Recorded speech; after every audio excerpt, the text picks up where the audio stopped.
In Mobile Legends, every diamond counts, and with bonus, recharging is easy, fast, and secure. Jumping now, choose your top up, and get ready to dominate the map. Plus, use the code MCT AMER to get 5% discount. Skins, events, hero, everything within reach with a single top up. Less waiting, more action.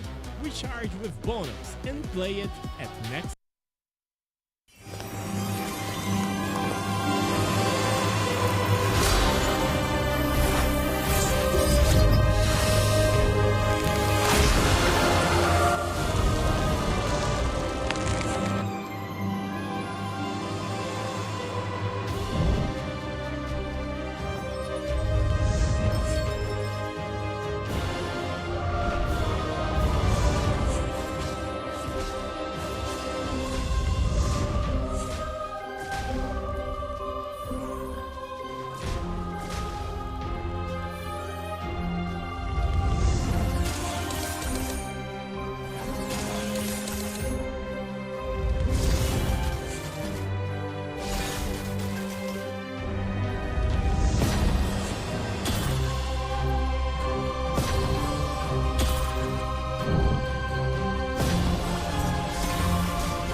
Listen up, warriors! The Frozen Sea Showdown is here.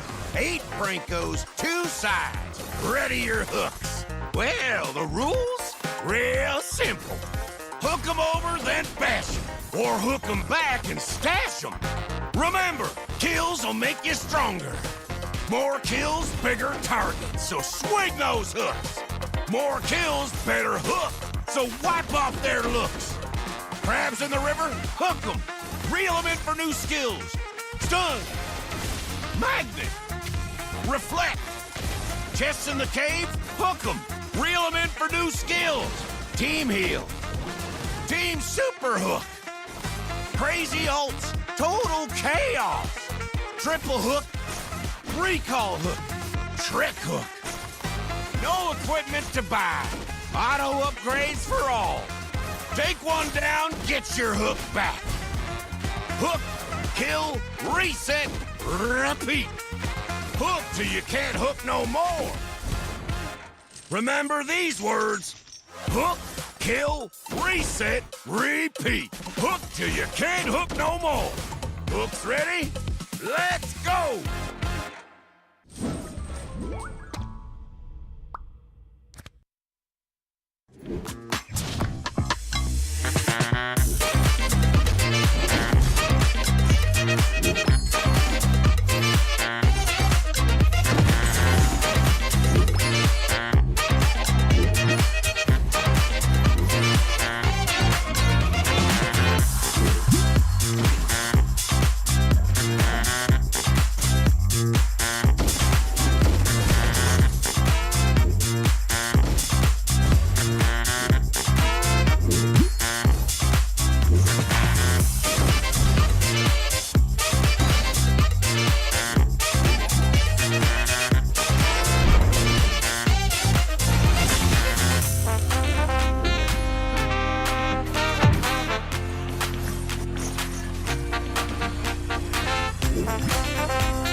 Welcome everybody to week 5, day 17 of MCT AMER North 2026 playoffs. The pressure continues to rise as we move deeper into the playoff bracket, and today's matches will determine which teams move one step closer to the upper bracket finals. We got 2 exciting best of 5 matches coming up today. First, we have Alpha7 North takes on Stamina in one of the most anticipated matchup of the playoffs. Alpha7 North entered playoffs as number 1 seed after flawless Swiss stage run, and the Stamina team with a fan favorite jungler Dez looking to lead his team to another huge challenge. And later on, the Night Horde faces Vendetta in a rematch filled with redemption. The Night Horde looks to bounce back from their earlier loss against Vendetta during the season. The winner of today's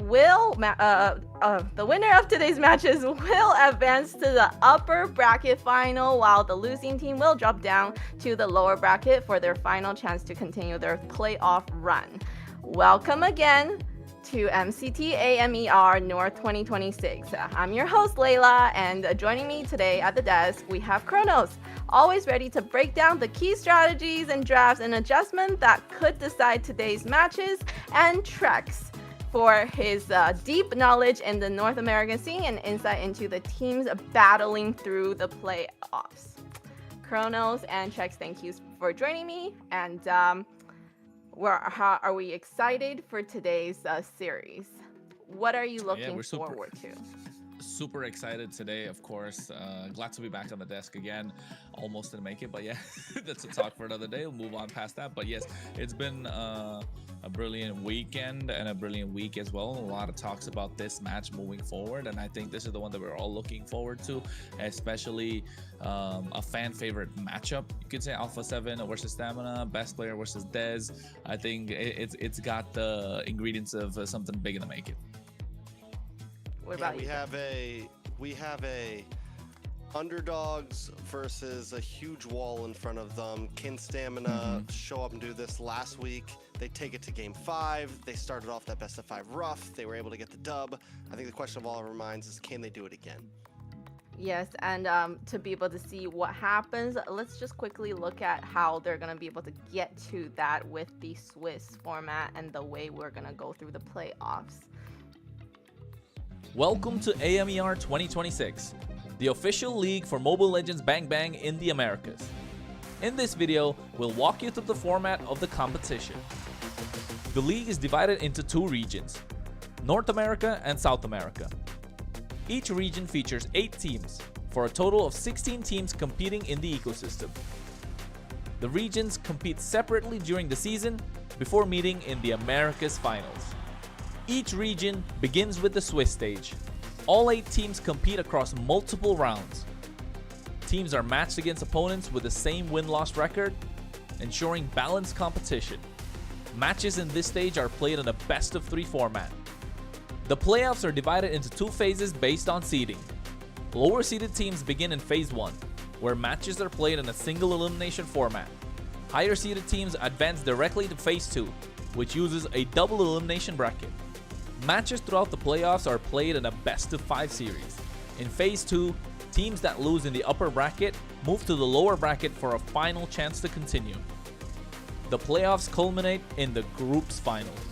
The final match is played in a best-of-5 series to determine the group champion. The champions from North America and South America advance to the Americas finals. Here, they compete to determine the best team in the Americas in a best-of-7. Everything leads here.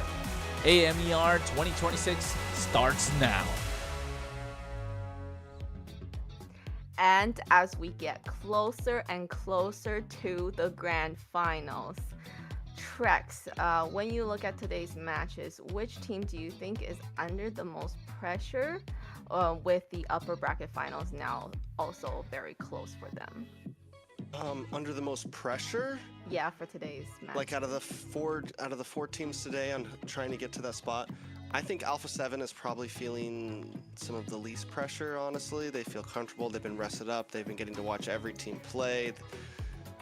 Stamina is probably under the most pressure, realistically, I feel like.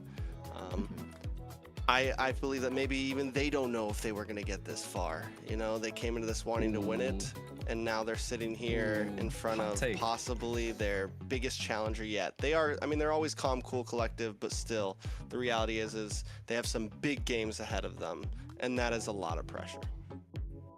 Yes. Hot take. Hot take.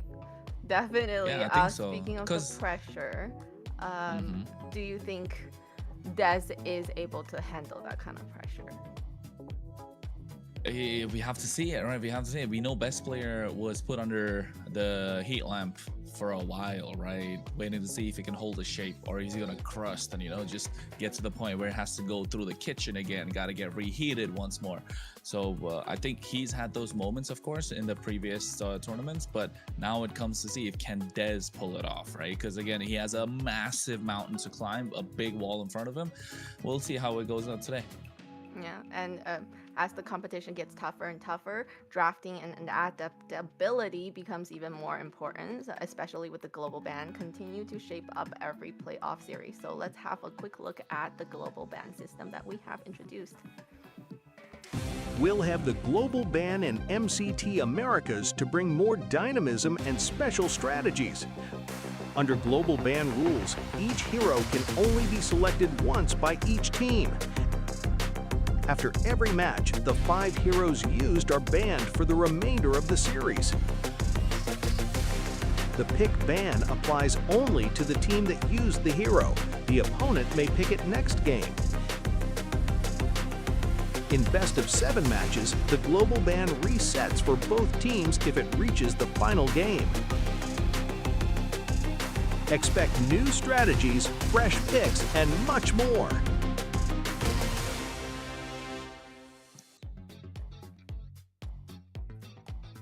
And looking at the global ban system, with the 2 teams that have, you know, best player, one of the greatest junglers we've seen in North America, and then also we have Dez, a jungler that we know has also been trying and, you know, coming to a point where best player was at. So this is gonna be a very exciting match.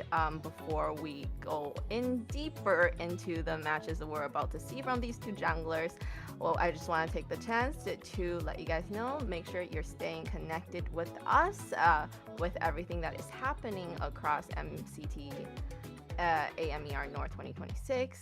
So follow us at our official account, MLBB Esports. You can find us across all of these platforms, Kick, Twitch, X, Instagram, Facebook, YouTube, all of it. Make sure also that you TikTok, right? We Kids are like live like streaming on TikTok and YouTube, and do you guys do the dances on TikTok? Diamond drop happens, so make sure you're definitely on those 2 platforms. And drops. especially with that, to make all of this happen for us, I want to take a moment to thank our sponsor, runestone.gg. Today's sponsor is proudly brought to you by runestone.gg, helping power the next generation of esports experience. From real-time data to live fan tools, Runestone helps make esports more interactive, more insightful, and more engaging for everyone involved. So be sure to check out runestone.gg and give them the support like the way they have been supporting us. All right. So getting back to these 2 jungler, the matches that they have coming up, the pressure that I feel like Dez is definitely on, because now he's in the shoes of what best player 1 used to be like. You can look at it both ways, right? I think yes, with adding on to what Trek said, he is definitely under a lot of pressure, right, with what's going on and stuff. But at the same time, I feel like, is he really under pressure? Because he knows he's going up against a massive mount, and if he fails, it's okay. There, people are going to talk the same thing that they have been for years, right? But if he gets the big dub, then all of a sudden, best player doesn't look so hot anymore, right, Trex?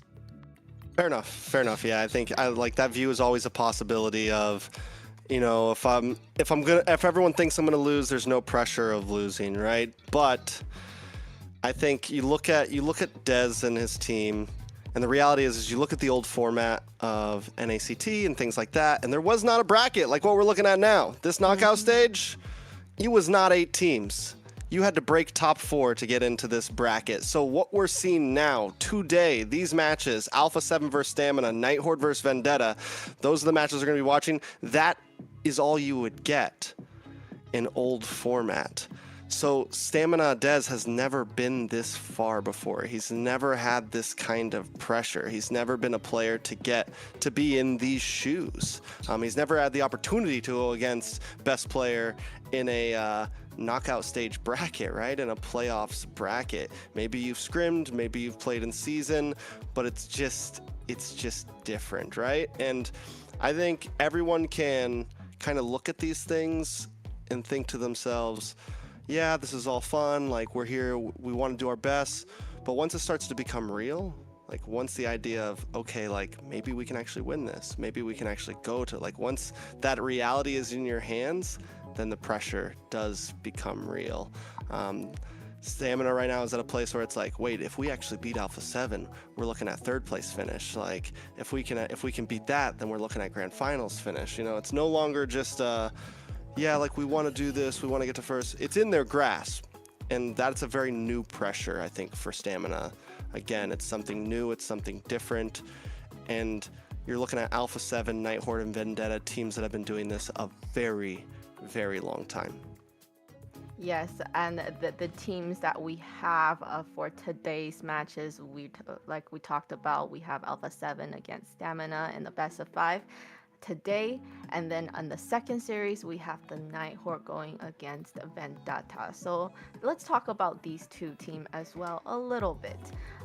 You know, during the second matchup we have the Night Horde against Vendetta. How much do you think that previous loss changed the way the Night Horde approaches this rematch? Because remember, the Night Horde did go up against Vendetta once, and that was the only series that they lost in this whole playoff run. So it's like now they have to kind of prove themselves and see if they can actually win against Vendetta, right? Trax, what do you think?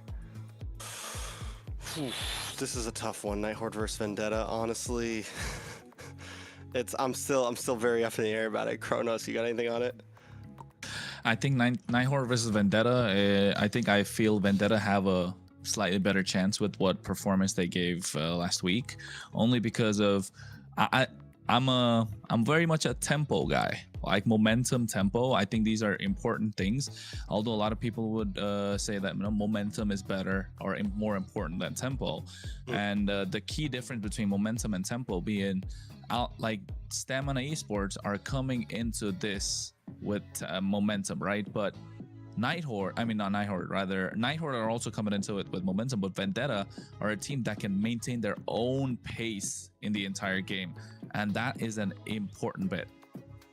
And that's very important. Let's just quickly jump into what we're gonna be watching today. We have Alpha7 North, we have Nats, we have Best Player 1, which we've been talking about a lot. We have Cold World, we have Zio, and we have Shark.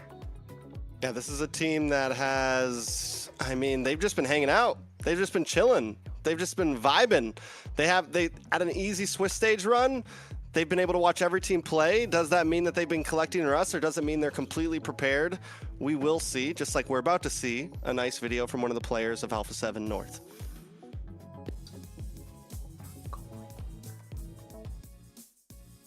I think my top 5 room gonna be, the top 1 gonna be Ultra, the top 2 gonna be Tamor, the top 3 gonna be Ricky, the top 4 gonna be Mid, and the top 5 gonna be Toy Boy.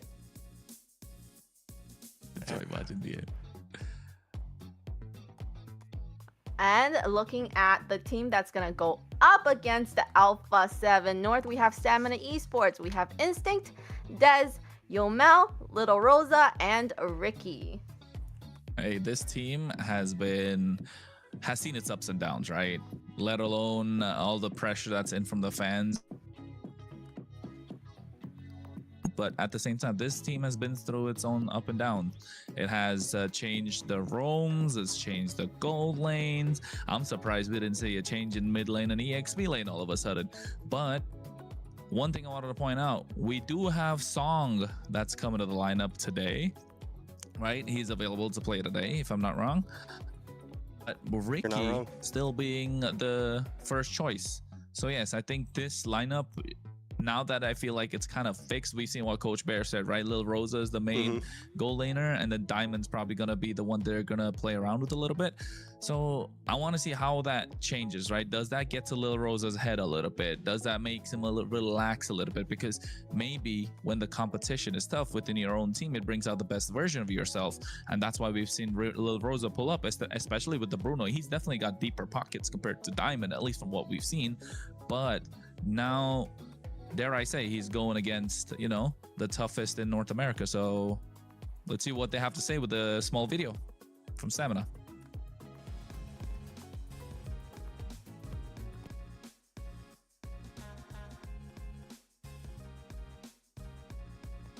Des. Finales de 2018. Arif. Marcel. Jun. Rosa. YSS. La ulti de Argus. Flicker. La Collector de YSS. Edith. Nolan. Hylos. Marcel. Jung. Instinct. Best player. Shark. Vaxia. Laken. Show color.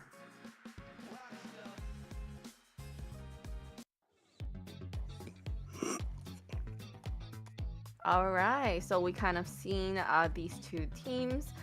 Something interesting that Des did mention in his video about the Marcel pick, right? We've seen finally Stamina was able to use Marcel and win with Marcel, where Shark didn't couldn't even make the Marcel game work. So it's gonna be interesting. I wonder if they're gonna be able to like get a winning game out of Stamina with a Marcel pick.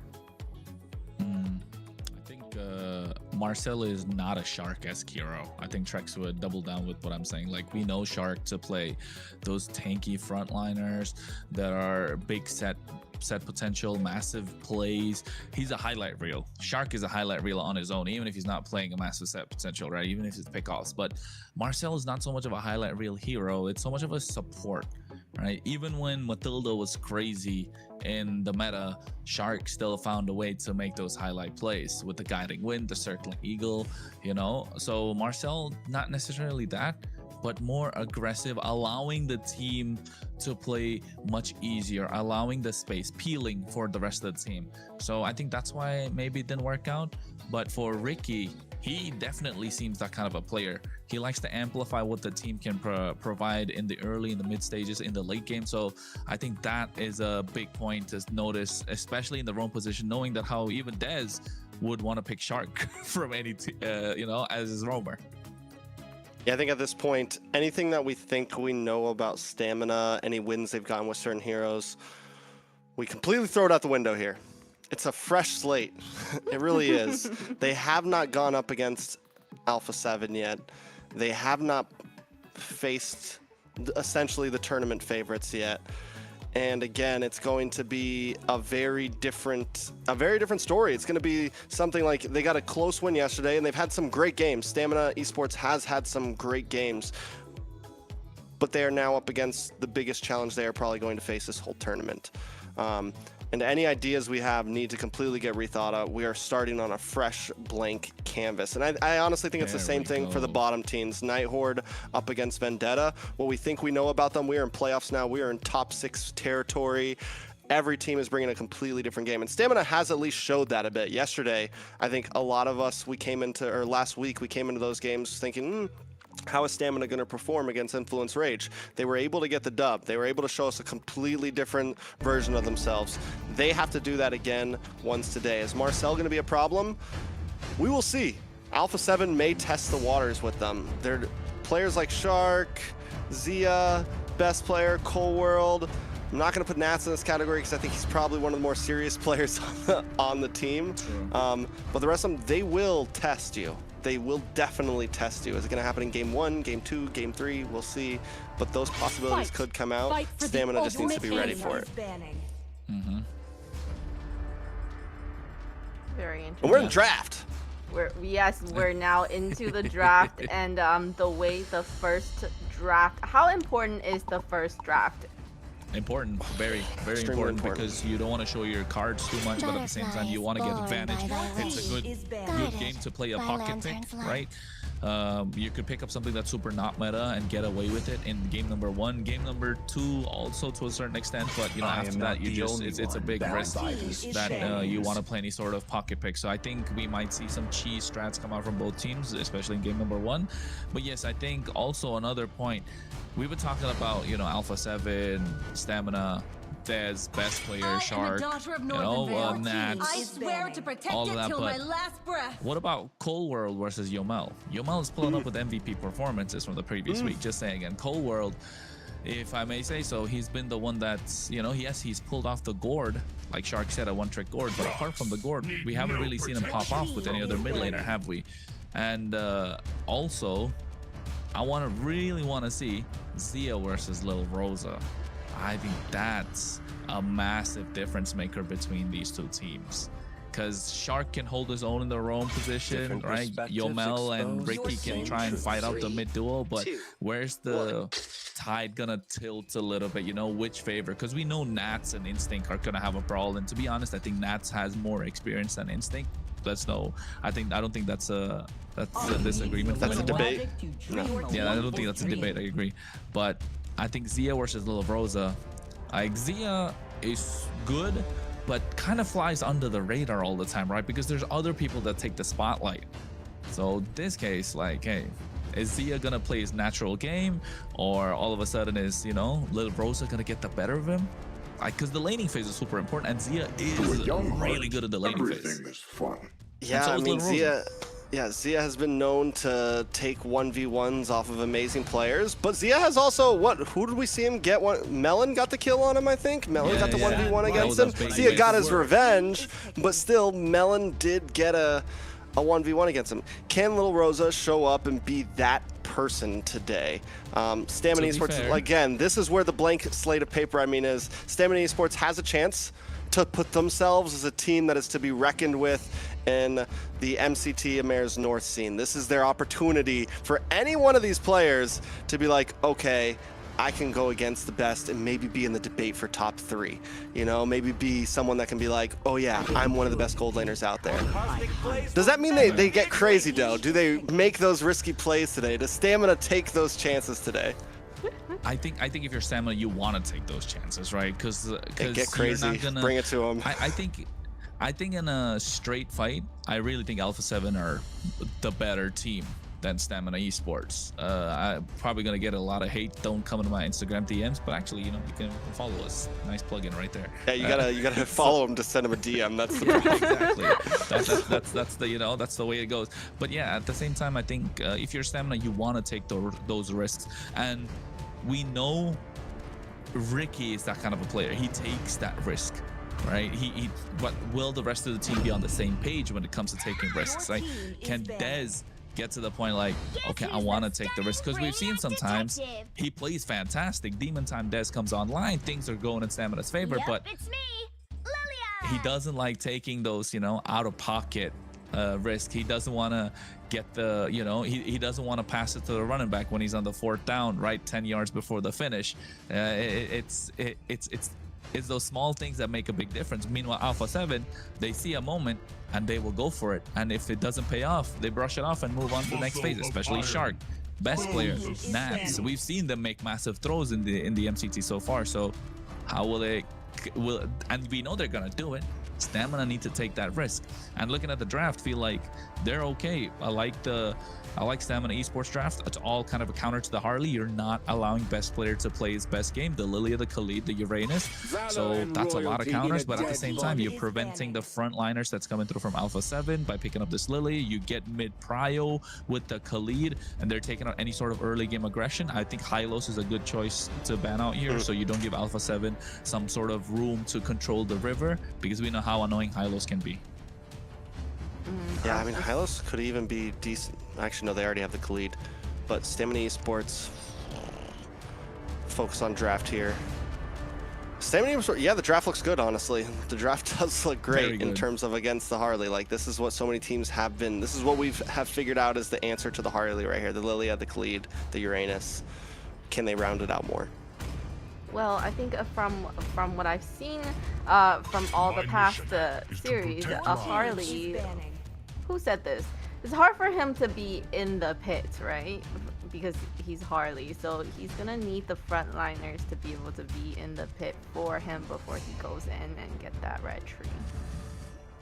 Yeah, he's a late. He shows up to the fight a little late all the time. That's the goal, right? Suyo. You're more of an assassin. Suyo from Stamina, or from Alpha7 ban? Yeah, I think Suyo is a straightforward ban. You don't want to give it to Dez. And oh, never mind. They don't want. Okay, yeah, Harith is great too, because you don't want to give Zia a hard time. See, this is what I mean. They don't care about the Dez so much. They know it's okay. They're not stressing. They're like, it's okay. You pick up the Suyo. It's your best hero. We'll give you your best hero game #1. And if we beat you in your best hero game #1, you're cooked. I think Alpha7 knows that Harley will, like, if you were talking even skill base, or even my jungler's a little bit better than yours, Harley will get the better of the Suyo as long as you have a decent game. It's kind of a risk, because if best player can't get any crazy kills early on or snowball, and it's going to be hard because it's a Khalid, a Lilia, Uranus, there is the chance that the Suyo can outscale. And don't get me wrong. Moscow pick, yeah, it is all... Like, best player pressures on you. That's what they're trying to say, but they don't care. They don't ban the Suyo. I think Joy is another option if you're Stamina. So you're right, Trex. I think, you know, the best player is gonna have a hard time this game. But then again, I think we're not super, you know, we're not super worried about it just because it's the best player. We know if there's any jungler that can pull off playing Harley against such a composition, it's him. I literally invented one. Okay. A little bit of a change up. What's their last pick for EXP lane? Do they just go for no Dragon, Phobias? Lapu, whatever. Yeah, Lapu. Lapu, Dragon, whatever is good. Sora. Sora EXP. I for have Nats. to say, Aggressive these lineup. are all star-studded lineups, like all these heroes, not gonna lie. I mean, it's game #1. The chip is a pocket pick. Although it's slightly, it is good. It's a, like, you know, it's the best time to pull out game #1.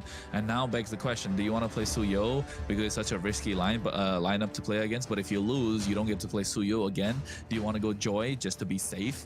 Like, you know, you got four members that counter the Harley. Or do you want to go something like a Fredrin here just because you can play into the chip, and also, like, you can absorb a lot of damage, you can counter the Harley a little bit, so you go full 5 counter against the Harley.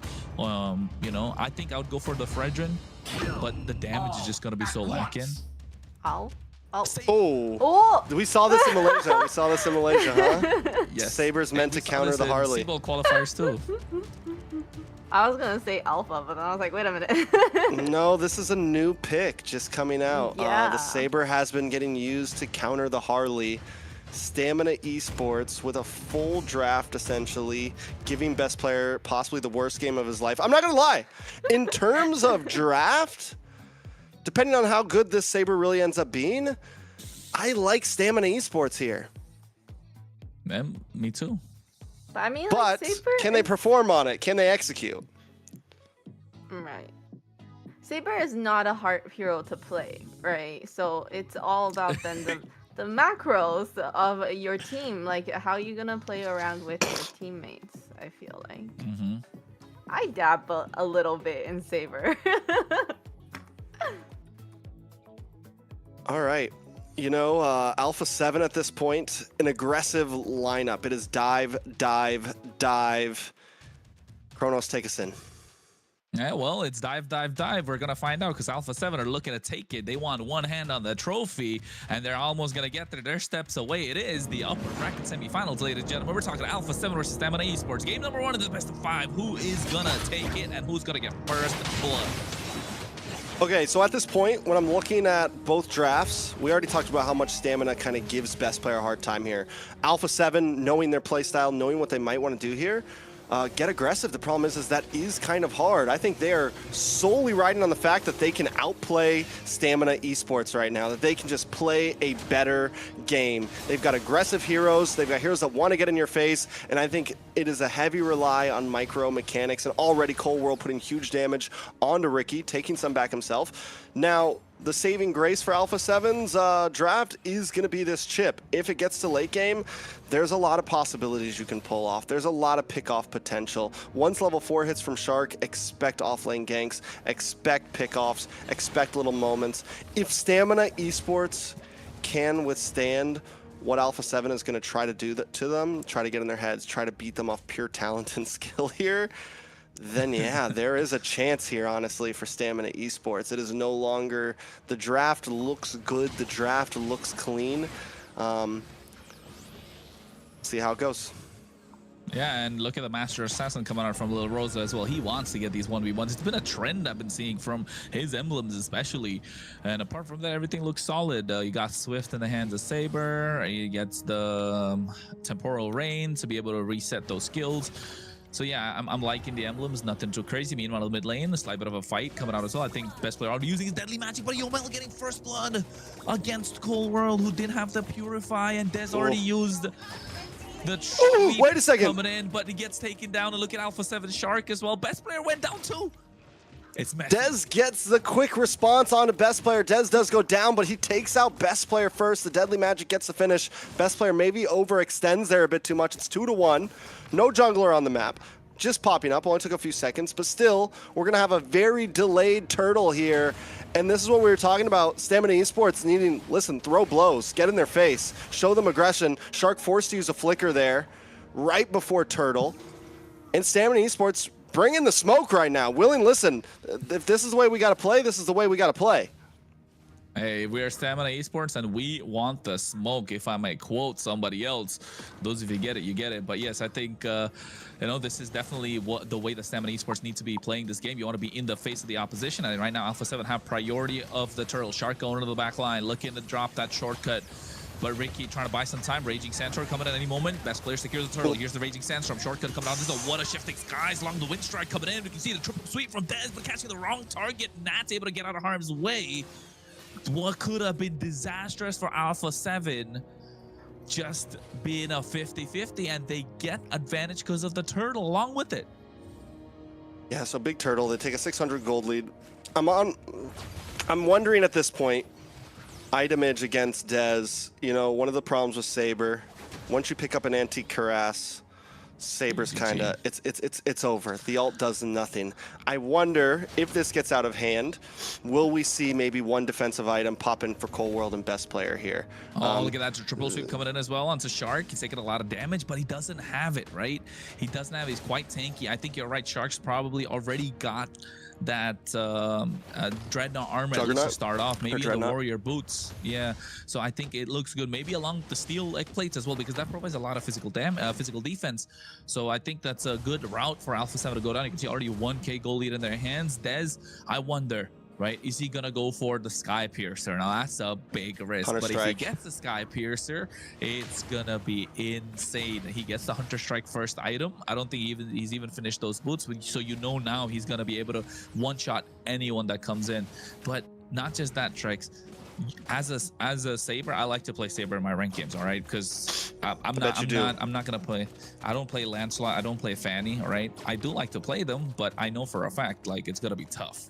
Right, so when I face against these assassins, a tough lineup, especially in solo queue, like the other day, I had Brody EXP I had to end up playing a Saber trying to win the game against a Freya, and it works because of, you know, you're able to single out someone the entire time. But the question is, you need to get the snowball going, and once you're behind, it's going to be hard. Yeah, he did actually just finish his boots. Gets cooldown boots actually, right? Yeah, that's the way. That's the way. Cooldown boots. So able to. Oh, wait, oh, Dez triple sweep on the wrong target again. He doesn't have the damage to one-shot someone right in a shortcut drops down as well. He dashes in harm's way. SOD misses. Ricky trying to buy some time, but at the same time, you can see best player comes in. They already secured the turtle early. Deadly magic used up on Ricky. 4 members in Stamina Esports grouped up on the top side, but 5 from Alpha7. It's a 5v4. They don't get a kill. They don't get the tower. The only thing they walk away is with the turtle. So if you're Stamina Esports, you got to be happy about this. Yeah, definitely got to be happy, but also Stamina Esports has to change the way they're approaching these fights. Dez cannot be at the front. He needs to be looking for angles. He cannot show himself. Once that triple sweep is gone, you're a useless hero at this point, you know? Wait, you can see triple sweep again on top of Nats. He has too much damage. He's too tanky, but you can see a 3-man knockup. But finally getting taken down, but the kill in the hands of Instinct. Meanwhile, on the bot side, Ricky getting picked off as well. Oh, that was... I think Dez, you're right. He has to change his approach. Don't use your triple sweep on Nats every single time. Or maybe he's trying to slow him down. So if the front line's deleted, it could be easier. Yeah, I mean, a situation like that, a pick-off, yeah, use it. You got your homies with you, and you're looking for one member. It's a great amount of crowd control, able to lock down one member for long enough to where everyone can get enough hits in, and you get the kill. But coming into a Turtle or Lord fight, Dez needs to be the last person to show up. He needs to be hunting for best player. He needs to be hunting for Cold World, or saving that triple sweep as a tool to stop best player from hitting the retry button. You know, to be able to get your advantage over Lord, something similar to using the taunt on the Fredrin, something similar to using, you know, the heavy spin from Makai. You're using this as an ability to get an advantage over the retry, over the 50-50, tip that scale to 60-40, tip that scale to 70-30, and making sure that you're getting these objectives. It is not just a, we're looking for a kill button, you know? It needs to be used very, very strategically, and that's the way that this hero's been winning, right? Their whole draft was targeted around giving best player a hard game here, giving Zia a hard game here, and that's the answer. So they can't just dive into these fights as if they had their usual, you know, Ube strat, because they're a team that likes to group up, you know? They're a team that wants these big brawls. Oh. The Raging Sandstorm onto best player, zoning out of the turtle. Get a nice shifting skies. He's able to get the turtle. Dez missing out on the retribution. There's a lot of damage down. Dez doesn't have it. Nat's able to get that kill, and now he goes in. 4 members from Stamina Esports. They trade jungler for jungler. A job well done by Ricky. And of course, the rest of the team just able to zone out best player from the turtle. But Dez not able to get that retribution. Trex jitters, nervousness, pressure. Pressure could be true. Again, it's a different ball game. You're in major leagues now, you know? This isn't the triple, this isn't the AA, this isn't the MDL. This is, you're hanging with the big dogs now, which is just the fact that you're here makes a statement. But let's break that down. Best player, even after getting zoned away, still able to hit the retry correctly, still able to get it. Dez a little bit too late. I'm watching his retry button. I'm waiting for it. Rewind it, go check it out. He did not hit it in time. I think his approach to that fight, much better. He came in a little bit late. But overall, trying to get the turtle, there's still some things to work out. Yeah, and I think in that fight to retry, best player used it, had to go back because he was zoned out by Ricky, right? Dez gets the retry, but Nats, the difference maker again, right? That wind strike shifting sky is able to pull all 3 members together, and then all of a sudden, I think that was a panic retry from Dez. The one, I want to take a look at the items really and see how far Dez is at least. Dez didn't even click it until Turtle was already gone. He was late. Oh, the big chunk came down from best player, and then they finished. Yeah, I was like, it was a miss. It was a miss. It was a miss. He clicked it after Turtle was gone, I'm pretty sure. Yeah, and you know, it's a thing where we see like pressure. Pressure creates diamonds, right? We always say that. It's a quote that's used pretty much in every single sport, esport, every game, you know, and when you're at work, a lot of things, you know, into your burst home. Pipes. Yeah, exactly. That's the other way, like Steph Weezy says. It either creates diamonds or it bursts pipes. In this case, whose pipe's gonna burst first? Because it looks like Alpha7, they got some of those strong pipes. This is true. Instinct, on the other hand, 1-0-0. I think he is the saving grace. He's also holding strong right now on the Uranus. Man. If he can be the one, you know, we've seen normally the Uranus is something used to keep the Harley away. Instinct needs to be that guy right now. He needs to be on best player a bit more. That is their win con. He needs to have vision on best player nonstop. We saw last time it was Ricky who zoned away, but I want to see Instinct a little more involved in this. Oh, Cole Lord able to get that Lord, but you see at the same time SOD connecting. Nice wind strike coming in as well. Lil Rose able to take it away. A top tier 1. Ricky gets taken down, but 2 members fallen from Stamina Esports. Make that 3. Best player finds a double. And it's not looking good. All of a sudden, what Stamina Esports had built up, but the timing that they bought for themselves changing, turn things around. Thanks to Nats once again on Desora. Look at Shark in the back line. Doesn't care. Too much damage, too much tankiness. And Stamina Esports do not have a reply. Yeah, that fight was messy. It was a nice play from Ricky. They're able to get the stun on. Best player is a nice try, but once it failed, it should have been an abort mission. Dez tries to make his way in. He goes past Cold World, past Shark, I think it was, walks right by the moon. He's hunting for best player, but by the time he gets there, he's down to half health. Yes, he gets the triple sweep down. But before he can even finish it, he's killed. He's taken out. And I think Stamina Esports should have aborted mission. But now Alpha7 knocking on the door. And you know what, Trex? I think this is where the Saber starts kind of like falling off. Not falling off. I wish we could take a look at the items and tell how far ahead he is. But yes, I think this is where the Saber's not so much of a surprise anymore, right? The element of an assassin is the surprise element. And if you take that away from him, if he sees you coming head on straight in your face, it's not going to make much of a difference. And not just that, I think it's for Dez, it's not something he can create outplays on, right? I think that's the big difference maker. We've seen him shine when he's allowed to make those outplays. Look at the top side. They make a concealed play, and Nats comes in. But at the same time, a shortcut's dropped. Are they going to go through a Y walk from Shark? Shortcut is dropped down. But look at Des going in from the back line. Look at the catch Nats off, and they do. But Zia popping off with the Blaze Duet, able to get the kill onto Lil Rosa. So damage dealers are not going to be present. And now Des goes in. Winter Crown comes in, and Zia gets a triple kill, taking down Dez in the process. Yomel's going to be next to the chop and block, and Shark able to get that kill. 4 members down, and now Instinct's the only one left standing, and the best player wants to get the blitz down the mid lane. A wave's already crashing in. 20 seconds, 12 seconds right now. I think it's going to be enough. Deadly magic coming out as well. Instinct going to get immortality pop. Never mind, no immortality whatsoever. Alpha7 find an opening. Base Crystal, 9K goal lead, and put Stamina Esports back into a corner. That is a nice gold laner you have there, Alpha7. Just had to say, Zia shows up, hits the winner crown, last minute, thinks he's going to go down, and everything stopped, you know. Oof. That was once Alpha7 came online there, it felt like there wasn't much Stamina could do. Stamina had a good show in the very beginning. You know, I think they focused so much on countering best player there that they lost all possible crowd control. Yeah, no crowd control. And the thing is best player's not your only problem on that team. Nats was playing phenomenal, was getting so many sets, and every time Ricky would get to the back line, it doesn't matter. Nobody else could follow up because Big Shifting Skies comes in, you know, Big Shifting Clouds comes in. It's just, yeah. Well, it was a fast game, and the way that everything just went, all the turrets just gone like that so fast, and it just really shows that once Alpha7 started getting it their way, there's no stopping them.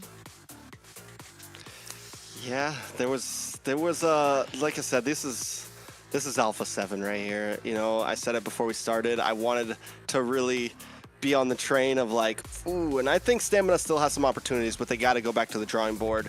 They need more. They need to be able to I would say crowd control is going to be their savior here in this series, and not just dive crowd control, not aggressive crowd control. They have to keep Shark at bay. They have to keep Nats at bay. This is not you can't watch these games one-dimensional. Taking a look at Alpha7 stats, though, anything you want to point out majorly, Kronos? Nothing really, to be honest. The only thing I would, one thing is Dez on the Saber. It's such a, you know, whoa, if it works, like, oh my god, Stamina Esports, the outplayed the mind games. But if it doesn't, if it's a big whiff, you're like, what's this draft doing there? What's the Saber doing there, right? What's going on? We're going to see a 3-0 coming out from Alpha7 right now. That's the conversation we're going to have after this kind of a game. And it's a big, you know, it's a big chunk into the confidence of Stamina Esports and their fans, I'd say, because at this point now you're thinking, like, we did everything to counter best player, but we forgot Nats, who was the star of this entire game, might I say. If it wasn't for him, it wouldn't work out. And also, if you're Stamina Esports, come on, man. Like, the plan did not work in the early game. So the plan has to the plan's got to shift at this point, right? It has to shift. So them not being able to adapt on the fly, I think that's one thing great teams do better than good teams. And I think that's going to be the difference maker between a good team and a great team. Stamina Esports is a good team, but are they great? Are they third place finish worthy? Are they better than great? Grand finals? Are they greater than ever? Oh, yeah. Better than great? Can they sizzle, right? Can they sizzle? Can they sizzle? Exactly. There you go. Do they go to the top? Yeah. Layla has no clue what's happening right now. I know that Layla's like, Well, it's all going over her head. So back to the drawing board for them. They tried to See? just target best player 1, but they forgot that, you know, they have all these great players in all of the lanes that they have to watch out for. Can they own this, right? Can Stamina Esports own this and take it to the next level, right? Exactly. Will they own this, or will they own eggs? No, and I think it's MVP. Shark, great performance. Personally, I think Nats deserved the MVP with the performance that he put out. He was able to absorb a lot of damage. Yes, Big Shark went on a deathless, 306 KDA, but I think it's all thanks to Nats and how much pressure it was able to absorb. And begs the question: did they fumble the draft? I think the draft was good. Trex, you agree as well. We doubled down on the draft, but I think it just comes down to how they were able to execute. The execution wasn't there on point. Look at Dez. He comes in from the back line. Looking at Cat's Nats, but that's such a massive skill, right? The triple sweep. It's a one shot no matter how you look at it. And if you're going to take down Nats who's below 50% and you're going to use this massive ultimate to be a big game changer, like, it's an ultimate wasted. And the moment the triple sweep is gone, you're kind of like, you know, the opponents are going to be walking around freely. Yeah, we're talking about Zia on the Claude, Cold World on this, on the Valentina, and they didn't even have the Purify in that fight, if I'm not wrong. So until the end, they stuck to their game plan, but it didn't work. And I think that's it's got to be a wake-up call, right? It's got to be a wake-up call for the entire team. You did everything in your, you know, in your power to try and stop their early game, to try and counter what they could bring in.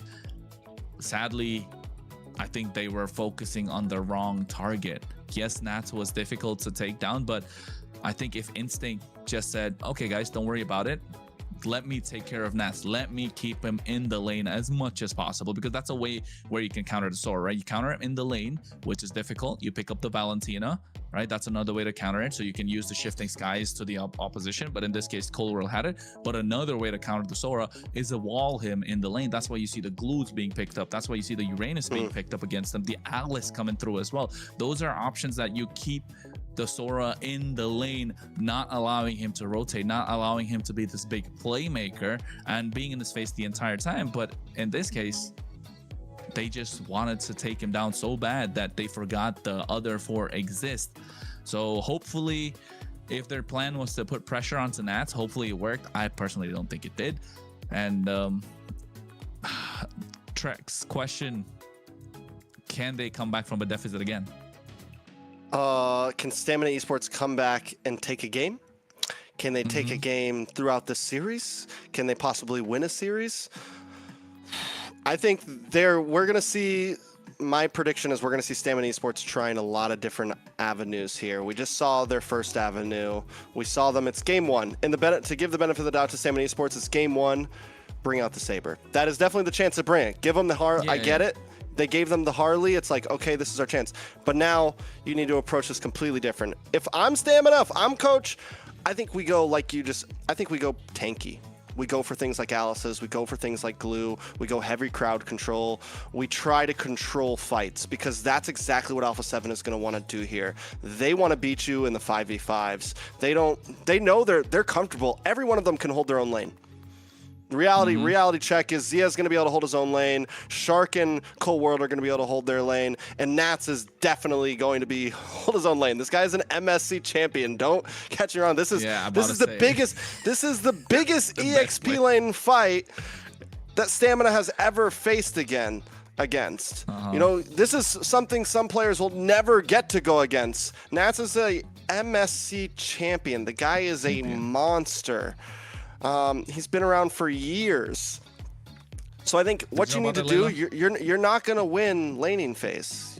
That's not the goal here. The goal is let's get ready to fight in big 5v5s. Let's make a composition that we can prolong fights, look for weak points, put Dez on something that he can pop off on, give him some demon times, go for the Suyos, go for the Leo Mords, go for things like that. Worst case scenario, we've seen him do well in the Fredrin. Fredrin, not going to be a bad pick. He can hang out in the pit. He can survive the onslaught that Alpha7's going to try to do to you. And by game 2, I know everyone thinks this isn't crunch time. This is crunch time because if Alpha7 does another performance like that, there's not a chance. They're going to get goofy on you in game 3. They're going to get goofy on you in game 3.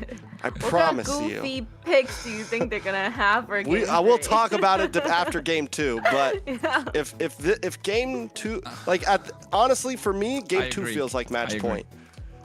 This is really how this is going to set the precedence. And I think because if you're Alpha7, you get 2 games in the bag. You're like, hey, can we just, go out of pocket? Can we try something crazy? We just want to have some views. Fun. Let's bring some views in. Yeah, exactly. They're that kind of a team, right? When they're ahead, they like to play around. They play with their food. So in this case, Stamina Esports better get this game in the bag. Otherwise, they're going to be the butt of the joke by the time the end of the stream. And, when it comes to Alpha7 versus Stamina Esports, the Clippers are really quick to get this down. And right now is prime time as well for the Clippers to get something on the board. And not just that, I think every single time Dez or Zia or Best Player, these big names in the community, right? They get something out of pocket, something different. It always gets clipped. And I saw a recent clip. Did you guys see Dez and Zia in the same team? And then Dez really goes crazy with the Lancelot, if I'm not wrong, and Zia screaming like, "Hey, do we have Kyrie on our team?" Oh my God, he hypes him up when it's the time. But right now, if they want to throw hands and call it a knockout in 45 minutes. Because the first game was 13 minutes, the next one's going to be another 12, maximum 20 is what they'll be telling themselves. But if it's a 3-0, ooh, Stamina Esports all of a sudden, who look like a contender, 3rd place finish, the hype has been there. A reality check. I feel like Stamina thought Alpha was going to get goofy now. They did a fanny band. I think they keep it simple right now. They've already used a lot of power picks, the Harley, the Claude, the Valentina, the Sora, 4 power picks, and now they try and get this one in the bag, and then I think Stamina's looking for a Suyo pick up here up front. The Harley's already gone. I think game 1 is we give him Harley. Now Suyo can feel pretty comfortable. You don't have to worry about Best Player getting the Harley. They can target ban a little bit, and all of these bans are targeted at Best Player once again. And like I said, I think in ban phase, not a horrible choice, but in terms of execution, in terms of draft, your picks, maybe don't completely try to counter Best Player. But I do understand the idea of we give Dez a great game. and that can be our saving grace, right? Dez has been able to carry the team before. Dez has been able to do great things. So if Dez can have a very comfortable win, the possibility's there. But that means they need to make sure Dez gets something good here. You can't put Dez in last pick. They're not on red side though this time, so there is opportunity for that. But you know what, Trex? I think expanding Rivers, they might as well give him Fredrin too. Do you first pick Fred? You won't first pick Fred because there's the Jushin, there's the Herod, and you can't even first pick the Suyo, right? It's such a risky pick to go for as a first pick if you go for the Suyo, and that's why I think Stamina Esports, they're gonna get something powerful, but Alpha7 are gonna take away the Suyo. Don't forget, best player pulled off a nasty Suyo as well. That's why I think Stamina just first picks it. No, there hasn't been a Savage yet. No Savage yet. Yeah, so he got like an unofficial Savage. He got a triple unofficial. And he got a double. Yeah, so Alpha7, a best player, did get that. He's clean on these assassins. It's his bread and butter at this point, right? So Stamina Esports, Jushin open. Now on the other side, I think you get Herod plus Suyo, maybe Herod plus Phovius, Herod plus something, but it's Herod plus something. Definitely. Is he even stressing the Herod? They didn't stress last time. Here we go. Marcel for Alpha7. Can they get the dub with it? This could be This could be the one that Stamina's looking for, right? We saw Shark not playing a great game on Marcel, but I think they've had enough time. 3 weeks of practice, 3 weeks of kind of scouting out how to understand this pick, 3 weeks of scrims where they performed well, and never mind. They're not giving it. They're not giving it. No. So what is? I think this is a Fred game. You lock in Fred right now. Thank you, Fred. Even though it's not great against the Marcel, I still think you lock in Fred here. Fred Harris, right? I think Fred Harris. 1,000 winters have led to this moment. Ilos? Okay, it's still good. Layla? What about, I was just gonna ask, Leo Mord and Suyo, which one does better? That's a good, that's a 50-50. I think, Who gets the dubs early on? I think, Claude. I like the Claude, but the Herod was just available, right? Herod is so good. And Alpha7 can't even pick Claude. So they're down 2 marksmen if you pick up the Herod here. And I think Alpha7 can just go Herod. They don't gotta worry about it. And I think Leomord, Suyo gets the early game, but neutral objectives is Leomord. The 1v1, I think it comes down to the timings of the skills that's used, right? Suyo can look to one-shot if he's ahead, if he's got some Sky Piercer stacks, but Leomord can, one-shot if it's a full HP kind of fight. I just feel like one thing with Leo Mord and Hylos, I don't think it would be good to go against the Marcel, because you're not gonna run on that path where Marcel just threw an ult. Yeah. You know, he can zone you out with his ult, and then you're kind of wasted both of your ults. There you go. You were talking about Leomord, and it's gone off the table. And I think what other jungle options are left, Trex? There's no Saber. I'm not like they were gonna pick no Fanny, no Guinevere, no Leomord, no Harley, no Baxia, no Suyo. I think Fredrin's the next choice, but I think they don't mind playing into the Fredrin. They have a Gord after all. Yeah, maybe they go Haya here, something like that. Joy, I think. Joy against Suyo is good. Yeah, that's why Joy is a good ban here. What else can they go for? And then Stamina bans out the... Did they ban out the Harith here? They ban out the Leslie, next is Harith. They have to ban out Harith, right? Like no shot, they leave the Harith open. It's so powerful. It's a lane bully. You don't lose the gold crab whatsoever. Like if you lose the gold crab, it's kind of like you're not focusing. Alice, okay, so they leave the Joy open, they leave the Fredrin open. They kind of know what they're going up against. It feels like a Fredrin already that they're going to be facing. Alpha7 reading so well into the draft, if I may say. I think if Stamina Esports are looking to go for outplays, it's got to come through with maybe a Nolan if you're Stamina Esports here. Like that's a choice that you can make. You want to risk it for the biscuit. You know, you gotta add that gravy. Yeah, you gotta add that gravy on it as well. I am not the only one. Oh, I just disappeared. Phovius pick for Alpha7. And then Stamina. We still need a jungler. We still need an EXP laner. Again, Dragon wouldn't be horrible. Yeah, Gord is like a sitting duck if the Dragon decides to go for him. Give Cold World a bad game. Apply pressure on the back line. Oof. Yuzhong. And then it's Yuzhong right down. plus. Yeah. I would like, yeah, I think Yuzhong would be really nice. Yuzhong plus something, right? We mentioned the Yuzhong Joy plus earlier. And then the jungle, so. Nolan. I think Nolan. You risk it. You What about, risk like, the Nolan Glue here. EXP? Yeah, Glue plus Fredrin. I think that's another choice. Joy. Yeah. Glue Glue. Joy is good. Could also be a high-low CXP or a Glue EXP. Either one could work. But I was going to say, if they pick Joy, I feel like not. Because at first I'm like Yuzhong, but I'm like, that's so divey. And that leaves Joy and another one diving. You have nothing to defend Instinct. You have nothing to defend Yomel. I mean, you have nothing to defend the Claude or the Jushin. So it's just, I like this a bit better. Howard on that team. They took it. Yeah, Herod was open. There is the clear choice. It was gonna be Herod. I think that's why Alpha7 didn't even like, you know, go crazy with it. Just lock the Suyo, or rather the Phoveus, so that you don't give the Phoveus on the other side. And you know what, Trex? That's another thing. They locked in Phoveus and they still pick Joy. So Stamina Esports really believing in what Dez can pull off in this game. So a lot on the shoulders of Dez, and that chip is just gonna grow bigger and bigger if he's not able to get the dub this time.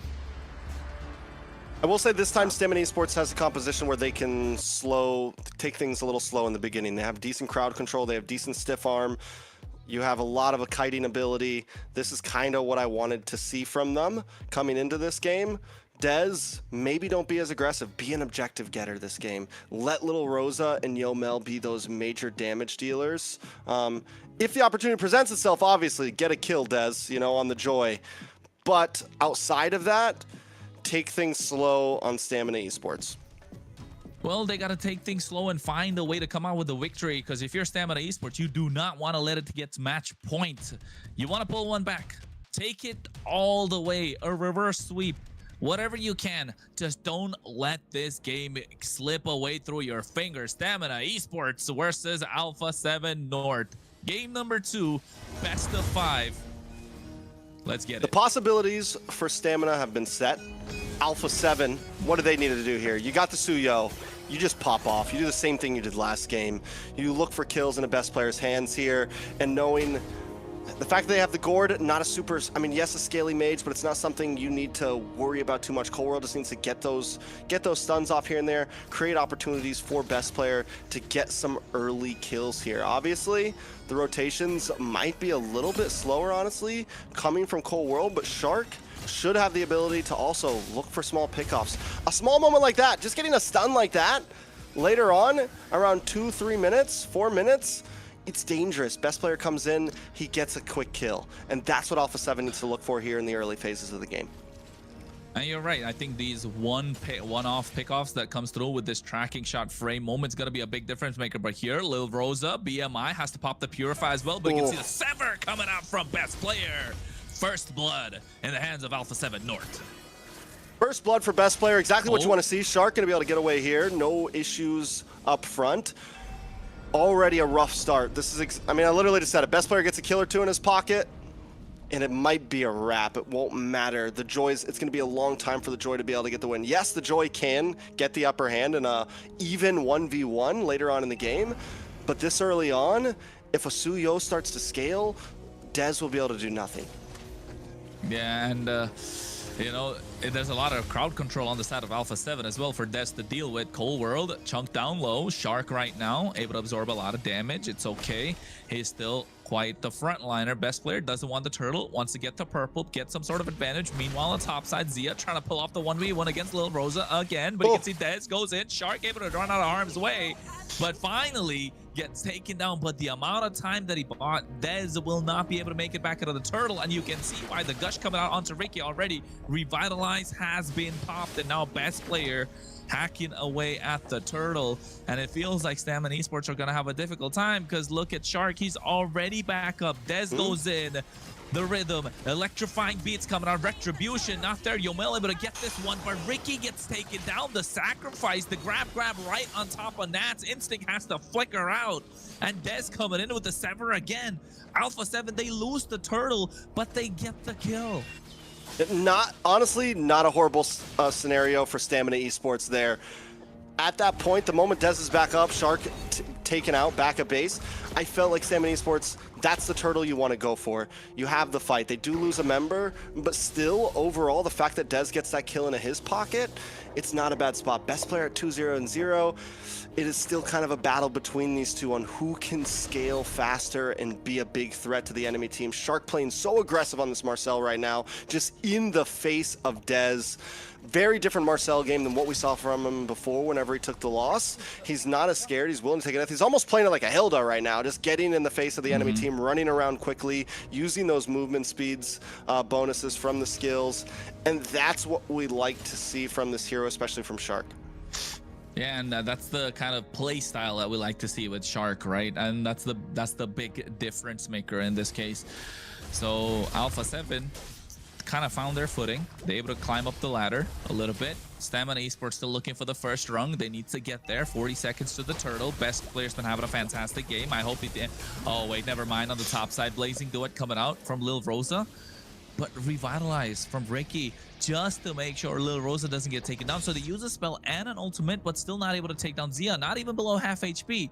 And Zia goes back right on time. Mana back up, and then now all of a sudden he's going to be ready for these turtle fight. Tracking shot coming in from Shark. Best player gets his hands on the Sky Piercer. Yeah, so Sky Piercer locks in. Any more kills are going to start to become dangerous. Stamina Esports doing a good job, though, at keeping things slow, waiting for moment. Big pop-off in this game. If it doesn't happen to the next turtle, which I think that is still the goal for Stamina Esports, let Little Rosa get that Trinity on. Look for 9 minutes, 10 minutes. That's going to be a big opportunity. Nats, though, making his way up along full world.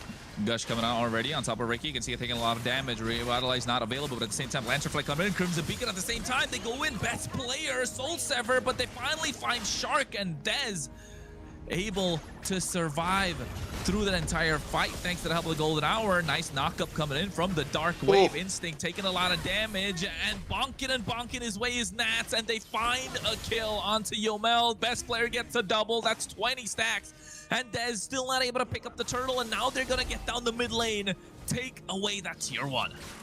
They are feeding everything to Best Player right now so cleanly. I don't know if they're doing it on purpose or what exactly the plan is, but either way, 4-0-0, all 4 kills into the hand of Best Player, already 2 stacks onto a Sky Piercer. Not only is he getting this tower, but now they're going to take the turtle as well. This is where things start to get dangerous for Stamina Esports. They are able to capitalize off of the mistakes of Shark here and there, but that is it. And Alpha7 have shown that we don't exactly need Shark. You dive a little too deep, we get you down to half health, we're willing to fight without him. Oh, wait. Electrifying Baits coming out. Shark taking a lot of damage. He goes in with the tracking shot, gets out quite easily. They get the top tier 1. Mid tier 1's gone. I think bot's going to be next one. They're looking to take. And I think regardless of feeding him the kills or not, Trex, the timing from Best Player has been impeccable this entire game. He comes in at the right time, goes, clears his jungle. His pathing has been looking really good, right? Able to take the buffs whenever necessary before getting into these neutral objectives. Look at his pathing now again. He's able to clear the top half of the jungle, clears the bottom half, and then gets another fight on the bot side. Meanwhile, they've already applied the pressure with the river control, and then when he gets to the turtle, he's going to be double buff, cleared jungle, and it's going to be easy to take down the opposition. Meanwhile, Zia, again, Zaman Force, just to apply pressure onto Instinct, and that's a glue we're talking about that's not able to take a lot of damage. Look at him already. Nats coming in, getting good damage on Nats Yomel. Oh, yeah, goes with the Dark Wave as well. Yomel, Crimson Beacon to try and survive. Look at Best Player. This is what I'm talking about. Timing and able to be unstoppable, taking down Yomel. The Gush coming out at the same time. Ricky gets caught up, but it's so perfect. Alpha7 North have found a way to make Stamina Esports dance to their tunes. And this is exactly, you know, we came into both these games, and what did I say Dez should be doing? Show up to the fights a little bit late. Look for those assassin-type plays. Find angles, and that is what Best Player is doing right now. And that's what he needs to do. Show up, let the rest of the team get him down to about half health, and then just clean house, reap the benefits. Best Player now 5-0-0, 100% of all the kills put on the map from his team. 3.3k gold lead over to Alpha7. And it's not even like, it doesn't even feel brawly. We're only at 7 kills in. It's meticulous from Alpha7. Instinct. He's looking to make a play, right? He's looking to pull someone into Lil Rosa. But the flicker from Cold World being so clutch. And now, you know, look at Lil Rosa. Best player's chasing him down. He's taking it down super low, but at the same time, Shark comes into his rescue after the Law and Order from Ricky. The Lord is going to be the target right now, spawning at the right time. And Stamina Esports have no way to get close apart from this glorious pathway. A Dark Wave coming out. Nice golden hour to pull two of these members in place, but they collapse right now. Alpha7, best player, finding another kill on the board. Des comes in, but walks straight into a bloodbath as best player finds another blazing duet from Lil Rosa, catches nobody, and best player looking for another, gets a triple. It's a Maniac that could be available, but Cold World able to steal it. And a lot of people shaking their heads, saying that what happened to Stamina Esports, but Alpha7 showing that they're still the big dogs. Yeah, 4.5k gold lead. The back and forth right now from Alpha7, even in that fight. The limit testing, this is what I meant last game when I said I feel like Alpha7 just feels like they can outskill them, right? And even there, we see it in that fight. They're willing to go under towers at 30% health. They're small things that most people don't even see as a mistake. Little Rosa being a little too far past that tower when his health is below 50% might not be a problem when you're up against a team like Influence Rage. Might not be a problem when you're up against some other teams, but best player's gonna see it. Alpha7 are gonna see it. They're gonna know immediately, okay, yeah, we can kill you. I know exactly how much damage I can do right now, and if I see you and I know that the distance is correct, you're gonna get hit. You know, it's all about distancing, it's all about timing, and Alpha7 is doing it to a T. And they're playing it really well. Looking at their items, it looks solid. They got a Starlium sight, Feather of Heaven in the hands of Zia. He's gonna start scaling, and we've only been talking about best player until now, Trex. Yeah, so coming down, can Alpha7 finish things here? I think that's the real question. Can Stamina Esports defend? Golden Hour does miss. What a whiff. Yeah, I mean, it's not a whip. It's the fact that they are able to zone them out for taking the tier 2, right? That's another thing. They lose the holy defense at the same time in the mid lane, so they're not able to defend this next wave of super minions that are coming through. Cold World already dropping down the Gush. Ricky has to go back at the base. To his credit, he hasn't used the Revitalize yet. Instinct taking a lot, and now the tier 2, the tier inhibitor is going to fall down. They go in with the glorious pathway, looking to zone them out. BMI being used. No blazing duet yet. Alpha7 North slowly, meticulously taking this approach on how they can take down these inhibitors. I think they don't want to pounce. Wait for Stamina Esports to come out. Oh, wait, never mind. Wave's already coming in. They're going to crash. Where's the play going to come from? Nats, Flicker available, looking for a Dark Wave. Could go in, catches only one. Shark gets in with a tracking shot. Taking someone down, and no, Zia drops into the Marn Force. Look at Ricky taking so much, and that's a Hylos we're talking about right now. Instinct looking to find an opening, but zoned away by all 5 members, and now they get the inhibitor on the bot side as well. Gush coming out again, and Ricky can't even walk up to Alpha7. Glorious pathway drop down, golden hour to catch them in place, and the blazing duet coming out from Lil Rosa. He can't get close enough. Zia goes in, finds Yomel, and best player gets another stack, taking down Ricky. This could be the moment to end it all, and Alpha7 looking to blitz through, but they want to wipe out. Aren't they gonna get it? Instinct taking out super low. Best player looking for the chop in the backside, not able to get it. They're just playing with their food at the moment. Des goes in, but get instantly deleted. Lil Rosa's next, and they do find the wipeout. Best player 12-0-1 picks up another triple, and showing levels to this game are Alpha7 North. For a moment there, I was about to really praise Stamina Esports. They had that defense going so well. They were able to kind of take things slow. They didn't go out of the base. That's exactly what Alpha7 wants. They're putting the bait out there. They're hoping, come on, jump out here, jump out here.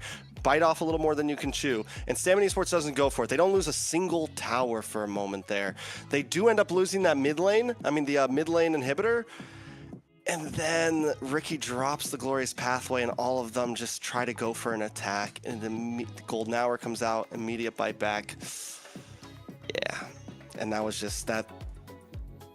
Shouldn't have done that. Shouldn't have done that. Shouldn't have done that. Going into the, the Marcel ult with that pass the path is useless once he throws his ult out.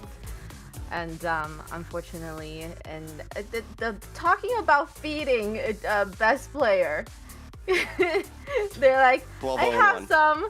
Here you go. Open your mouth. Choo choo. Here comes the airplane. Nom nom 12-0-1. And I think did you guys take a look at the end as well? Like Dez tried to clear or pull the aggro of the Lord to the bot side. Bro got instantly deleted and they all collapsed on it. And it feels like Alpha7 are all on the same page when it comes to this game, right? When it comes to shot calling, communication. But Stamina Esports, I don't know, feels a little divided, might I say so? Or Trex, do you think it's just such a massive skill gap where Alpha7 are showing that, hey, you think we're on the same level, but you know, we're floors above you? Don't ask me that question. You know, that's I know. The clip farming, bro. I'm just saying, yeah. Like right now, we are seeing a gap, however you want to put it, whatever word you want to put in front of that gap. There you go. You can say it. You could say a diff. Clippers, a diff you got to that. say the I helped least. you out. Whether you want to say it's gold lane, EXP lane, mid lane, whatever you want, there is a diff between these two teams right now. I pick option D, all of the above possibly. Right now, Alpha7 is just showing that they are a force to be reckoned with. The real question on my mind at this point is it going to be like this with all of the other teams? Is Alpha7 leagues above everyone right now? Because right now what they're doing to Stamina Esports, it feels like there is no way. The reality is it feels like Stamina Esports, like how do you even come back for a game 3? And you know what? I think if you kind of, while we're watching the highlights, if you take a look at it and, you know, track back a little bit, Alpha7 didn't make any massive, you know, crazy outplays or any clutch plays or anything that's out of the ordinary. These were kind of like regular plays that you always see in any other game. Nothing. It's an 11-minute sleeper hold, just a slow push. There was never any super sloppy, big brawly fights. When they pushed down the bot lane, it was meticulous. When best player came up and got that quick kill, like all of their plays were just by the book. Are you saying Alpha7's on autopilot right now? I mean, I don't know, Layla. I think what do you number think? 3 probably.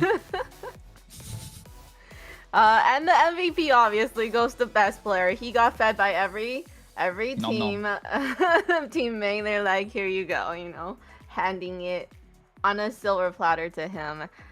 And great way to show everybody he is considered one of the best jungler in North America. Trex. Yes. Is it Kronos? Is it saving best player? I mean, is it saving Dez till the end? Is that a problem? Because let's not forget, we both looked at it. We said they could prioritize the Suyo first pick. They could have gone for the Fredrin in the first phase. Layla called it. A Leomord was available, right? They didn't want to go for the Leomord in the first phase. Went for the Claude instead, which couldn't be used by Alpha7. And Harith was still left open, which is kind of like a better pick in my opinion. Their laning phase, stronger. Yes, you can't dive in, but definitely it's a hero to play around if you're looking to play around someone. So did they save Dez until then? Did they themselves put Dez back into a corner and asking him like, hey, here's this big mountain we want you to carry, and you know, we're not going to give you the best possible tools to be able to carry it as well? I don't know. I'm not against Stamina's draft. I think they had a decent draft. Not the best though. Could have been better. I'm just saying, like, I agree, it's not a terrible draft. Even in game number 1, they got it wasn't bad. They had possibilities to win. The glue. Imagine they had the Leomord instead. Yeah. I mean, the Leomord would have been good. Don't get me wrong, but I don't think. Even at the end there, I think right now the pressure is on. We'll get back to the pressure, right? The pressure is on, and in that last defense, there was a mistake made. It wasn't about draft. It wasn't about anything at all. That game could have gone another 2 or 3 minutes easily. They could have defended. Ricky should not have dropped the glorious pathway. They should not have came out of the base to try to do a chase down attack while they were leaving. I think it was a bad call. Whatever the shot call was, it was a bad call. It was a misplay. It was a huge misplay. It cost them the game because they defended very cleanly. They lost an inhibitor, and we're talking 7K gold deficit they were able to defend. Like, just to paint the full picture, Alpha7 had a huge gold lead, could have tried to force things open, decided not to, was willing to leave. You just got your teeth kicked in, and the guy's like, all right, fine, we'll fight again tomorrow. And Stamina decided to pick a fight. The same thing happened in game 1, right? Same thing happened in game 1. A mistake from Stamina Esports that allowed Alpha7 to take the entire game. The topside fight, Dez was in a really good position on that Saber, decides to go in and get Nats instead of Cold World or Zia, and then now all of a sudden, no triple sweep. There's no possible way to take down a damage dealer. Zia's already gone with the Blazing Duet. It's looking dire, it's looking difficult. They didn't, and then best player is in the mid lane. They're just able to get the big win. And now same thing here. Like you mentioned, you just got your teeth kicked in. You know, the fighter said, hey, we're look to fight another day. Take your rest up, but get back in full strength if you can. But I think Stamina Esports, you know, trying to get back to the best possible position. Unfortunately, being their own worst enemy, tripping on their own legs, right? Tripping on their own foot. How do you say that? Tripping on your foot? I don't know. They got tripping on your shoelaces? 2 left feet? Yeah, I mean, in a different language, there's a, you know, there's a way to say it, but in this case, you're right. Like, getting your shoelaces tied. You are your own worst enemy. Exactly. Game 3, potentially the last game in this series. What are they gonna do? Are they gonna give Dez right away the jungle that he needs to carry? But the problem with the first pick for him is, what is Alpha7 gonna counter with? Because it's hard to pick a carry jungle and then having everybody counter you. Right? I think at this point, you're on game 3. You just gotta play better. Never. I don't even want to break down the draft. I don't even like. I'm at a point where it's like I said, I don't think Stamina's completely lost in draft. We've seen teams win games when they've had possibly a worse draft, have possibly been countered. You know, Stamina needs to come into this. I don't know, Kronos. Do they come in swinging? Do they play for a late game? You know, like, if we really want. If you're in Stamina's shoes right now, if you're coaching Stamina right now, what do you tell them to do? First half, you need to pick up the Fredrin here. It's going to be contested. Look at the jungle picks that are already gone for Stamina. You're not going to get the... I mean, unless Alpha7 are gracious, right? We'll give you the Suyo. But still, even picking up the Suyo and expanding rivers, there are ways to counter him. If I'm Stamina's coach, I would say I would prioritize giving Dez a better pick in the first phase of the draft, not just leave him until the end. Because yes, those picks were good, but you're not really, you know, giving fuel to Dez to get to that next level. So in this case, I think Herod is a great choice. Suyo is a great choice, but it's not gonna be picked up by Alpha7. Sora is not gonna go through. Valentina's not gonna go through. I think Alpha7 don't care what you're gonna get at the first pick at this point, because there's a lot of the picks that they've used up are available for Stamina. So if you're gonna go crazy with the global bans, it's gonna put you in a position where you're confusing yourself. So just get something crazy. There you go. Carry's a good choice. Now on the other side, Hylos is a option, I guess. Freya, oh wait, Freya's already taken off. Ooh. Hylos going into carry though, I feel like they wouldn't want to try to go super I agree, but there you go, box. And they go tanky. Okay, well then. It's, yeah, you're prolonging what the carry can do in terms of damage, right? And Trex, you're smiling because is this the test, right? Is this Alpha7 saying, hey, let's try something? There you go, let's try something new, right? This is the moment where we can try something new. Let's try something new. And Arlott is a comfort pick for Natsu. Yeah, not only that, but we're already seeing flexibility from Alpha7's draft in the front here. The Basha could honestly get flexed over to Rome. Who knows what can happen with Arla? Most likely definitely into Nat's hands. Showing the XP lane pretty early. Knowing that their gold lane is minimal at this point. You don't have the Claude, you don't have the Harith, and now you don't have the carry. We're looking into things now like Moskov. We're looking into things now like Beatrix. We're looking into other possibilities out there that have been picked up. So I got a feeling Alpha7 holds that gold lane down towards more, maybe even second phase, honestly. Marcel pick for Stamina. They are the first team that was able to get the dub on it. They get the Suyo as well. Once again, Stamina, like, not a bad draft for them. Not a bad draft at all. Not a bad draft. I agree. You get the Suyo in your hands. You get the Marcel. You get the carry. So you do have the peel to kind of make Dez shine. They need to add a lot more poke in the mid lane. They need mid control. I mean, if you're Alpha7, you just go Khalid here. You know, collapse in the early game. Get that invade. Kimmy. Oh, the damage is starting to show right now for Alpha7. Just that Kimmy alone, with the two frontliners that they have, it's getting to the point where what can Stamina do? They're like, what are the mid lane options that are left open? I think if you're Alpha7, you take out all the mid lane options that are possible. The Lilio was used up, the Jushin's used up. What's next? I think Valentina's a great choice that they can take. That can get off the table. There's still Kadira, Zetian. no. Eve, Zetian, yes.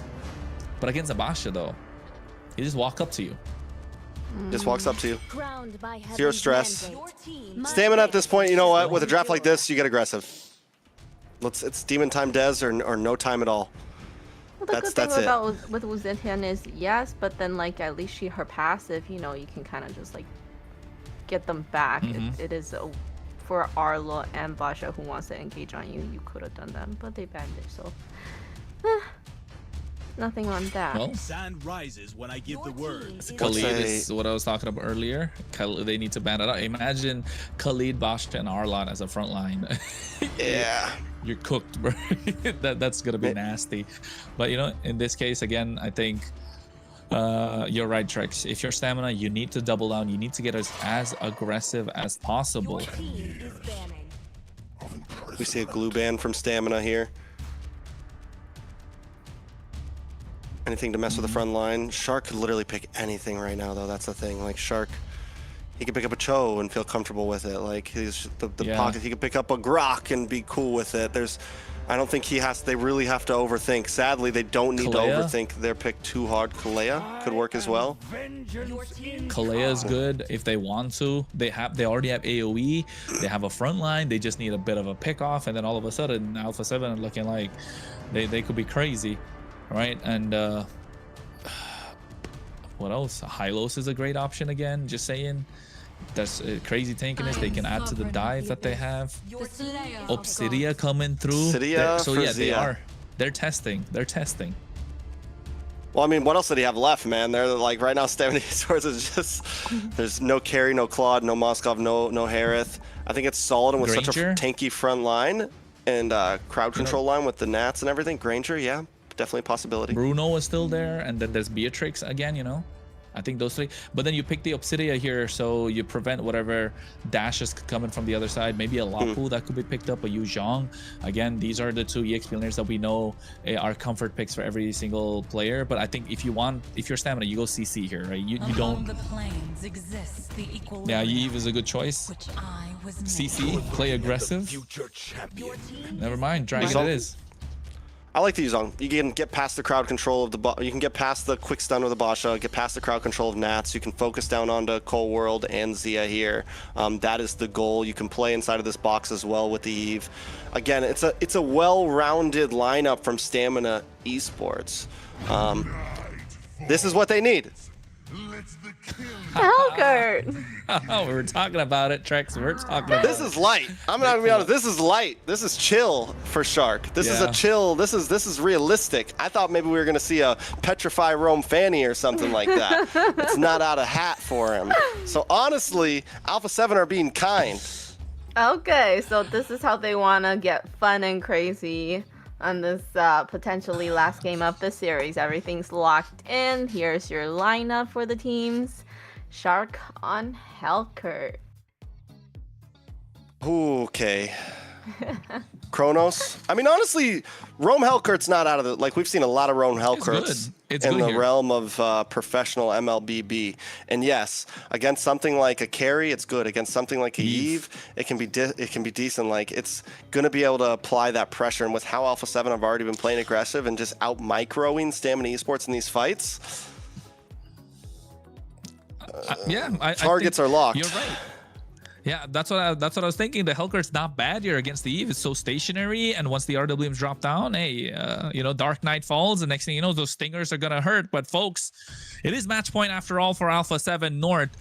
Are Stamina Esports gonna make it back? Are they gonna pull a game away, or is Eiko gonna get that broom and call it a sweep right now for Alpha7 North? Just say it. It's 2-0 in their hands. Eiko, if you're watching, do not bring out the broom. The thing is cursed. Oh, already first blood. Don't do it still. Do not grab the broom just yet, all right? We all know the thing is cursed. We don't need any replays. I don't need any crash outs. Let Alpha7 calmly take the win if that is the case. Shark, though, already getting a kill onto Ricky. This is what I mean by pressure. Early game pressure. Oh my God. Petrify. Do we even talk about win cons here? Do we even... Everyone might be thinking, Trex, what are you even talking about? What is there to talk about right now? What is there? Alpha7 is just giving them the business. Welcome to top 4 upper bracket playoff Stamina. Stamina needs to, somebody, pick up the pieces. Somebody. Yeah, they need to find answers. They need to find some sort of answers right now, because if you're Alpha7 North, you're having a jolly good time. And not just that, Shark able to get first blood. That is the best possible start to the entire game. And it was before we could even get away from the split screen in the jungle to get to the main screen. So I think Shark just able to amplify, and you can see the Master Assassin Lethal Ignition coming out with the, you know, with the extra bit of penetration that's there on the Assassin emblem. And now all of a sudden, Stamina Esports can't contest the early game. But look at that, Dez going in, able to get the Soul Sever, best player, taking out super low, able to make it on harm's way still. Oh my God, he's able to escape with the slightest bit of HP. And this is looking dire, but Dez wants to go in for the kill, but he's not able to get it. Nats comes in for the back line, he's able to find one. Dez, oh, he's left in no man's land. Shark able to find the stingers.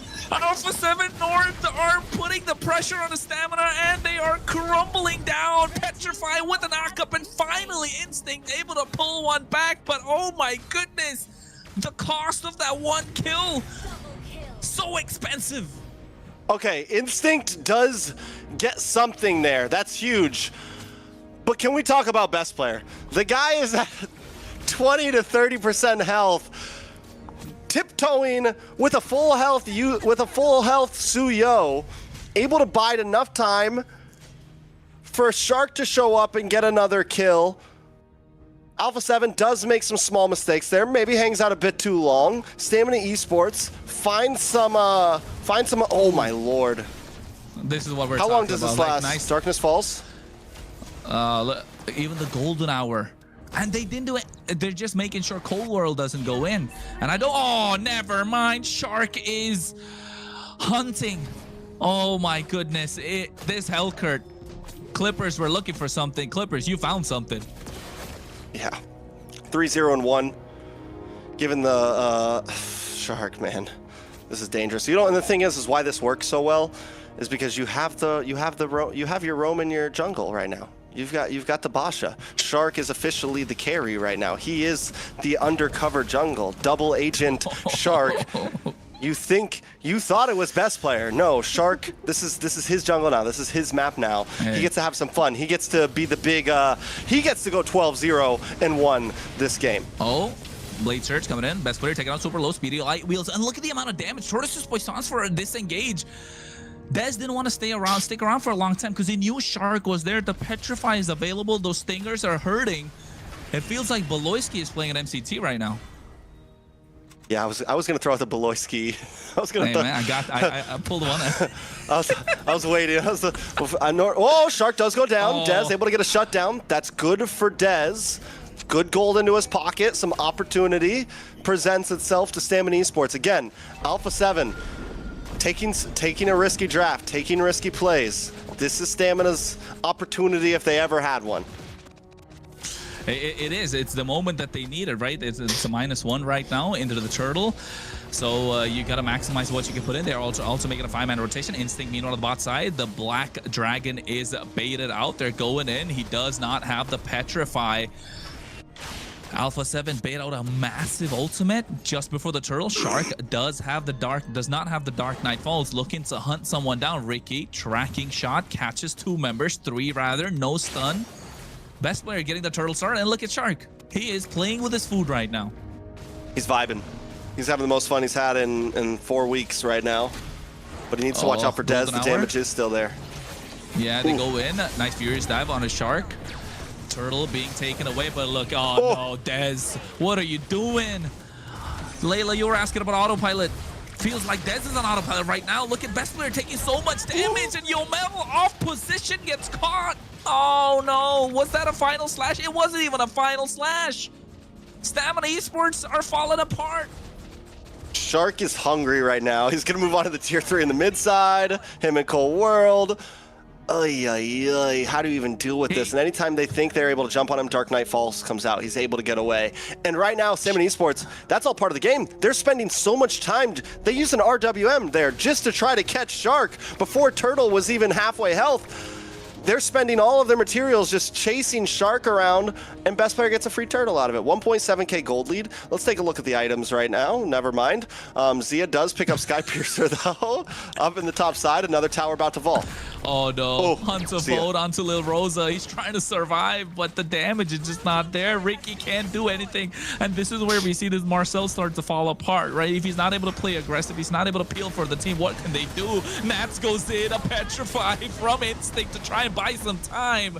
But oh my goodness, they get the kill onto Yomel. No RWM right now to try and defend this mid-tier 1. Look at the knockup coming through, the Petrify again. Lil Rosa off position. What was he doing in that purple buff area? Oh no, Alpha7. They're taking this game by storm. Shark's got some tables to wait, man. Customers are calling for him. He says he's got to go. Take some orders.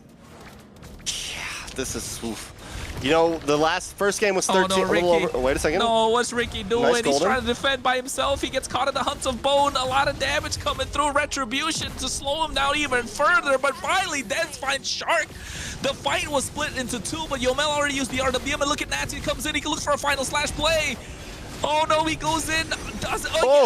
Gets Instinct. Oh, able to buy some time, and Stamina Esports escape with the skin of their teeth.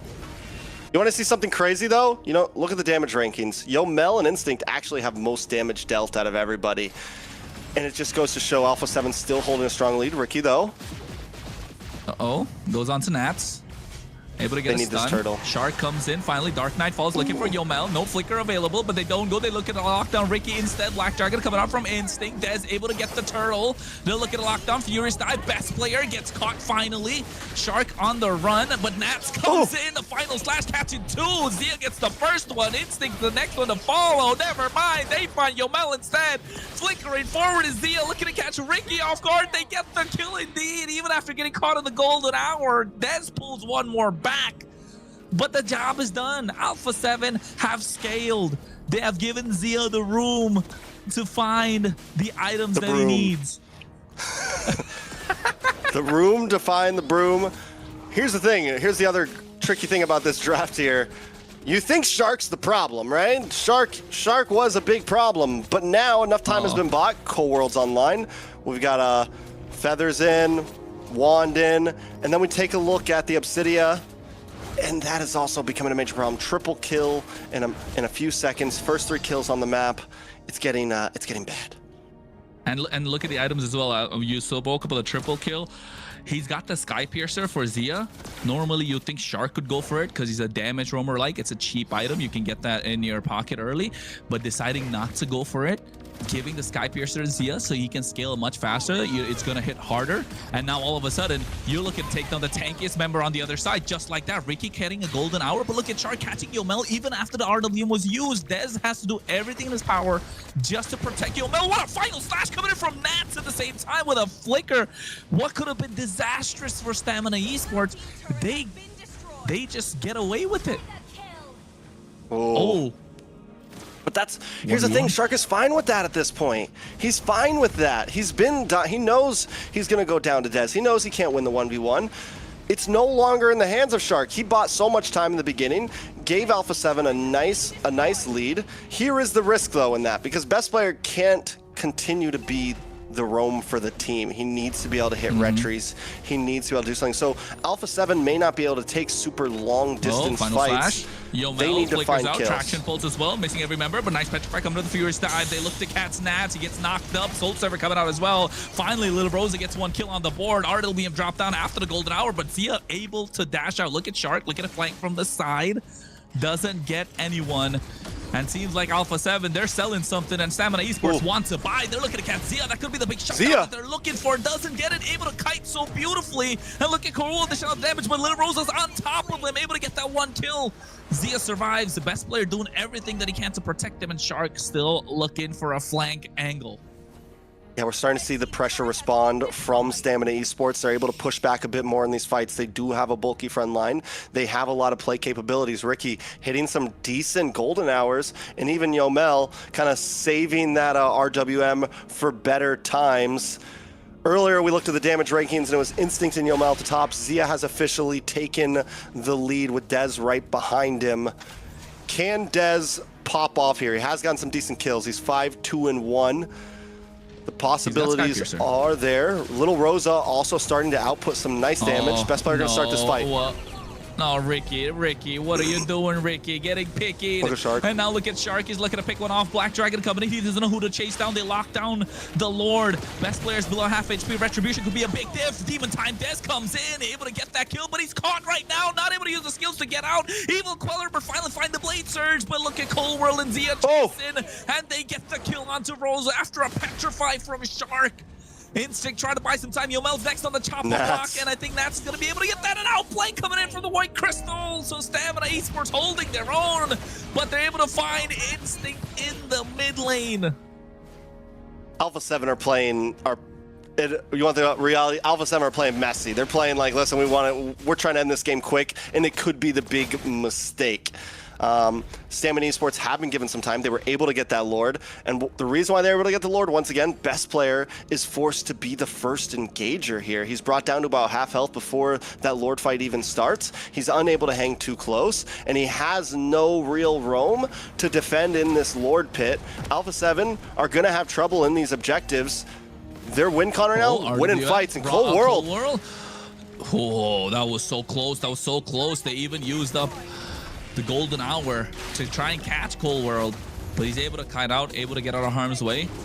Shark getting the split down on the bot side, demanding a lot of attention. They're looking for him. It's hunting time to find this Hellcurt. Dark Knight Falls, able to escape. And you're right, Trex. I think Alpha7 are tunnel visioning to try and end this game fast as possible. Oh no, Kumar Bush goes in, best player. It's not nice every time Abaxia goes in there, right? Getting caught, finding the moments, able to peel for the rest of the team. Tortoise Poisson comes out as well. 80 seconds to the Lord. Traction Pulse missing.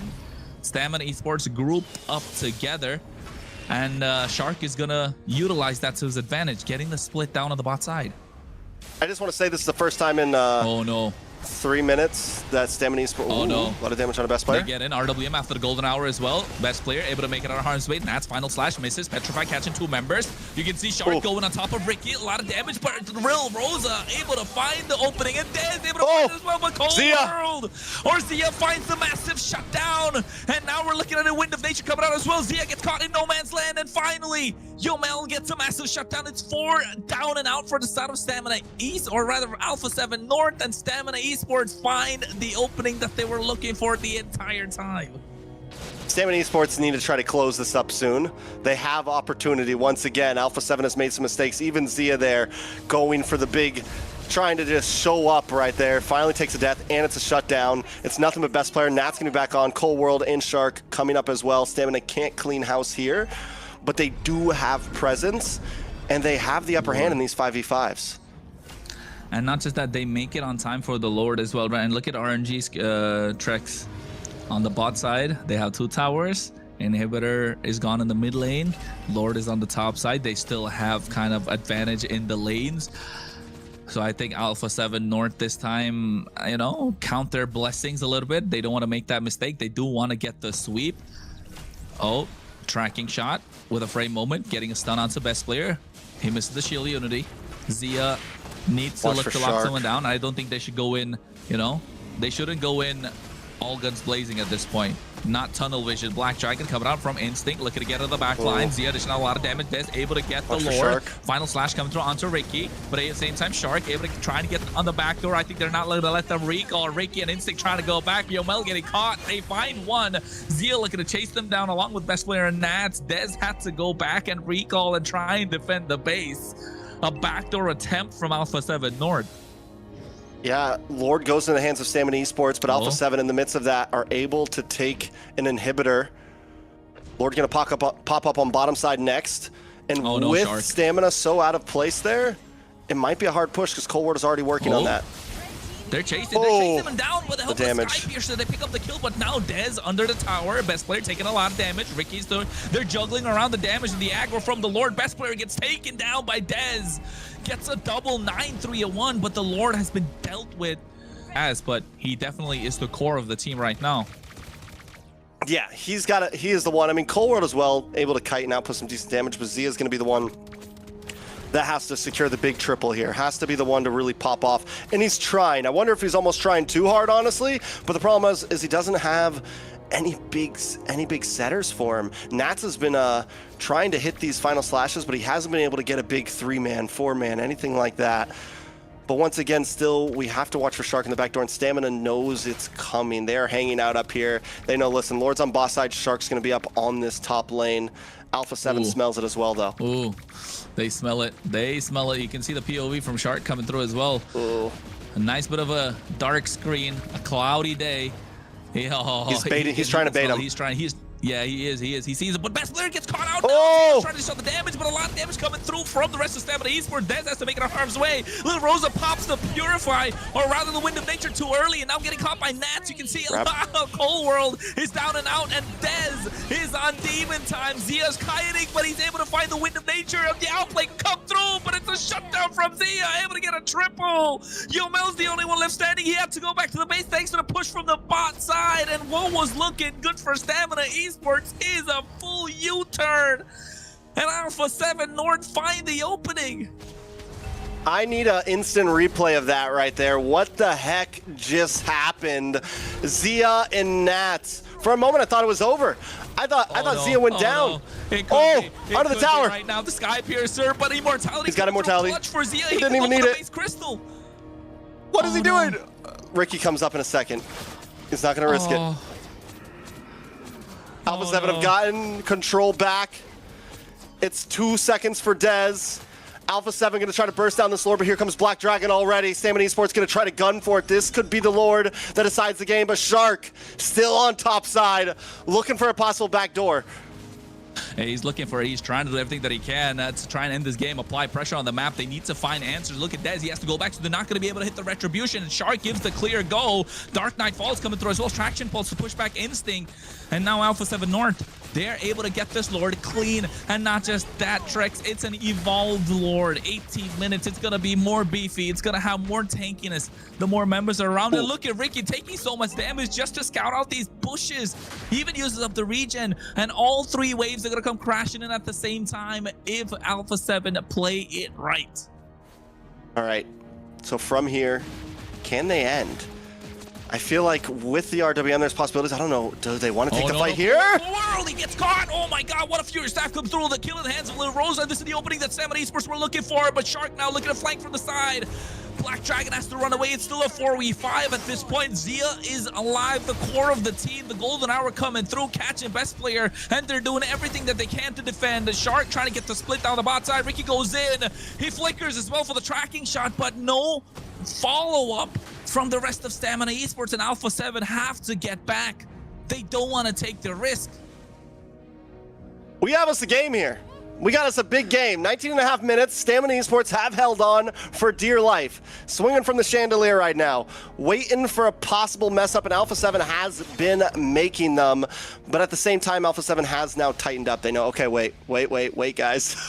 Maybe we can't get too crazy. And like I said, in the draft, they got a little crazy, but they didn't go off the charts. Shark. Catch a Petrify from Shark just to make it out of harm's way. Oh no, the lockdown Ricky with a Hunt of Bow, and the golden hour comes in as well, but only Ricky's caught in it. But at the same time, look at Dez. He's getting on top of Zia. There's the Wind of Nature to make the outplay again. Instinct comes in, the Black Dragon. Immortality switched out for the Wind of Nature, and Shark trying to buy some time, applying pressure. And look at Dez. He has to go back into the lanes again just to try and get the clear. Zia is so clutch with his item swaps. Wind of Nature pops, sell, and then get the immortality. Oh my god. Zia can win the 1v1 against Dez at this point, I feel like. For a second, I thought this Zia was done for. Best player gets caught in the RWM. Petrify coming out with the help of the Furious Dive. He's taking so much damage, but the traction pull, he still walks out alive. He walks out alive. I think a lot of that comes down to Stamina being a little too scared to completely pounce on one member, right? It's, we've fallen into this trap before. Little Rosa. Shark has Darkness Falls. He should be good. Oh, no. Don't bite the bait. Look at that. It's taking 4 members to be on the bot side just to make sure they catch Shark. Nats comes in, looking to get in the bush. Gets caught right now. There's the shower residue. Here comes the blast. Oh no, Dark Knight falls along with it. Real Rosa gets the Wind of Nature on point as well. No buy and sell come through. Golden Hour catching 2 members. Here is the re-engage with the Black Dragon. Best player trying to go through as well. Nats aggressive. Gets the Vengeance on point. Hunts a Bone missing. Traction pulse not catching anyone as well. There's the item swaps. They sell the Wind of Nature for the Rose Gold Meteor, and they get the Wishing Lantern. So now you know if best player gets caught in the RWM again, he will be deleted, right? He will be taken down. Last Lord of the game possibly here. Shark still hanging out on boss side. Stamina Esports know the clock is on. They're going to try to rush this.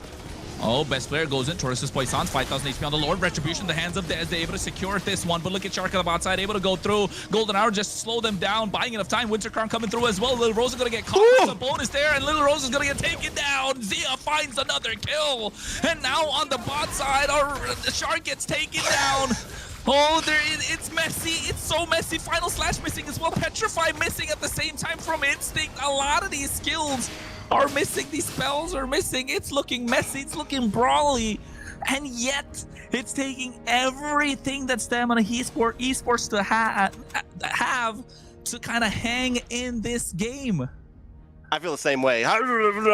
Like that's all we can do to express our feelings right now on this. Oh no. Oh, Ricky, he missed the tracking shot frame moment with the flicker. He tried to play again, so now he doesn't have the flicker and they get punished. Golden Hour coming through, catching Nat. Best player taking a lot of damage. Immortality is still available. Taurus's Poissons, he pulls the aggro to the top side and able to get the clear. Look at Nat zoning out 2 members by himself. Tracking shot frame moment, a lot of damage. Final Slash coming through as well. Nat's looking to get taken down, but flickers out of harm's way. Zia's immortality's popped. It's not looking good right now, and they finally find the shutdown. The Rose Gold Meteor came in too late. Stamina Esports looking to end it all. Cold World's immortality gets popped. Shark going in. They're looking to try and take the base Crystal, but Yomel is there, and they finally get the Lord down. Dez finds the kill, but they're still not able to get the Crystal. Final Slash coming through.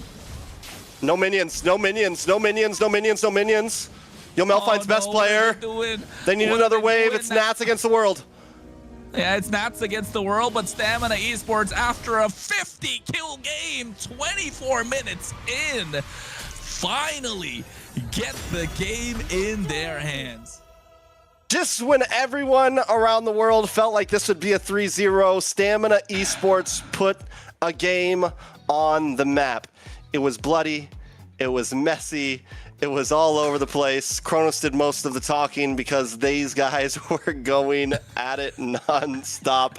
I was able to get my rest in for the next series. Layla, what a game. I agree. I agree, Layla. Yes. We agree wholeheartedly, even though we can't hear you. And it's gonna be a thing, huh? Yeah, it's been a thing. What a Not game! gonna- What a it's been- game! It was an amazing game. They held on for dear life, and they were able to turn that game around. I'll talk about the kills Dez had, that he really was carrying with the Suyo, right? Great time to bring out the Suyo. Great time to clutch on the Suyo. Honestly, the You know what? Retries won them that game. A lot of that came down to Yes. who was going to get those The last last lords. lord. I think if Amazing. Alpha7 was able to secure not just the last one, the last what, 2 or 3? Or no, the last one and the one before that, Alpha7 only got 1 lord there, and that was when because of They Shark got being 2. able to apply pressure. Nope, Alpha7 got 1 lord. Oh yeah, Alpha7 got 1. They got 1 evolve lord. Stamina got 3. So I mean, overall, Dez being able to secure those lords is what honestly I think put them into that game so heavily. You know what I want to kind of point out? Yes, Stamina come out with a victory, and you know we're crazy for the entire game, and it's going to a game number 4 right now. But it took Stamina Esports everything that they had just to be able to hang with, you know, best player on the Boxia, Nats on the R lot, which is not necessarily right now in the A tier in terms of the meta. Obsidia from Zia. Right, and let's not forget, it's a Hellcurt in the hands of Shark. So it's not their best picks. It's not a comfort picks. Yes, it's global bans. No excuses can be made, but these are some of Stamina Esports' best picks in the entire in their arsenal, right? So it's taking their best to hang with what is Alpha7's kind of like average, if I may say so. Bold statements. I wasn't gonna say it. But I know you weren't gonna say it, but somebody had to say it. But here's the next question, right? Stamina has Mr. Fear? really slowed down a lot of the possibilities of Alpha7's picks. Alpha7 has picked a lot of strong picks in their gold lane. They were banned out heavily there. Same thing coming into Rome now. Was this all part of the plan for Stamina? Hey, If reverse that sweep was is the possible. plan, amazing, right? Had everybody on the edge of their seat for this game. Very great know what? entertainment value. True entertainment value, and I'm glad Aiko didn't get out of the broom. That's for sure. He might have. That might have been why they He really might lost have. that game. Honestly, No, we gotta watch that. We knows? gotta watch that. Pull up. Hopefully to, he did not. Oh yeah, but hopefully. If he did, he's regretting it right now. I'll shoot him a DM. Don't Show me bring where the out broom is broom, right bro. now. Better be in your freaking closet. Closet, yeah. But you know, the plays from Zia though, it took everything they had. Like again, like call me a broken record. I'm all for Stamina Esports to pick up the win, get the series going. Big fan of Dez with what he's showed out the entire, you know, MCT, calling him Demon Time Dez and everything. But if it's taking you so much, and look at the outplays from Zia on the top side. It was a 2v1, and he's able to get double in the top side after play right Nats there. came in. Yes, but like this could have been a possible end if it was 1 second. You know, if the cannon minion was like below half HP or something, everything was going the way of Alpha, or nothing was going for the way of Alpha7, and still Stamina Esports were struggling to keep up. So hopefully now that's a little bit of a wake up call for Stamina Esports. Dez able to get the MVP. Deserved, well deserved. He was clocking those kills, able to find those angles, flanking from the sides. The Sky Piercer stacks were starting to rack up. I wish we could get to take a look on how much they had. I think it was probably about 70, 80 maybe at that point, right? Maybe even 64 or something, maybe 6-7, just because of how many deaths he had. Who knows? But yeah, but I think this should be a moment for Stamina Esports to be like, breathe in, breathe out, and just say like, hey, we didn't get swept. We're back now. At least now we can go into the next game thinking we can get this win, because Alpha7, we're not going to take the disrespect. We're going to bring everything that we can to you. We'll see about it. Dez, He's definitely the star of that game there. I feel like everyone played well. Honestly, Black Dragon on Instinct was very clean as well. But Dez being able to kind of take his team through there, and that seems to have... He finally gets a Suyo, something we've been kind of waiting for. It's what we like to see. Can they continue this? That's the real question, Layla. Can they continue? Well, we'll have to see. What do we have left for Dez, right? He still has Leomord that he has done really, really good on. So we could possibly see that coming out in the next game. And with the global ban, yes, now Alpha7 probably will think about their draft a little bit more for this one. What can possibly counter out all Leomord? That's what I would be thinking next, because there's Demon Time. I think right now Leomord's going to be a contestant. Yeah. So do you just first pick it? And the thing is I think the big problem here is Stamina. I mean, Alpha7 gets blue side. They can kind of run this the way that they want to, and whatever they want to prio up front, they're not going to be exactly answering like before. So I think Alpha7 comes into this match with a pretty big advantage. If they decide to take blue side, if I'm them, I would, especially with how limited they are on certain picks. Blue side's huge for first phase of draft. Get what you want in cleanly in the beginning. And then again, you know, you just go back to the basics of you put Shark on something more roamy, something more tanky, so that you can open up space for best player to actually secure these objectives. You know what though? It would have been crazy if they got the win with the Hellcurt, wouldn't they? It would have blown up in the internet. It would have blown up into Dez's face. Still might blow up on the internet. Let's be honest here. He got a first blood in like 20 seconds. Yeah, we didn't even see it, you know, because Hellcurt, we're still focusing on the split screen. We didn't even Nobody see sees it. We didn't even see the map. We don't even know what We happened. didn't even finish our sentences, our opening lines. Yeah. How dare That's he? crazy. Doesn't he know he's supposed to wait like 45 seconds before you get a kill? That's the rules. Exactly. I know, right? At least 30 seconds, not 20, Like, bro. Like, come on. You let the first wave get to each other. You know, you at least let your waves meet up, and then you fight. It's like a gentleman's He was agreement. in a rush. He was in a hurry. And now we're here extra long. Thanks a lot, Shark. I'm just kidding. I know. Those tables are gonna wait longer now, Shark. But I think if you're Alpha7, I think look, like you said, get the blue side. We're going into the draft a little earlier than the timers, as you can see. Harley's gonna be banned out. You don't want to give it on the other side. I think Suyo is not gonna be contested since it's gone off both sides right now. No Joy for Stamina. No Joy, no Suyo. I mean, Saber, not so crazy about it. Leomord is going to be a pick that's super hot at the moment. Yeah. Maybe even... what's the other one? Maybe a Harriet in the jungle, if I may say so. Well, we still have Fredrin, right? Fredrin hasn't been played yet. Yeah, Fredrin. That's the other one I was looking at. Fredrin. Yeah. So, Fredrin's a definite possibility. Yeah, do you think Alpha7 would prioritize Leomord over Fredrin, though? Honestly, I don't think Alpha7 have to exactly like prioritize. Like they could, Alpha7 could go for the Fredrin, they could go for the Leomord. They just need a solid lineup. Don't get crazy. Give best player opportunity to secure objectives. Make sure Shark's on something tanky, and then they can kind of take it from there. They need their You know what I was to be thinking? tanked. There's still YSS available for both these teams. Right. YSS has been also performing If they want really to well. reach deep into their pockets, I'm trying to see.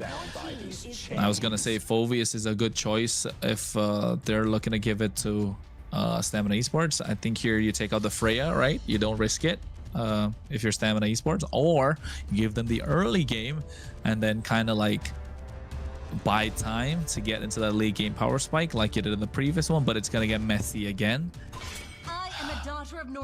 Never mind. With a question for YSS, I feel like he does do better as a jungle than when you put him on like gold lane, because I don't think he has been doing like really well in a gold lane position. Depends on the matchup in the gold lane. That's what I would say. He's definitely been a rare pick in the gold lane, and we have seen him pop off. There goes the Leomord, so there it is. Yeah, this is what we want. Let's secure best player, something solid. Or is it more like denying Dez of the Leomord? Both. It's both. Right? Yeah. And honestly, Alpha7 probably feels at a point where if Dez isn't going to be a damage dealer, like if Dez picks up the Fredrin, we can win everywhere else. Like, we feel like Zia can outplay Lil Rosa. We feel like Cold World can outplay Omel, you know. Yeah. Do Stamina just go carry Kaja? I'm just saying, like, why not? They can't pick carry. Right. No, they can, right? Stamina. Oh wait, they can't. They can't. Yeah, you're right. picked You're it right. last You're time. right. They just played at the previous game. I thought Alpha7. Then so Alpha7 can go carry. They Kaja still have if need. Harith in their roster. Yeah. Harith. Okay. Harith Zetian, Yeah. looking good. But here, carry Kaja, right? Like, don't think Carry too for much. Alpha. Kalea, You lock in the carry now for sure. You need to make sure Yeah. Zia has something solid and doesn't get because if that gets banned out in second phase, then you're really reaching for Zia. Carry our Claude even, like, okay, with Claude is already can't picked pick up, Claude. so yeah. Khalid is good. I think it's got to be goal in here. You got to lock in the carry. Or maybe you I'm go sure for Zia Ranger. has many heroes that he Ranger? can use. Man, Trex, you've been working too hard, huh? Just saying, you have the poke, you have the distance against the Zitian, you have the distance against the Harith. Barza for range. So, okay. How was your trip to was it Disneyland? Are we Disneyland? allowed to? No. I No, don't know we're not what the allowed heck to. is that? What the heck is that? Okay. Stamina Esports on the gun here. Do they lock in their About to jungler say. now? Do they go for the Ube? Do they just pick up the Don't Fred wanna- here?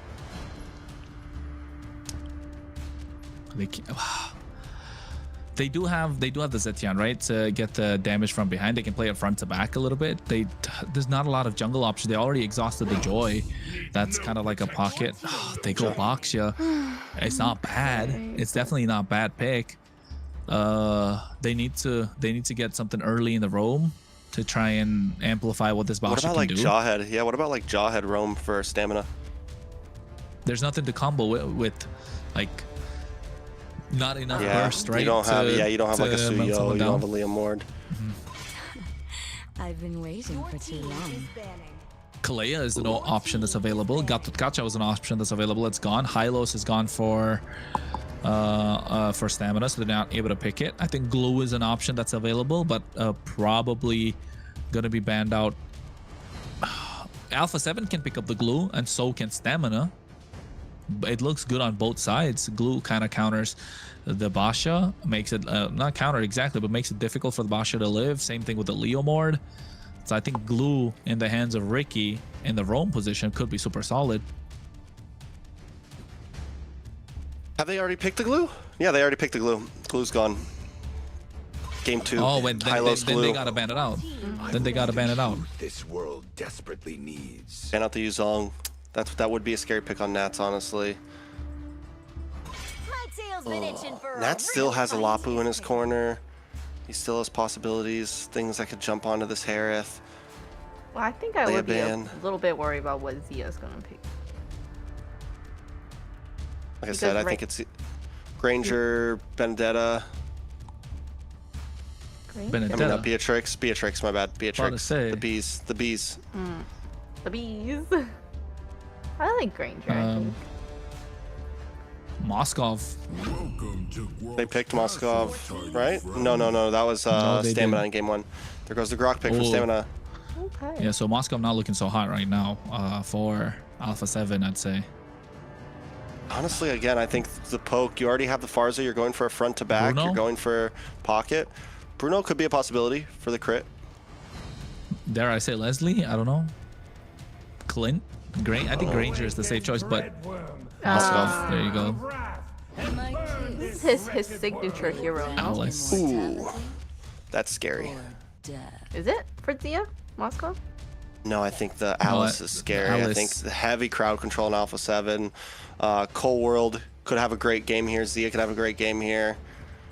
You have a lot of possibilities. A lot of possibilities. This is a well-rounded draft from Alpha 7. If Stamina can beat this, then they can show that, listen, last game wasn't just a fluke, that we can go toe-to-toe. 100%. They got the front to back. They got objective control. They have split push capabilities. They got the mobility. They got Alpha7 got the whole package, and now Stamina Esports, they look like they got the whole package too. They're not lacking in terms of physical damage. They've got the sets. They definitely have neutral objective control, early game. Yeah, this is a good game we got on our hands right now. We'll see. How do we feel about the CC pick, Layla? I don't like it. I just feel like it's a physical damage that is not that strong, especially the fact that you cannot focus on a certain hero with her yo-yo. That leaves it kind of annoying to do. Yeah. I would prefer a XP that has a physical damage that you can lock onto somebody.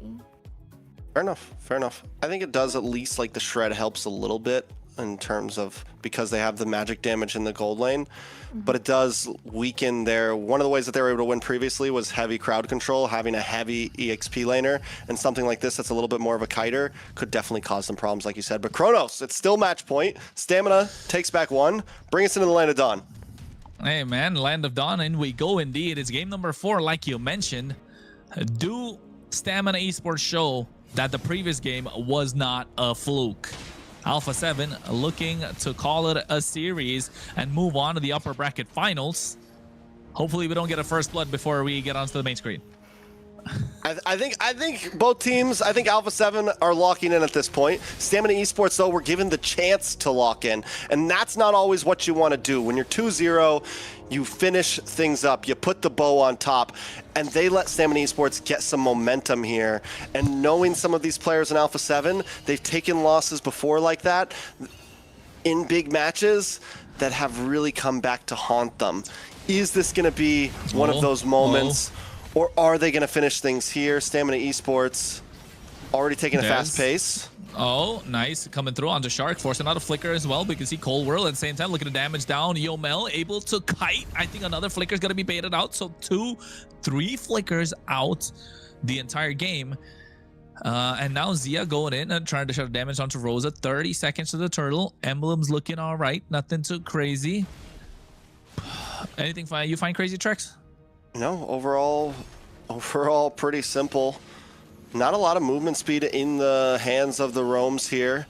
Honestly, both teams just taking it slow. But this is, I want to point out that first fight. Alpha7 once again gets hyper aggressive, and I think Stamina Esports wants that. Like that's what you need to do. Let Alpha7 be the engagers. Take things slow. That's where Stamina Esports have been able to get these wins in some of these skirmishes in past games. Alpha7 wants to try to wrap things up. They're gonna push in. We already saw Cold and Shark believing they could get the kill and wasting flickers. Oh, Feather Airstrike coming through point blank range, but I think cancel out a little bit thanks to the help of the damage coming through. But now Instinct, it's a Yo-Yo Blitz with the help of the curtain call. Zoning out best player. They get them super low. Contrary to what Layla said with the CC, I kind of like the CC. I understand when she was coming from in terms of locking someone down, but you peel for your team so well, giving out so much damage because you're lacking that physical damage department. Now look at Nats. He's caught in a difficult position. Throne of Ruin coming out. Retribution still in the hands of Dez, able to secure the turtle after the Fury of the Phoenix. First blood. Instinct gets that. Stamina Esports looking good right now overall with this draft. Alpha7 playing a little messy, making some mistakes. Maybe once again getting too aggressive. The whole idea that they could just outskill their way to victory is starting to hang on a thread, and they need to play this a bit smarter. Oh no. Oh, they collapse onto Core World, not giving any space. The Steed comes out from best player, but look at Instinct with the vengeance, dishing out so much damage from the Yo-Yo Blitz and Curtain Call. And this is what I like about the CC. You are not supposed to play this hero so passively. If you're able to play aggressively like Instinct is, it gives you more opportunity for your team to pick up these kills or get the space that you kind of need. And now all of a sudden Alpha7, who are so aggressive in the past 3 games in the early game, now Stamina Esports have finally found confidence thanks to the previous win. Yeah, and with Instinct moving around, even last game, he was playing aggressive, he was creating space for his team, and now he's on something that can actually output some damage. This could be Instinct's time to shine, you know? We've always been focusing on Dez, we've been focusing on Lil Rose in the gold lane. Instinct needs to put some dubs on the map, and he's up against one of the best, so this is really the chance to do that. The recalls. Hey, yeah, he's trying to get into the head. He's saying, like, I'm still good. I'm not, you know, I'm not letting my team down. I still got the confidence to take it to the MSC MPLPH champion in Nats. But looking at Stamina Esports, the rotations are coming in a little cleaner than it was in the previous year games. Yeah, very clean overall, and Alpha7 just kind of slow to a lot of this. Oh, Shark flickers out. Nice flicker, nice tech charge, but now two big. Like, this flicker's not available and the tech charge not going to be available for Ricky. They do have the Fear of the Phoenix, however. Shark scouting out these bushes. Fear of the Phoenix comes out to find them, gets a stun. Dez able to lock in the turtle. Nice bit of river control from Stamina. Yeah, Alpha7 doesn't even really try to fully contest. Best players on bot side, clearing jungle. I think at this point, Alpha7 knows we got a Moskov. We've got a Farza. We need a little bit of time to really output the damage, especially with the fact that Stamina Esports was able to get some early game kills. This is the right play. We weren't able to get the advantage in the laning phase. We take things slow from here. Feather Airstrike onto Yomel, Cold World. Getting the poke down. Shark doing the same. He's just in the face of Ricky, and Ricky doesn't mind it. He's a Grok after all. All right, so what does Stamina do from here? Do they just hit the gas? Do they keep this up? They don't exactly have a scaling roamer, so I think it's not needed to be like, oh, we need to put 3 or 4 kills into the hands of Dez right now, right? But with this advantage, if they can get this third turtle at this point, try to get that gold lead up to 2K, get Little Rosa involved a bit more, get Instinct involved a little more, and already look at Instinct making his way up top, looking for some pressure. Dez. Yeah, and not just that. Also, Stamina Esports trying the best that they can to bait out flickers before a neutral objective comes in. Yomel still has a flicker in place. Instinct gets the War Axe, so you know the damage is going to start showing right now for this CC. Stamina Esports looking, it's slow. It's slow. They're not pushing it, like you said. You know, they need to find openings for themselves. And same thing with Alpha7. They're not pushing it because they got a Moskov, they've got a Farsa, they've got the high ground. And they can definitely play around it. This is definitely one of the slowest paced games we've seen so far on this 4th match in this best of 5. It's an 800 gold lead, nothing too major. Nats as well, another late game hero.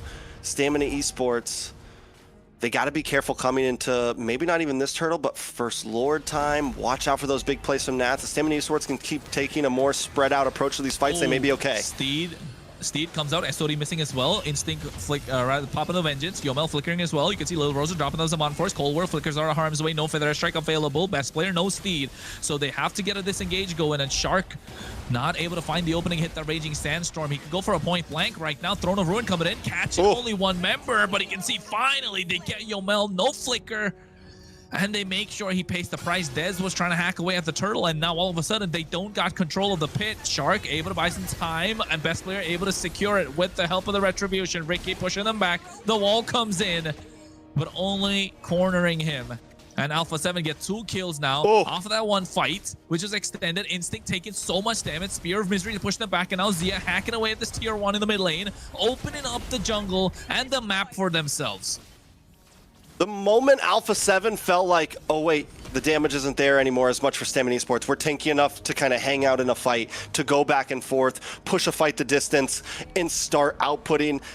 They completely jump on it. And this is where we're going to start to see the push and pull, and Alpha7 should have control. Little Rosa still not quite there yet. Zia wasn't even involved in that fight, and Alpha7 was still able to get the kills.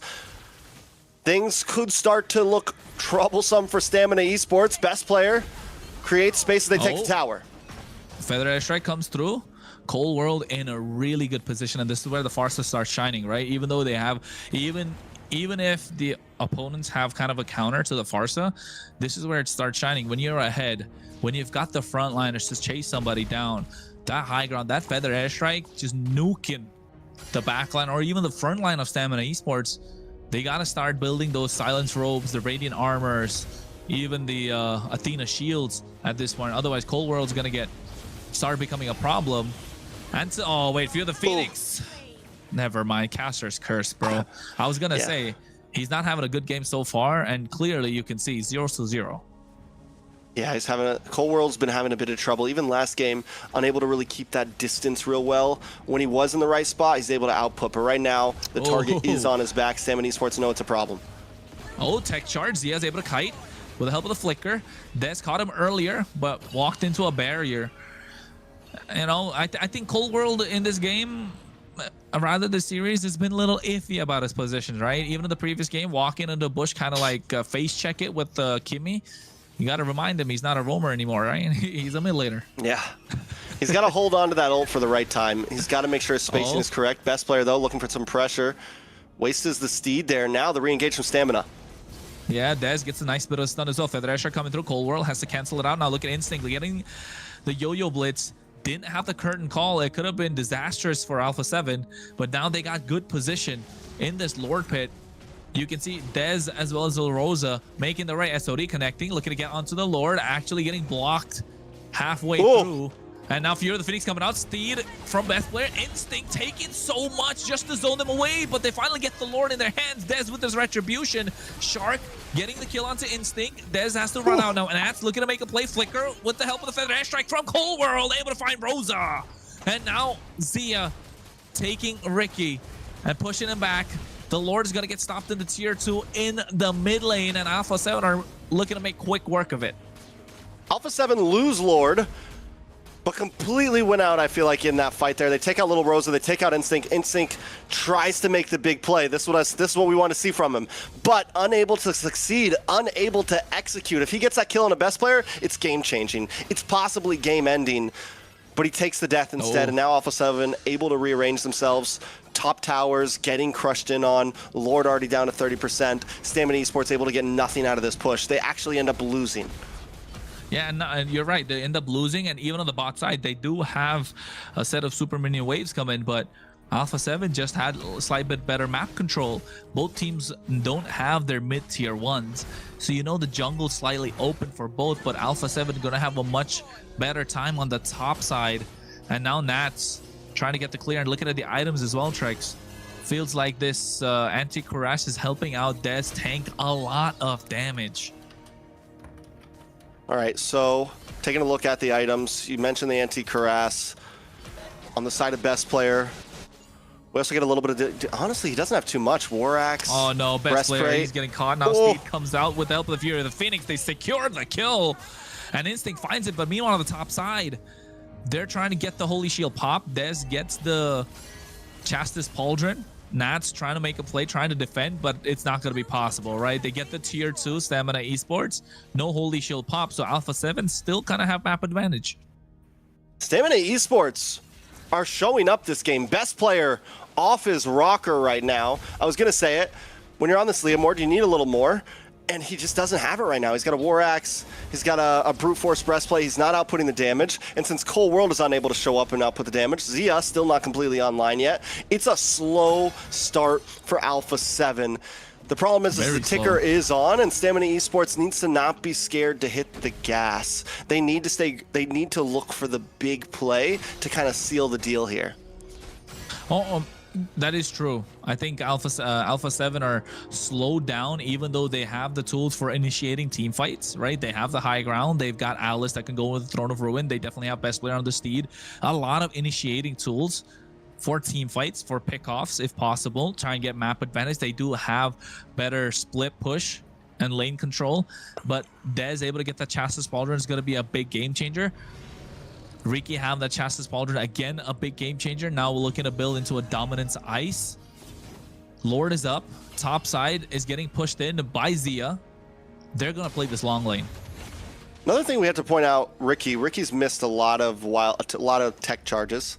I feel like he's working so hard just to focus on Zia. Oh, there's no, the Kumar Bushman. Oh, what was the Fury of the Phoenix? Oh my God, Cold World taking so much damage. With help of the Phoenix, descent from Yomel. Nats. Oh, Cold World's not having a good time. Feels like he's a bit distracted, doesn't it? But also, if you notice, Ricky just wasted his tech charge. He didn't hit the flicker in time. He runs into the top wall. That could have been so much bigger for Stamina Esports there. Small mistakes making a big difference. Instinct right now has to pop his vengeance as well. You can see they're chasing him down. The Lord is 15,000 HP. Reset.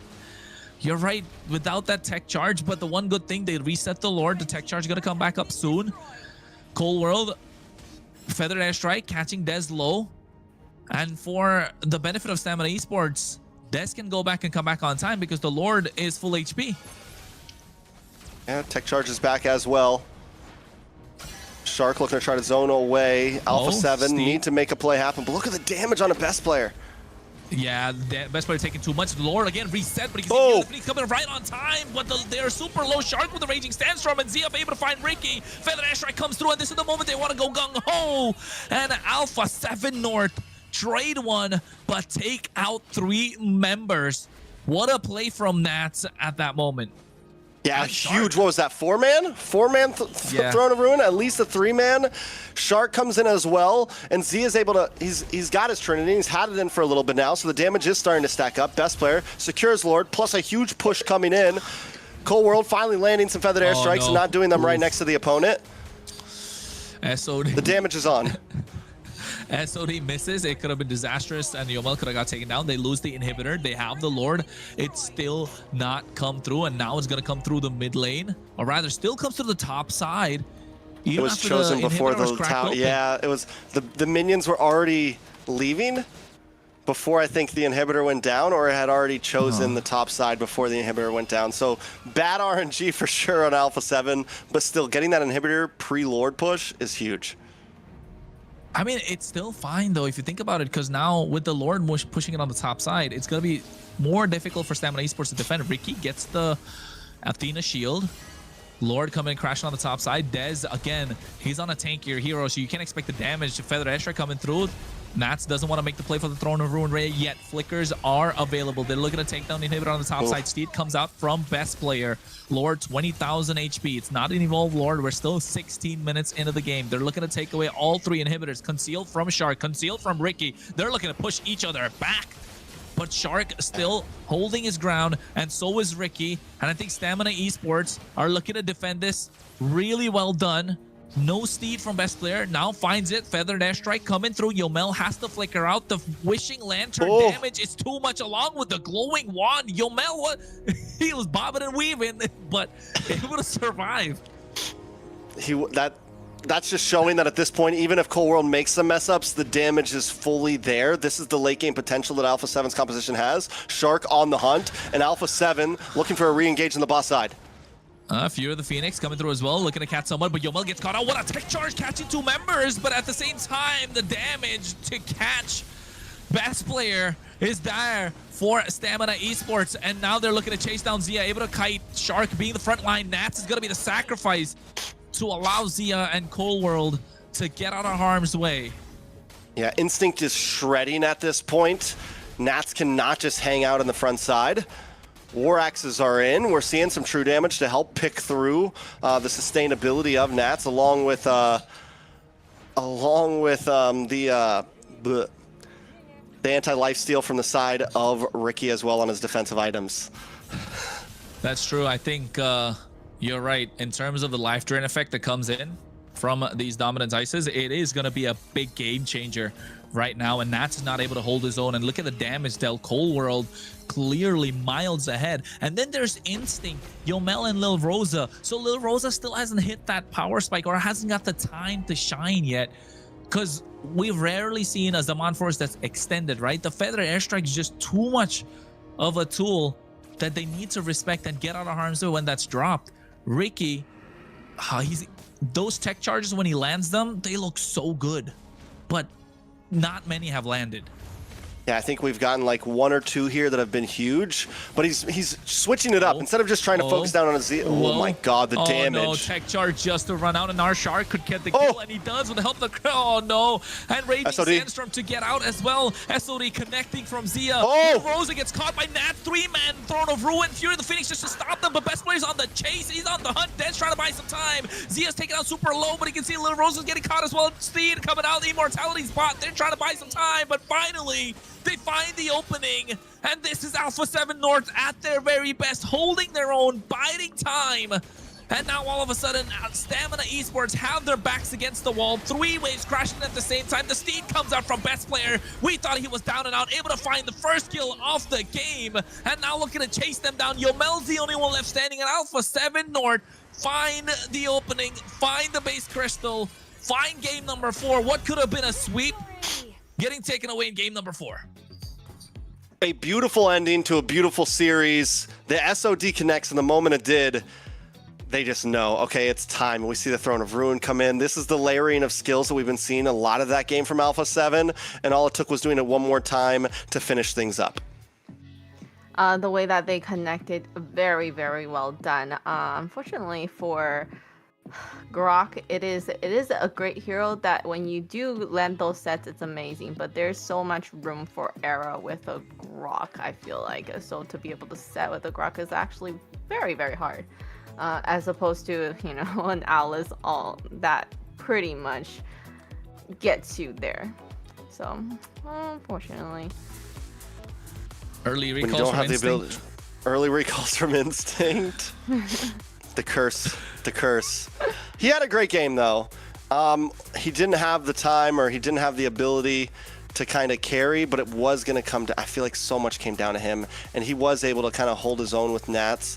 He was able to hold his own against best player, but towards the end, it wasn't going to be down to just one player. Alpha7 won that game off of the ability to work as a team, off of the ability to make those calls for those big fights. I feel like every time they won a fight, it was due to Nats getting a huge Throne of Ruin, comboed up with something else.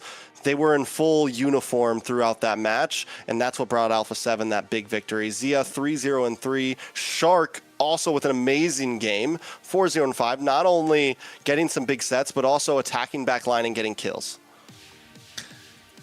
And I like how you mentioned they were kind of in sync, right? Uniformity that when it comes to these team fights, and also showing that Alpha7, yes, they can play aggressive in the previous game, in game number 3, which they did, but also understand their power spikes, right? Yes, we know them to be a powerhouse team. Yes, they're probably favorites to take it all, be the #1 slot for the main stage in MSC.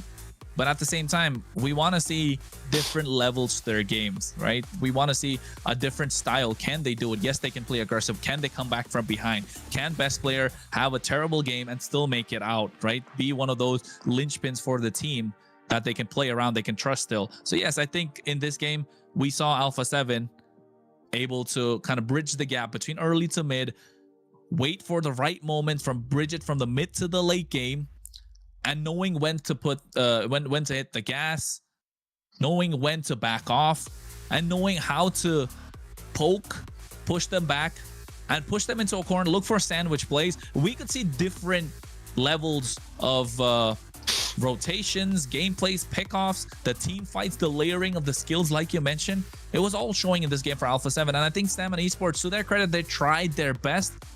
But I think in this game, we could see that definitely Alpha7 is a better team. And with the better team, with the MVP going to Shark. Amazing gameplay.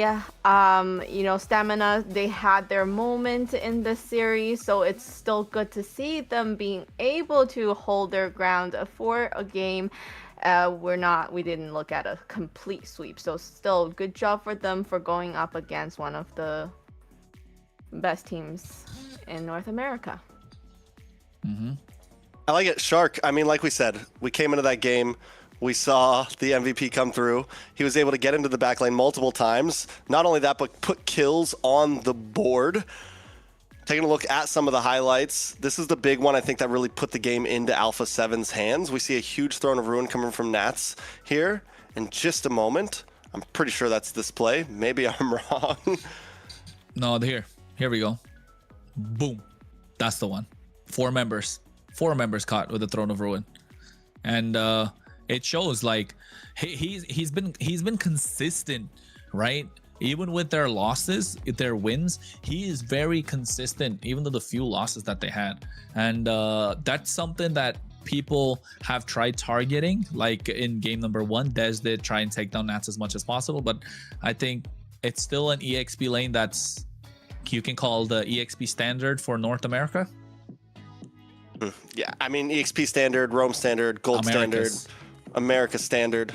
That's Oy, the Alpha standard. okay. You gotta recognize the Alpha, Hey. guys. You gotta recognize the Alpha. The alpha of of the RTA. Americas, Alpha 7. America. Yep. Wait, the 7. Is it 7 players? They are the Alpha 7 right now, right? Yeah. They are I mean, they the have- Alpha. I don't was really know gonna where the say, 7 what's comes the from. 7 for? Maybe like 7 players in the team. I don't know. Like, I think it's really, just you know? we got to dig in a little bit into the You history could of ask. Alpha 7. You could ask. Okay, so anyways, welcome back. Come back. Joining us now, we're gonna have Zia from Alpha7 North. So let's give him a big welcome. Oh, Hi. hello guys. Oh, not Zia. Nats? Okay, we have No, Nats. this is Zia. No? No, this Zia? is Zia. Oh my goodness. Well, I was gonna say, but I was like, what? Okay. Hi, Zia. Thank you for joining us. Sorry for that mistake there. First of all, congratulations on the win and securing your place in the upper bracket you, final. You're welcome. So my first question for you, and now that Alpha7 North has secured a spot in the upper bracket final, which team are you expecting to meet in that? We would love Night Horde. The So we Night can say Horde. we beat every team. Okay.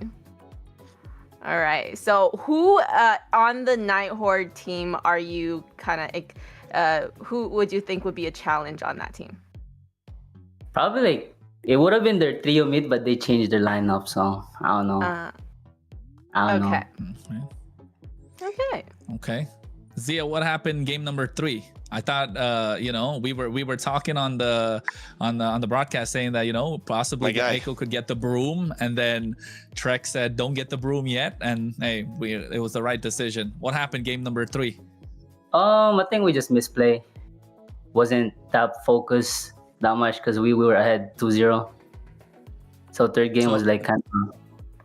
Do you think we're gonna see that relaxed Alpha 7 again? Because hey, we're upper bracket finals now, then grand finals, and then you're gonna face the South team later on if you get through.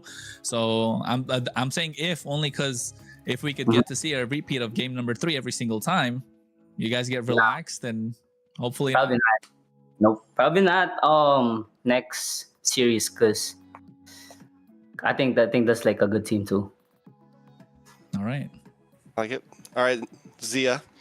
I like the mustache, man. You're looking good. You're looking healthy, my guy. You're looking good. Okay, so we talked a little bit about possible next series for you. Do you think? What's your prediction on the upcoming series, Night Horde versus Vendetta? I got 3-2 Vendetta though. 3-2 Vendetta. Ooh. All right. Vendetta. Who do you think will be your big? Following that, do you think Vendettas are your biggest challengers right now? Yes, because we versed them like 3 weeks ago, and we lost one game. It would have been 2 games L, but we came back. I like it. And then if you guys make, one last question. If you make it to grand finals, you win all of this, how do you guys feel? Have you been doing research on the Southern teams? How do we feel about going against, MCT South? Nah, we are not. Do you feel ready? Yes. GG's? Okay. I guess. 4-0, best of 7? Nah, I don't know about that. Maybe we'll lose. Okay. Maybe first game. We always lose first game. Fair. Okay. And you know what? We haven't got a chance to get an interview with you, but what do you think about the global bans? Right? That's one thing I wanted to ask you. It's fun because I can play any heroes every game. I don't like just playing one hero for a series. Yeah, like the Moskov, like Shark mentioned earlier. We don't get to see Zia play Moskov no every Moskov. single game. No Moskov every game. No Moscow every game. Fair enough. All right. One last question. Do you have any messages? Oh. I want to ask. We've seen, Stamina Esports is a great team right now in North, and they're up and coming, and they've kind of held their place. What do you think Stamina Esports were lacking in this entire series? What could push them, you know? What could make them a contender against you? What could make it to say that, you know, hey, we had a really tough time against them, rather than just, you know, slip up game number 3? What could that be? I don't know. I'm not saying it. They gotta figure it out as a team. Hey, man, okay. I thought you'll give Hire words of Zia motivation, as their inspiration, but coach. guess I don't not. know. They got it. They got it. Zia's like, don't put me in a tough spot. Play harder. That's it. Last question. Do you have any messages for the fans that are supporting your team throughout the playoff and today? Appreciate all the support, and hopefully we win it all. All right. Right on. We'll see you in the playoffs final, maybe. Thank you for spending the time with us and doing the interview. Thank you. Thank you.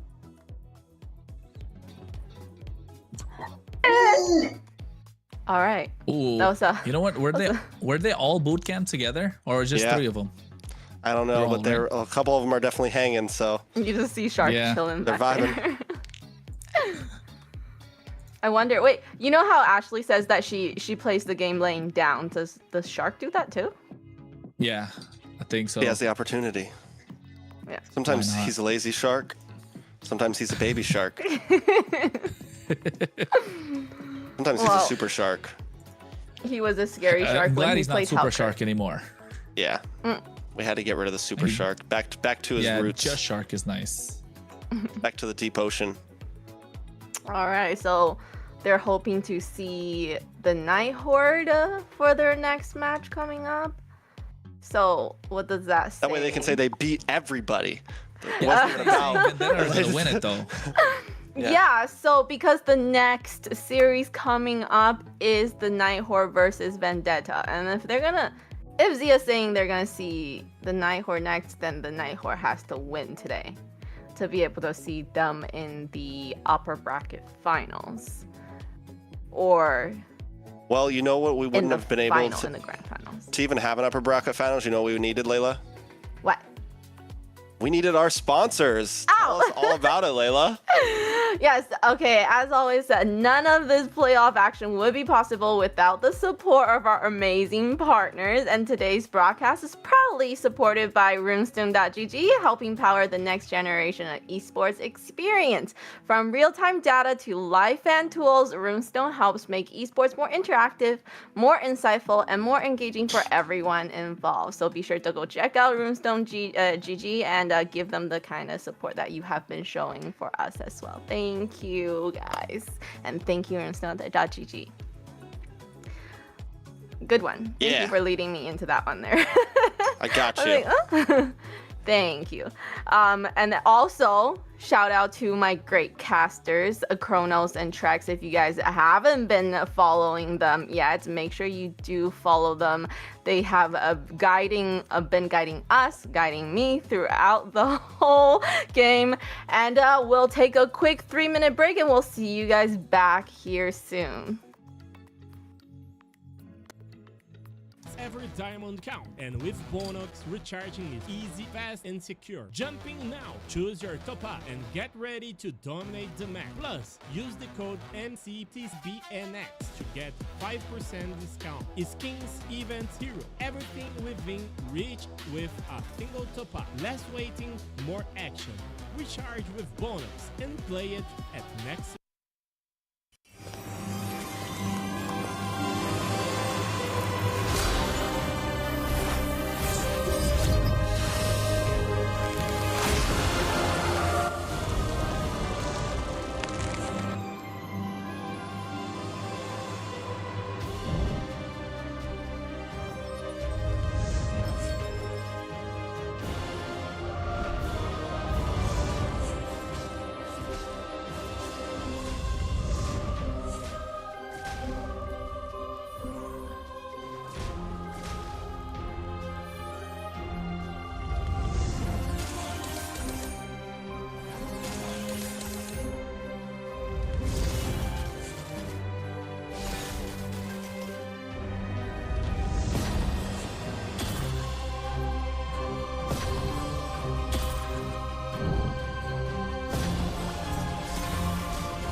Listen up, warriors. The Frozen Sea Showdown is here. 8 Brancos, 2 sides. Ready your hooks. Well, the rules? Real simple. Hook 'em over, then bash 'em. Or hook 'em back and stash 'em. Remember, kills will make you stronger. More kills, bigger targets, so swing those hooks. More kills, better hook, so wipe off their looks. Crabs in the river, hook 'em. Reel 'em in for new skills. Stun. Magnet. Reflect. Chests in the cave, hook 'em. Reel 'em in for new skills. Team heal. Team super hook. Crazy ults. Total chaos.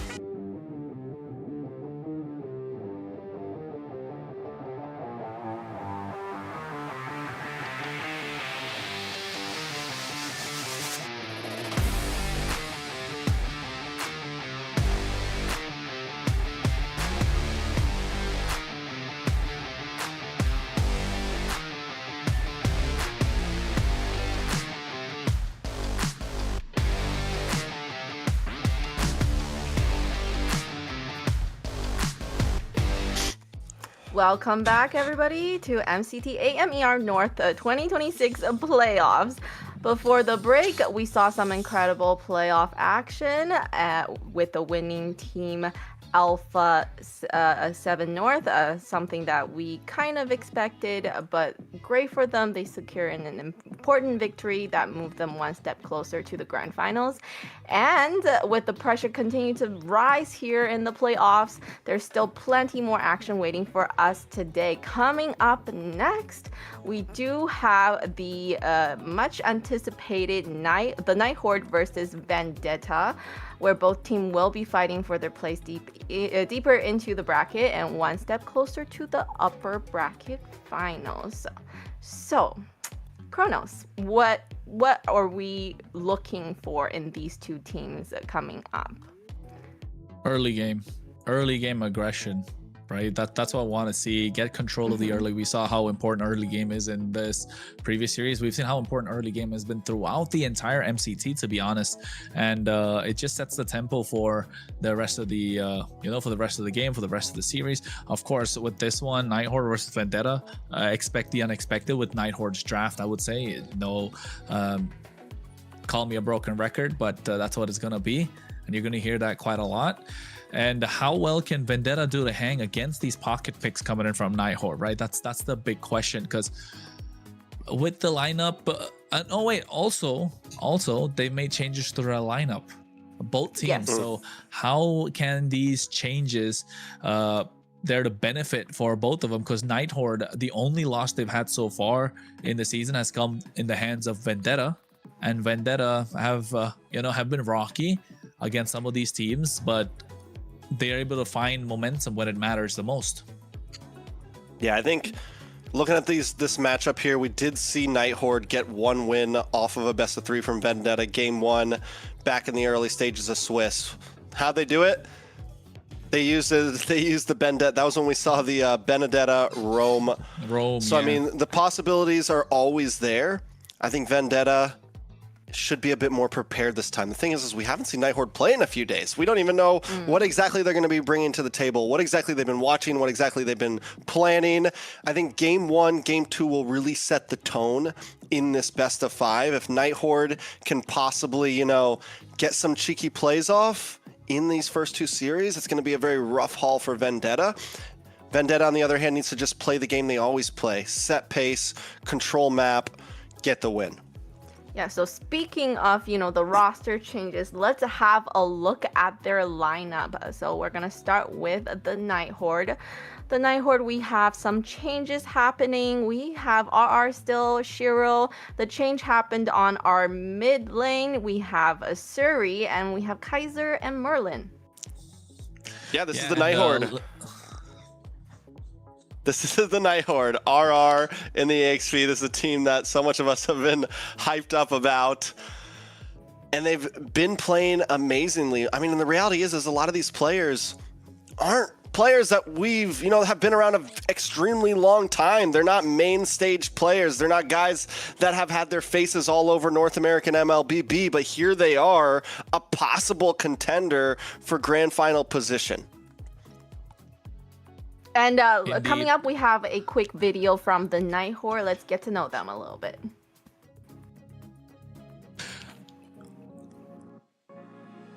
Dream team for Roma, I'm gonna go with Joybotch because he knows how to control the map and make a lot of good plays. For mage, I'm gonna go with Choro because he plays a lot of good mages and his macro is good. For XP, I'm gonna go with Reshi because his team fight is really good and he knows how to go in and when not to go in. For jungle, I'm gonna go with Tarzan because he knows how to farm and I like his assassin and utility. I haven't said that. And coming up, going against the Night Horde, we have Team Vendetta. We have Merciless, Tarzan, Churobami, Melon, and T. Hey, I'm a little, sad that we don't get the BAM duo back again, the BAM Bros, but, it's all right. We move on. We got T into the mix, and we saw what he was capable of doing in the previous week with how it looked like a rocky, shaky start, but he's able to find his own, and I think showing that he's still able to be one of the top dogs in the north side of things for MCT. So yes, I think Vendetta definitely a massive powerhouse. Eyes on Tarzan and Merciless and Melon as well after great performances. But let's take a look at a video that they have prepared for us for Vendetta.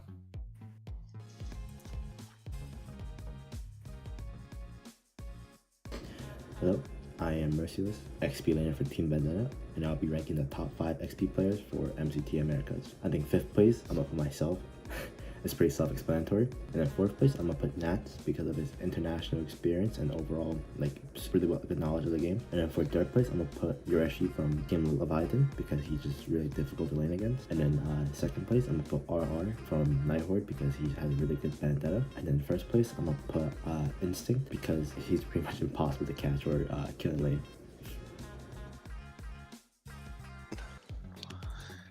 Did he go reverse or did he go? Because he said first place was Instinct. That's all I caught. He said first place was Instinct. He put 5th for himself. I know he did, but at the same time, you're wondering if he was confused and meant. Yeah. But I think he mentioned something great about Instinct, right? He's really hard to catch in the laning phase, and we could see that in the previous series. But just that Nats was slightly better. All right. If he did go reverse, he puts himself above Nats. That is a good question because that's what I'm thinking about. You put Nats in 4th position. Something sus about that list. Yeah. We need answers. Maybe if we get another interview he wants with to him. smoke. Somebody at him somewhere and ask what was that? Shoot a DM or something. Yeah. Shoot a DM. Who's got his DM? Who's got his stuff? Okay, so going into the first match of the 2nd series, the Night Horde against Vendetta. Why are you guys laughing? It's gonna be exciting, okay? It is a redemption time for the Night Horde and see if they can pull it off today. Going into the draft.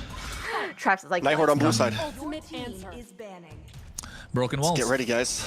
This should be a big one. This best of Canada 5. I think USA. a lot of us have been waiting for this one. Canada versus USA. Broken Layla. walls. Okay. What is this? You're Canada. I'm USA. I'm just there. I'm just. It's Canada versus USA. Fine. He's gonna cast it. Anyways. I was like, I have to fight off both of you? What's happening? But okay. Yes, I'm gonna support Canada. All right, go Canada. Okay, she's not even being neutral about it. Trex, are you gonna support USA? Or am I the one that's gonna be the? you know, the non-biased caster in this Exactly. In this case. That way it all right, balances let's call out. it down the middle, folks. Ding, ding, ding. Draft is underway. We got Hilda banned out on the side of Night Horde. Freya taken out from Vendetta. Do Vendetta play into Night Horde's pocket picks? And do Night Horde play into the minds of Vendetta, taking out some of these Guinevere's, or probably the Basha that's already out? Maybe looking to lock down the jungle pool of Tarzan. Maybe the Fredrin's going to be the next ban. We saw this strategy play out from the teams previously to deal with Vendetta. Is it going to be the same again? I think there's a lot of possibilities. I mean, it's so hard to guess how Night Horde's going to approach this. It's a best of 5 as well. It's the longest. Night Horde hasn't really had the opportunity to play a playoffs game yet. I'm wondering if they have something new in the tank. I do think if we're going to see a crazy pick, Night Horde might just do it in game 1. This is the time to try to get some momentum in. Jushin ban coming from Vendetta. Overall bans are simple right now. Nothing crazy out of the box. It's not like last series where we saw target bans. Everyone kind of just keeping things normal. I wanna take a look at what Siri brings to the table, right? I think that's a massive factor to look at. How do these changes, because we know changes are a double-edged sword. Make it or break it. For Leviathan, it was a make it situation, right? It was really good. For Vendetta, it looked shaky in the start, but then they were able to make it as well, able to get that big dub over Leviathan. So coming into this series with momentum, able to find their own identity, might I say, for Vendetta from that previous series against Leviathan. But Night Horde, they had an identity of their own, and now this change, what's it gonna do to that identity? Are they gonna have a newfound identity? Are they gonna stick with, you know, Merlin, the problem child, just being a massive problem for Vendetta to deal with? Are they still gonna be the the dark horse that we've been talking about, right? We haven't seen them play for a while now. You know, good for them on the Swiss stage to secure C2. We're gonna have to see how they adapt with this new mid laner. You know what? When I was making like a tier list to see which teams are gonna be you know, dark horses and stuff, I put Vendetta on my bingo card as a dark horse because of the way they apply, because of the way they have good lineup. But at the same time, we wanted to see how they'll be able to hang against the Alpha7s and the Night Horde in this case. But they've done really well and proven that they're not just dark horse, they're a contender. But you're right, Night Horde have been a dark horse. And look at that, with the draft, they take first pick Fredrin, denying Tarzan of any sort of comfort picks. But I think we've seen Tarzan, he's not just a, you know, one trick pony or one tank pony. Yeah, the guy can play aggressive junglers, he can play tanky junglers, he has it all in the bag. Little throw out though, this is how this was the jungle pick that Night Horde chose in their game 1 where they beat Vendetta previously. You get the Harris pick, you get the Marcel pick. Vendetta has been unable to secure a win with the Marcel just yet. We finally have in the playoffs at least seen it win some games, especially after the revamp of him. Will this be something that Vendetta can do? It does kind of leave an opening for Night Horde to maybe put an aggressive roamer into Merlin's hands, something that just wants to bypass and get onto the back line. Show us why he's the problem child. I think it's Night Horde here, definitely Eve open. Yeah, I think Eve is a solid choice, but then into the I think you don't go Eve or Claude. You get something to like Hylos maybe, just to make sure. Yeah, I was gonna say, just because of the golden hour that's there in the hands of the Marcel, I'm not a big fan of the Eve into the golden hour. So the Phoveus is a solid choice. It's a straight counter to the Herod. You don't overthink too much. You need the damage in the mid lane, so you get Siri on the Lunox. Hey, debut for Siri, and we're gonna find out how well his Lunox can fare. Yeah, Lunox hasn't been the most popular pick. It's kind of, we've seen it very scattered, and it's definitely an interesting pick up front. It can be aggressive, it can do the damage, you have the brilliance for escapability. I'm worried that maybe it's a little too early for a pick like this. We don't know what the roam yet is going to be of VTA. We don't know how tanky VTA is going to be, so we'll see how it plays out. Yeah. Suyo, yeah, great choice, because so you don't want the jungles to slip through your fingers. Already a lot taken out for Tarzan. He does have a really clean Suyo as well, so I think this is gonna be a first phase of the draft. Both teams are looking good. I like Vendetta more because of the Marcel, just to provide the golden hour. The Lunox, you need to pair it up with something in terms of a single target pickoff or crowd control, but also at the same time, Lunox does do well against the Herod in the laning phase, doesn't it? That's one of the picks that we've seen for a very long time against the Herod in the gold lane from a very like, I don't know, M4, M5 days. So do we think this is a gold lane Lunox? Yeah, that's what I'm so. It could be possible. I feel like I haven't seen a lot of gold lane Lunox, more mid lane Lunox. I feel like she's not gonna be laning When the against body Paris. suffers, your team the spirit. The Vendetta ban. No, you're not gonna pull that off again there, Merlin. We're not gonna see that happen again. That's Vendetta ban is crazy. The respect ban to that. Only one team that you see something like that happen against, and it's definitely Night Horde. Zitian, Lilia ban. VTA could pick the could honestly pick the Eve for themselves here. Really good here. Eve is so good. Into the Fredrin, and then you have the golden hour tab up the Zaman Force. So basically a lot for Vendetta to play around with. They can play aggressive, definitely. They the Eve does do well in the mid lane against Lunox, can poke out. So you got a nice bit of AoV. You got a box play that you can work out for yourselves, but also at the Night Horde. Why do I feel like it's a gold lane Lunox? I really feel like it's a gold lane Lunox for some reason. It's just because it's Night Horde, I think.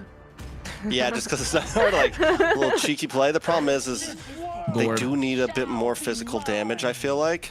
Gord pick from VTA to help deal with the Fredrin. Well, Night Horde on the other hand. The Fulvius though, right? I don't know. I feel like if they were going to move this to the gold lane, they wouldn't have banned out the ZTN and the Lilia and given over so much. I think you just lock in. You just keep it safe and lock in the Claude here or something. But it's Night Horde. Come on, like that's their MO. you don't want to take the Claude. You want to get these pocket picks out the way, especially in game number 1. We want to see these risks come through. So maybe come on, Night Horde, straight to maybe your they identity. go Hellcurt here. X-Borg roam, or yeah, Hellcurt roam, and pull out something else in the mid lane. Glue? Never mind. Blue Claude, keep it simple. Boring. They're saving that for later. They're saving that for later. Match point, like Bernoulli? I mean, this is why we like Night Horde, though, because they have had the ability. They can play crazy games, but they can also tighten up and just play regular good old-fashioned MLBB. Nothing special about it. Just a normal draft that can help you win a game. Full dive, Night Horde, though. Full dive from them. Definitely have a lot of sustain to get control of these turtle pits, these lord pits, with the help of the Fredrin, playmaking ability with the Phoveus, flickers and all that stuff, blazing duet, the chaos, the brilliance to make it our harm's way. I like the Gord. It gives a difficult time to Fredrin. Kalea is a great option here. If you're VTA, you force them on 2 purifies. Sora. Oh wait, yeah, they had the Marcel. So Sora is a great option in the EXP lane since there's no Valentina coming through. Also, Layla? a little divey on the side of VTA, except for like the Gord, still a little divey. Yes. Yeah. I feel like Gord is definitely gonna lose against Lunox in the laning phase. Also, just so easy for her to pop her all if Gord decides to alter. I was just looking into Siri. His favorite players are Kadita, Novaria, and Sicilian. So not Lunox. I thought maybe, you know, with a debut hero, he might, you know, do something that he is known for. But that's not. We'll find out. We'll find out. Quickly, Layla, which draft do you like better? The Night Horde. Actually, wait. Say, oh, Canada. Oh, well, Canada. But they have Sora and Suyo. That's kind of deadly. Well, we're gonna find out which flag is gonna fly high. It's the Night Horde versus Vendetta. Best of 5 treks, upper bracket semifinals. Take us in. We're jumping into game 1 and one of the most anticipated matches a lot of us have been waiting for. It's Vendetta up against the Night Horde.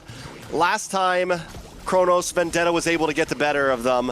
They took the series 2-1, but not without Night Horde taking the first game. Or are we going to see a playback of that? We might, but then again, it all comes down to how our Night Horde are going to be able to hold their own. They did make a change to their mid lane in the series, so want to see how this fares, right? How this fares against Vendetta, who have found their footing, who had one series they could play by testing out T before they come into this one. I think that's a slight bit of a, big important point to note. I think T showed up though, and T, I think a lot of our worries was T was going to be a little rusty. T was going to have some issues. He was rusty for about one game, and now he's been, after game 1 last week, he was on fire. Up on the top side though, a little bit of action. Tarzan? Oh, first blood. I was going to say, you were talking about T. He was taking it to Tarzan, putting him in a difficult spot, but then again, once the split is out, Tarzan has to sever. He's going to gain back a lot of HP. So yeah, I think Vendetta still able to hang on for a bit. We did see T play with the, or rather T play with the glue. Wait, was that Merlin? Yeah, that was Merlin. Why am I getting confused? But yeah, Merlin caught off in a difficult position. So Tarzan able to get that one. But now, meanwhile, Turtle's up in 5 seconds. Shiro is gonna make his way there quicker. I think it's gonna come down to how RR on this phobia is gonna be able to make these plays. Tarzan though. Oh. Siri already taken out. Turtle Bomb able to get the magic gush. Merlin pushed back as well. The taunt comes in from Shiro on Tarzan though. Able to push them back, but Vendetta already with a 2-0. Turtle coming in. And T gonna try to move back, but look at the shifting skies. A nice play. A lot of damage. Dark wave. Nice dark wave. Shiro able to take out Tarzan with no retry on the field for Vendetta. Shiro may be able to pull something off here as Merciless tries to fend them away. T also trying to create space. Turtle does get reset, and now we're down to about 80%. Does Vendetta just give this up? God damn, what an Appraiser's Wrath with a Dark Wave, right? It was looking good for Vendetta, and then all of a sudden, RR comes in. I was saying that RR is still going to be the one to make the plays for Night Horde, and what a play he made, and Shiro was able to get the Appraiser's Wrath at the right time, and they got the kill on the right target, which is Tarzan. T now gonna get taken for a ride here, and look at the damage. T goes down. Kistler popping off. Night Horde ever so aggressive. You mentioned early game before this started. You mentioned the importance of how these two teams are going to play, trying to set their own pace. Vendetta are normally pace setters, but Night Horde are not, they're not someone to be taken advantage of, and if they find a moment of weakness, they will also capitalize. This is not two teams that are going against each other that have some huge skill gap. At any moment, either team here, I think, could try to steal this game away. Yeah, and I think not just the fact that Night Horde don't like, the Night Horde can set their own pace, but Vendetta like to play with their own tempo, right? They don't care about how ahead you are on the other side. They have a game plan, and they're gonna make it work to what they got to do. 50 seconds for the next turtle. RR Merciless on the bot side, they're just hanging out. Shiro, again, it's nice rotation to the bot side, trying to make sure RR can get the slight bit of advantage. Meanwhile, in the river though, T able to get control, and Merlin's having a little bit of a difficulty creating problems for Vendetta. Yeah, but at the same time, Vendetta's also holding decent pick control. T's doing a great job at slowing down Merlin and pushing back Siri. We just saw it. He's quick to move around. He's not wasting any time. What we really need to see, though, can Tarzan kind of pop off here? He's got 2 kills, but he also took a death, sets him back a little bit. And Shiro on the other side just needs to play steady, kind of like what we saw in that first turtle. If he can do the same thing once again, not go down, keep his distance. We all know how well Fredrin does on these objectives in the pit.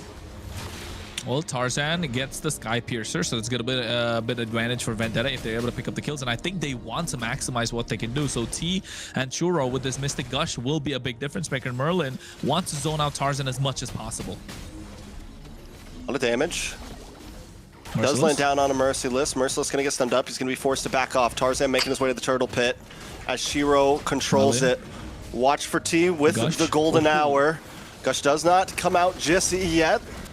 Nice knockup from Merciless. Tarzan getting some nice damage out, but look at the damage on to Merciless. Kistler able to find it a beautiful golden hour to try to slow it down, but it's still not enough time. Vendetta, one tries to close distance. They find RR as Melon jumps in and Tarzan finds Siri. Night Horde has to back off, but still, Melon's low as Merlin tries to find something before he's taken out. Kistler doesn't have the Blazing Duet, has to be a mile away, but they don't want to let him go. T able to get a quick stun, but Vendetta can't quite close the distance as Shiro moves back onto the turtle. Yeah, it's been back and forth, right? These teams are taking their time in these team fights. It's not super blitzy. It's not super fast. It's not throwing all your skills, layering it. They're picking their timings really well, understanding who's their target, thinking twice before they take any step. And you can see Tarzan right now, 2 stacks on the Sky Piercer. RR has to be the playmaker. Big Magic Gush pulls Shiro in right after he gets a turtle, but he's still able to get away safely as RR jumps in the back, but no, Tarzan with a beautiful snipe into the backside. Merciless trying to pick up something before the rest of his team falls, but he's just unable to do it. T does drop. Merciless back to safety. 2 down on the side of Night Horde. They're looking for the re-engage here. Brilliance comes out as Siri backs off along with Merlin.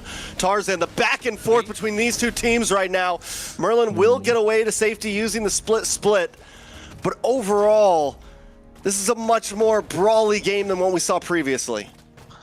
Yeah, definitely a bit more brawly compared to the last game in the previous series.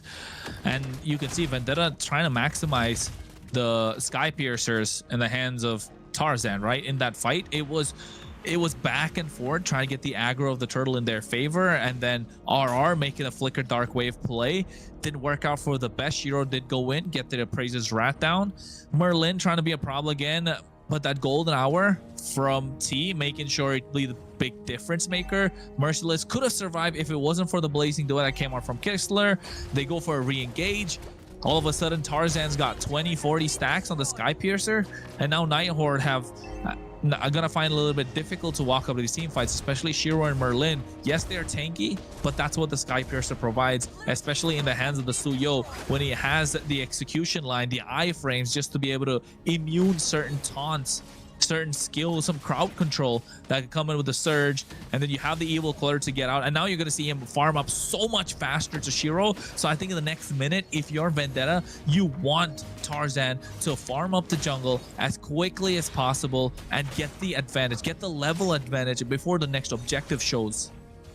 Yeah, I mean, at this point, 6-1-1 on Tarzan, even without the level advantage, he's doing decent damage. But yeah, the Retri, right? Can he? It's hard to go against a Fredrin in the pit. Yeah. It is tough. It is hard. Not many people, there's not many heroes that can really hold their own. And the goal is, can T get the big golden hour in time?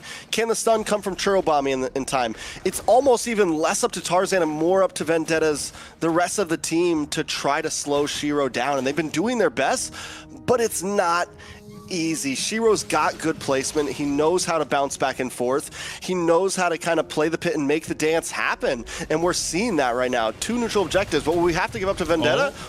Big Magic Gush on a Kistler. In comes the Appraiser's Wrath from Shiro, but look at the damage on him as Melon tries to go into the tower and take him out, but he's unable to get it. RR locks on a Melon, but the damage keeps on coming from Vendetta. They do decide to back it off, but this will put them in a beautiful spot for this first Lord.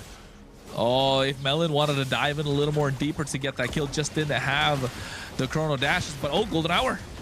Nice golden hour, biding more time for Tarzan. Tarzan's gonna back off. Lord should get reset here. Tarzan decides to go back to the farm. A little bit too much engaged, and now it's back at a standstill, back at a dance between these two teams. Oh, Merlin, backline, flickers, tries to make a play. Lord, in the hands of Shiro. Goes over to Shiro. Once again, RR falls though to Tarzan, another kill, but the kills don't matter if you keep on losing the objectives. Merlin drops. That's big for the side of Vendetta. Can they translate that into maybe some towers so that at least this Lord loss isn't a total loss? Is that 60 stacks? Because I remember, you know, he was 2 kills and then got the Sky Piercer. After that, it was just straight 6 kills with the one that he had previously when he had 2 kills. So I think it's got to be 60 stacks, right? Am I missing something here? And 60 stacks against a Fredrin? The damage, I mean, even we saw a second ago, Shiro jumped in with the big Appraiser's Wrath and was instantly bursted down to about 10%.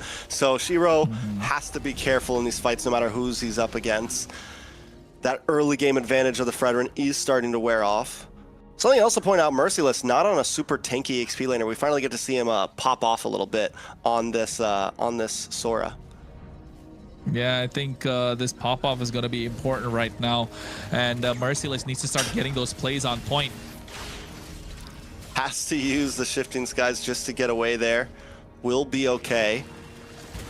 Now Night Horde, gonna try to reposition. I mean, how does Vendetta break through and get to this Lord, right? Because it's true, they can get kills, but they're not gaining any extreme ground as long as they're not getting it. Yeah, I think if you're Tarzan, you'll be looking to use the iframes of this particular hero, right? To be able to get that Soul Sever on point, and then the Retribution. It does do a lot of damage. Like, he can secure the Lord when it's, what, about 4,000, 5,000 HP. But then again, the moment you dash in, Shiro's going to be waiting with that taunt. So you're right. In these Lord pits, it's going to be difficult. But the only way to break through is for T to find not the golden hour, but these mini stuns with those frame moments. That will be a big difference maker. And then if Churobami lands those projectiles on point and catches somebody off guard, because on the other side there is no Purify, right? There's no Purify because there's no need for a Purify when you're playing into the golden hour. You can't use it against it, and that's going to be a big difference maker. And Merciless again needs to find the time. This is the frame moment that I'm talking about. They're not able to get these mini stuns because Night Horde are basically playing an Ube at this point, right? Play around Shiro. Merlin's there, Siri's there, Kistler's moving around with them. Yes, RR's a little bit off, but at the same time, he's not making any unnecessary plays. Doesn't want to open the map up a little too much because he knows he can get caught off guard. And the damage and the mobility is present for Vendetta, but they can't make do of the there's no way to break map. through. Yeah, there's no way to break through unless they really go for a 5v5. It's all going to come down to Churobami to land these massive projectiles and the Mystic Gush. Yeah, Mystic Gush is something that can shred through Shiro here. Melon's position is going to be key as well, and when he comes into these fights, because right now the major damage dealers in Night Horde are Kistler and Siri, and it's so hard for Vendetta to get to them because you're up against a little bit of damage on a glue. Oh my god. Yeah. Oh, taking it out. Oh, this is what I'm talking about, the Sky Piercer. It's starting to stack up. And you could see, that's a moment where the glue usually gets away, but the Sky Piercer being such a big difference maker now. What, 70 stacks on it at the moment? Almost max. And T even getting the Flask of the Oasis. Merciless good for play. Big knock up on Vendetta. A lot of damage on RR as well. As Siri and Shiro hold on the top side. Shiro looking for an angle in, but still none there. RR and Merlin gone. There's no more front line other than Shiro. They're going to get the taunt onto Merciless. Kistler takes the tower up on the top side. But there's just not enough for Night Horde. There's no way they can contest this. Vendetta needs to be confident about their way to just push them at bay. Kistler to the backside with a blazing duet on the Merciless and multiple members. He gets the kill. He finds two. And Shiro wants to try to close the distance on a Tarzan. Tarzan finds Kistler, but it's still not enough. In a moment, Night Horde take control of the pit. What a moment as well. Merlin came through at the right time, but Kistler finding the opening, right? They got the poke onto the rest of the members, especially Merciless, and then all of a sudden the mid lane is gone thanks to Kistler's BMI and able to get the, map presence, trying to take out, being a thief in the night like Claude is, able to get the tier 1 and then coming through, looking at the blazing duet. I thought he'd go for, the Art of Thievery to get them low, and then but no, instantly blazing duet and realizing the flicker is going to be super important, and flickers to a position where they would try and retreat Vendetta, and then all of a sudden now they get the Lord, they lose members, and the control that Vendetta had is just slipped. Night Horde don't have a lot of kills on the board, but they have map control. Yeah, and I don't know if Vendetta's just in their heads at this point, but they should have rushed down. The moment they got those 2 kills, burst Lord. Shiro shouldn't have a way in. You had the defense. Vendetta almost playing too slow in some of these fights. Maybe a little nervous, a little scared. I don't know exactly what it is, but they let that Lord fight go way too long for Kistler to be able to get in. Yeah, nice golden hour as well, just to make sure he pushes them back. And you're right, they waited a little too long. Vendetta, it could have been faster. They could have blitzed the Lord, but Shiro, being such a big difference maker, absorbing a lot of the damage, pulling the Lord's aggro towards his side, making sure Vendetta will find it very difficult to try and engage. And again, you're right, I feel like Vendetta might be in their own heads because Tarzan, he has the kills, but the risks have been lesser, right? More risks not exactly saying risks have been lesser. Look at the damage. They're top 3 at the moment. They've got to be winning every single fight. They got to be blitzing them down. I think hesitation is the right way to call it for Tarzan to get into these fights, hit those severs, even with the help of the Sky Piercers, because like he was about at 70. It should have been, you know, maniac triple kill savage moments, but just the hesitation from Vendetta, it's making it slightly difficult for them to get these neutral objectives. And it's all thanks to the aggression showed by this Fredrin, right, in the hands of Shiro. Usually you'd see Fredrin's hesitant to go into these fights because the damage could be overwhelming on the other side, but Shiro understanding and pushing these heroes to the to the limits, while Merlin, yes, he's died 4 times, but he's giving the space that Shiro needs to be this big body in the front that Vendetta have to deal with. Yeah. Speaking of giving time, Night Horde also just kind of pacing, but Kistler is going to be a problem. Melon really hasn't had the opportunity. We haven't seen Melon be the star that he usually is. Kistler, on the other hand, playing the map, farming at this point. He's 4-1-2, and the damage is online. Siri as well. You know, Night Horde picked up the Ube strat, and it's working perfectly for them. Vendetta, they need to think a bit more about how they want to approach this. We've seen them play the map before. They have to continue that. And not just the fact that they're playing Ube, they're taking it at their pace with the lead, with map control, deficit in terms of kills, and they don't really have such a crazy lineup where they can get the lead too, but the fight breaks out. And Shiro wastes no time at all. Night Horde just bursts down the Lord. Vendetta unable to do anything about it. Tarzan now looking for a target. Shiro jumps in, right into a face full of Vendetta. But Vendetta's not going to force it once again. They're going to back off. They're going to kite. And Night Horde is okay with that. They go back to their lanes, sitting at a standstill. But the problem is Night Horde continues to get a gold lead. Oh, it was such a nice Lord take, and Siri not making any hesitation in bursting that down. Oh, look at the items: glowing wand, divine live, lightning truncheon, blood wings, malefic gun right now in the hands of Kistler. He sold the boots to get a winner crown because you know it's going to be massive plays right now. He's 2,400 ahead of Melon, rookie of the year, but at the moment he's having a difficult time. Shiro is the big game changer here. Yeah, Shiro, I mean, the whole lineup right now is just monstrous. Everyone is playing. RR played a beautiful early game. Shiro's played a great game the whole time. Siri and Kistler now starting to pop off, even after maybe having a slow start.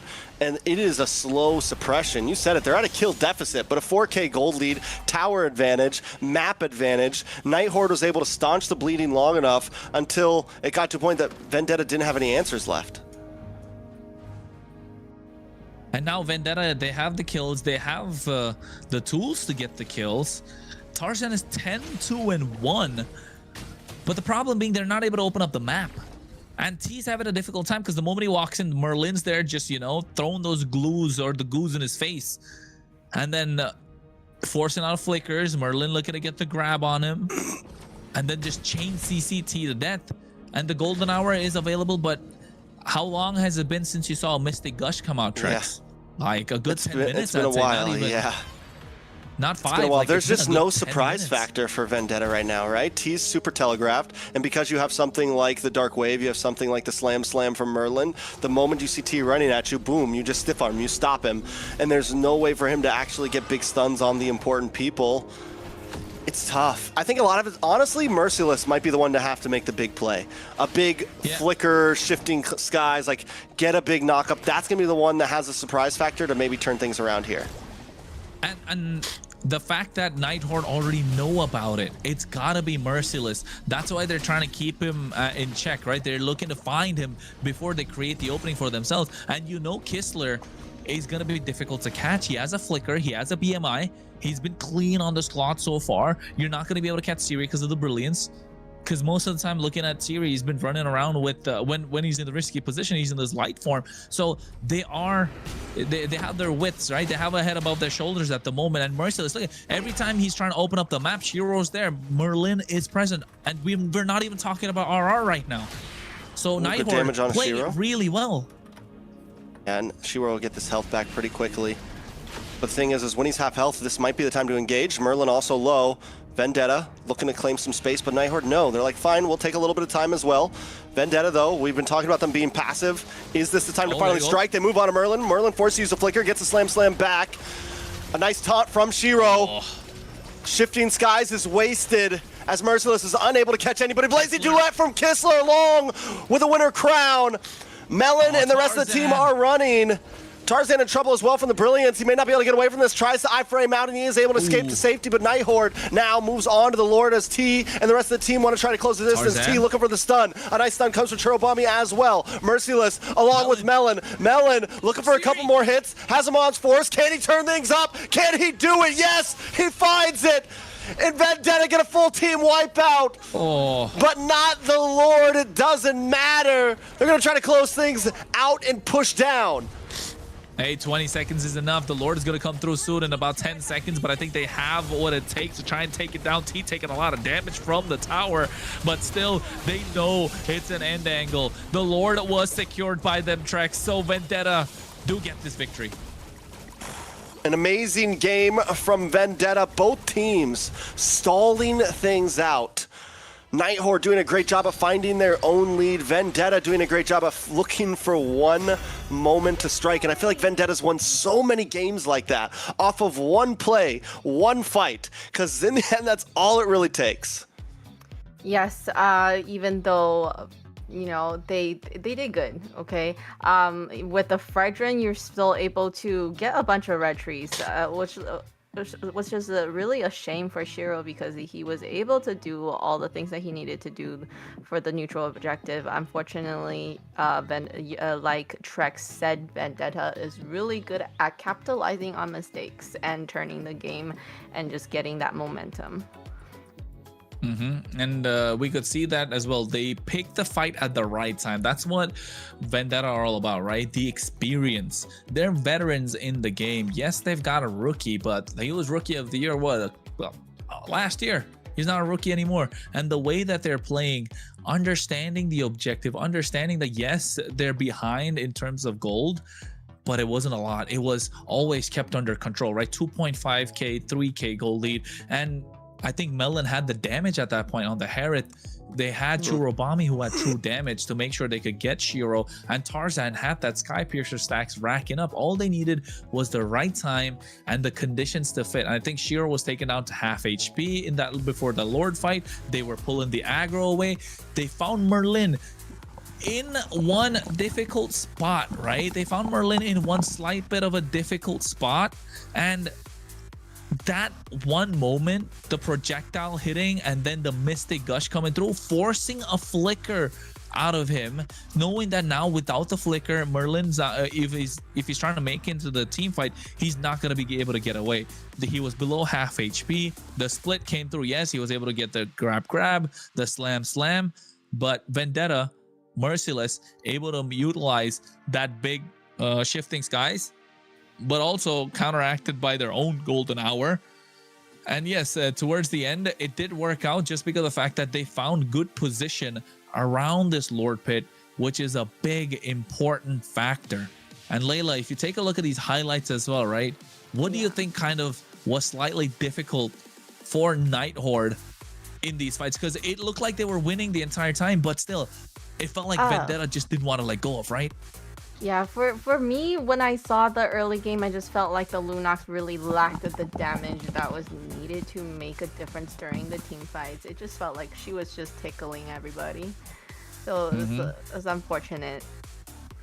Yeah, definitely unfortunate. And you could see, like, every time Vendetta tried to make these plays, they were just walking into brick walls from Night Horde. They got the kills, yes, but then again, it's Merlin that they got the kills on.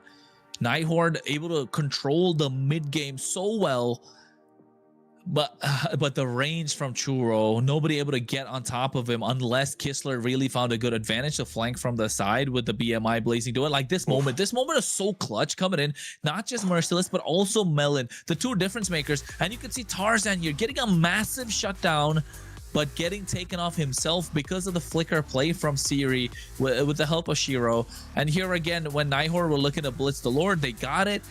Vendetta not able to find openings because they got the advantage in terms of kills, but not able to capitalize, not able to push you know, push the advantage that they had. And Trex, I think towards the end, it just came down to how Night Horde lost out in this fight, right? Yeah, and this is kind of the moment we're looking at the end here. Siri was able to push Tarzan away, but Merlin is able to just pop off. Kistler doesn't have another BMI. He doesn't have a Blazing Duet anymore. Vendetta's patience, something that was kind of annoying us that game. Their ability to just kind of like wait and wait and wait ended up securing them the win once again. So in the end, it seems like they know exactly what they're doing. Even when us as Outlookers are like, guys, come on, like, let's do something, let's move something. They're just waiting for the perfect moment. And Churobami with an amazing MVP, 2-0-11, might be the first Gord MVP we've seen. Yeah, no, I think we saw one before from Kohler, right? I think on the Gord. But yeah, yes, I think in terms of patience, right? Patience from a Vendetta show, and that kind of shows how much of a veteran they are in this game. We've seen this this meta being so nice in terms of what it can provide for certain teams with advantage, but there's always some sort of a counterplay. And knowing that the game's not going to be able to slip away like it was before. It's not button mashing. It's about finding the right target. And look at the last fight. Siri was there trying to catch somebody off guard. T was able to get out of harm's way. And then all of a sudden, Gush comes out after catching the projectile. So Siri's caught. And then at the same time, on the other side, Shiro's taken out super low thanks to Melon's Zaman Force, Synchro Dashes, blah, blah, blah. They get the Lord. Tarzan, if he wasn't able to escape from that fight against Siri, right? In the bot side, he got the winner crown, sold it, immortality, and then using the iframes with the blade search just to make it out of harm's way. If Siri committed to that kill, would it have been any different? Because Tarzan wouldn't come in, clean up with a couple of kills that he got and then get the Lord? Or would it still been like, you know, did Vendetta do enough in the pit? I think they did enough in the pit. Yeah, I think Siri, honestly, even if she doesn't commit to Tarzan, I think she shouldn't have even left. I think going after Tarzan might have been the real mistake there, right? Because once Siri's gone, Melon and the rest of the team know, oh wait, it's only Kistler and Shiro over here. We can jump in and get a big play to happen. If Siri was still up in the pit, then they may have never been able to re-engage. Again, if it's ifs and buts and what could have happened. Maybes. In the end, maybes, possibilities, you know. We want absolutes. Absolutes. And Vendetta absolutely won that game, right, Layla? Absolutely. What about America? Any of the sure things that might happen in the next game to come? America. It is the Americas. Technically, it's the Americas Championship Tour, so you're not wrong there, Trex. You're not wrong there. Unfortunately, really, when they had that Lunox picks, I was thinking Lunox can definitely get on top of Gord when he ults and was able to kind of zone him out or stop him from, you know, just standing there and dealing the massive amount of damage that he was able to do. But unfortunately, that's not how it went. And is that the kind of gameplay that we will be seeing from Siri? It seems like Siri is not aggressive. I mean, I wouldn't say. I think because there was a point in that game where he was playing well, and also a Lunox. Unless you're getting like early game kills, a Lunox isn't the easiest hero to see all the things that are happening. Siri played a decent game. We definitely still want to see more. Weren't able to come through and make the whole win. I think in the end, Vendetta won that off of just their patience and skill there. I wouldn't say it was anyone exactly's fault on Night Horde. The Fredrin ban starts coming in though from Night Horde. They still choose blue side. They stole the Fredrin last time. This time we see it get banned. People really don't want Tarzan on these heroes, huh? And it's just crazy to me because the guy still wins on Suyo's. He still wins. When these two teams first face, he beat them with two assassin heroes. The teams that he won with, he had a Harley and Leomord. That's how Tarzan won the 2 games against Night Horde. So this just kind of surprises me, honestly. I mean, they're underestimating Tarzan, right? I think he definitely wants to prove them wrong, Sean. But to Tarzan's credit, as well as Night Horde banning it out, he is really good. Yeah, he really just might be that good on those. Yeah, and the problem with the tank jungles is it amplifies not just himself but the entire team around him, right? It's such a focal point for the team. It's a pivot for the team to play around, and they don't want to give that team playing option to Vendetta. So I think it's all right taking out the Fredrin, taking out the Phoveus. But also what I want to kind of point out is Siri did have a decent game, right? He didn't have a crazy game. He didn't have a underwhelming game. Now we're in the next game. We're gonna find out if he's able to, you know, if he's able to impress with what's been going on so far. And then maybe I want to ask a question, but we'll see that after the next game. I wanted to ask it now, but then I thought to myself, let's keep it on hold. Gotta impress Layla. Layla's not impressed yet. Yeah, not impressed yet, right? As a Canadian, you're not impressed, right, Layla? Well, I'm just looking Siri needs at to step it up. Siri, you hear this? You know, the mage and the roam kind of duel is also not that synergy is not there yet. You know, he just came on. So now their synergy's bad. It makes sense. It makes sense. We'll see, right? We'll see what they do for the second game. I'm born with your talent. But talking about Tarzan, definitely Basha. the focal point of Vendetta as a team. He's the shot caller. Harley. Okay. Basha from Tarzan. Harley, man. Kind of surprised about that. Last time they banned the Basha, picked the Fredrin. This time they banned the Fredrin, picked the Basha, and I think that Guinevere ban was an answer to, listen, we know that you want one of those, so we're gonna at least get a trade here. VTA has the option to put Basha into the hands of Tarzan here. No, I think you go Uranus plus Carry, right? Or Uranus plus Kalea, just to stiff arm this Harley as much as possible. And then from there you can pick up the Basha as a third pick, but you're gonna be lacking in terms of goal lane. So you either go, I think, Uranus plus Kalea or Kalea plus but yeah, it's got to be one of the two or both. If you're Uranus and Basha Lilia. Yeah, I was thinking Valentina. They said forget what you got to say, guys. Uranus, Valentina. I told you, one or the other's got to come through, because yes, it makes sense for the Basha being picked up. Yeah, I told you, man. I told you so. But you know, the Basha, because they already got a jungle pick on the other side, right? But yes, I could see it because it's Night Horde. They can go with a roam Basha, so like exactly, it's possible.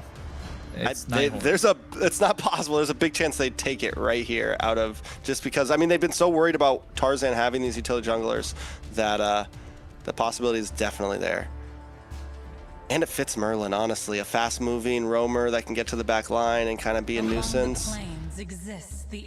Maybe, they still pick even of the Valentina. Sometimes you gotta do what you gotta do. You can't always be scared of IMU. Hylos. Ooh, Hylos is solid. that mid trio looks strong. Yeah. Does VTA go for their jungler right now? Carry or Kalea, right? Well, might not be bad, and then ban out more from Night Horde, ban out the Harith. And I think secure Tarzan. You're right. Secure Tarzan. There's not a lot of options left after Basha is banned out. They can ban another jungler just in case of Basha. Just get it. It's okay. Unless they go Uranus jungle.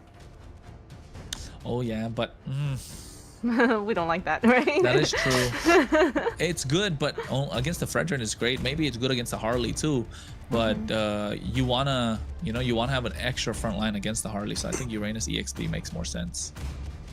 Might not be good against Hylos. Leomord. Leomord. Forgot this guy exists. Pickup. He hurts.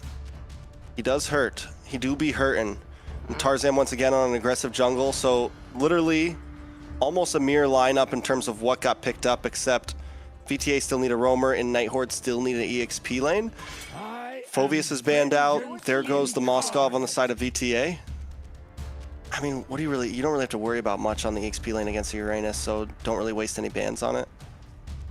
Who do you think would be faster, the Hylos or the Leomord? Like Hylos on the Glorious Pathway or Leomord on the Steed? That's just clicked in my head, you know. What if it's a Steed on the Glorious Pathway?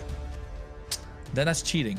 Because the Hylos is on the yeah, like it would. What if they're on the same team? A lot, right? Remember, would it make him like base speed? Would it make him base speed? Yeah, no, Des had a game where it was Leomord and Hylos on the team and they won. They were like, fast boys. They were on. Yeah, they were riding the horsepower into the back line. The horsepower. The horse combo. They can't even run away from that. Yeah. The horsepower twin engine, you know. What if Leo? Never mind. Never mind. No, go ahead. No. Well, No, it can't happen. They have Valentina, so Valentina can get the all from Hylos, and then See? you know. It's possible, Trex. It's Out possible. to get Eve. Spit it out.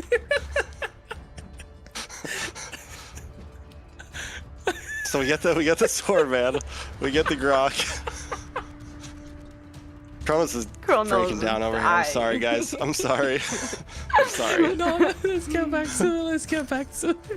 What are you laughing at? The Sora. I'm just reading stuff, but yeah. Sora being banned out, a Grok is gone. I think another Khalid is a good option. Kalea, I was called it out because you want to stop the Harley. So now you're left with Khalid open as a roam option for Vendetta. But also there's goal lane. I think you want to lock in your goal lane, denying on the other side. Claude is good if you're looking to pick it up, but Carry is another great option. So if they want to pick Carry, pick it now. If you want to pick Claude, maybe later and pick up the Khalid. Yeah, they can't go, because the thing is, Night Horde can't go Harith, right? They have too much magic damage already. So you definitely, I think, take the Claude here and leave Night Horde very limited in terms. Or you go Carry and you go last pick Kaja. For the Claude? Or for the... Never mind, for Vendetta, Claude. But they go Claude instead. That's one of the better options. It's safe. Melon's good on Claude. Don't big brain it too much, Kronos. It's a global ban, you know? Just trying. There's your physical damage. Ooh, that is a composition right there from Night Horde, I'm not gonna lie. That is scary. In the box too? Super strong. In the box it's gonna be vicious. Alright. But what's it gonna be for Vendetta though? To finish it Layla? off. It is. Last pick, see what Layla. Harley does. Last pick. Rome, right? We're out of time. It's a Rome, yeah. They need setting. They don't have CCs. They need a setter. Pressure's on. They need a setter. I don't know. Grok. What do they go for? I don't know. What else? Grok's banned. What's the setter? What other setter? Khalid. Khalid is banned. Khalid is... Wait, no. Khalid is not, but he's not a setter, though. Debatable. Tig. Tig! If a Tig just came in, that would actually... I would have lost my mind. I would have literally lost my mind. Gato is a setter, but it's like a very delayed setter, though. I don't know. Man, who does he even hit here? You're never going to catch Yuzong. You're never going to catch the Harley. I guess the Eve's going to be good in RWM. It's a tough... I'm not against it. You get the taunts. It's a he face check. He was freaking out like me. Which one do I pick? Which one? But it is a comfort pick on T. It is a comfort pick. He was pulling a Layla. Rome, we need a setter. We need a setter, T.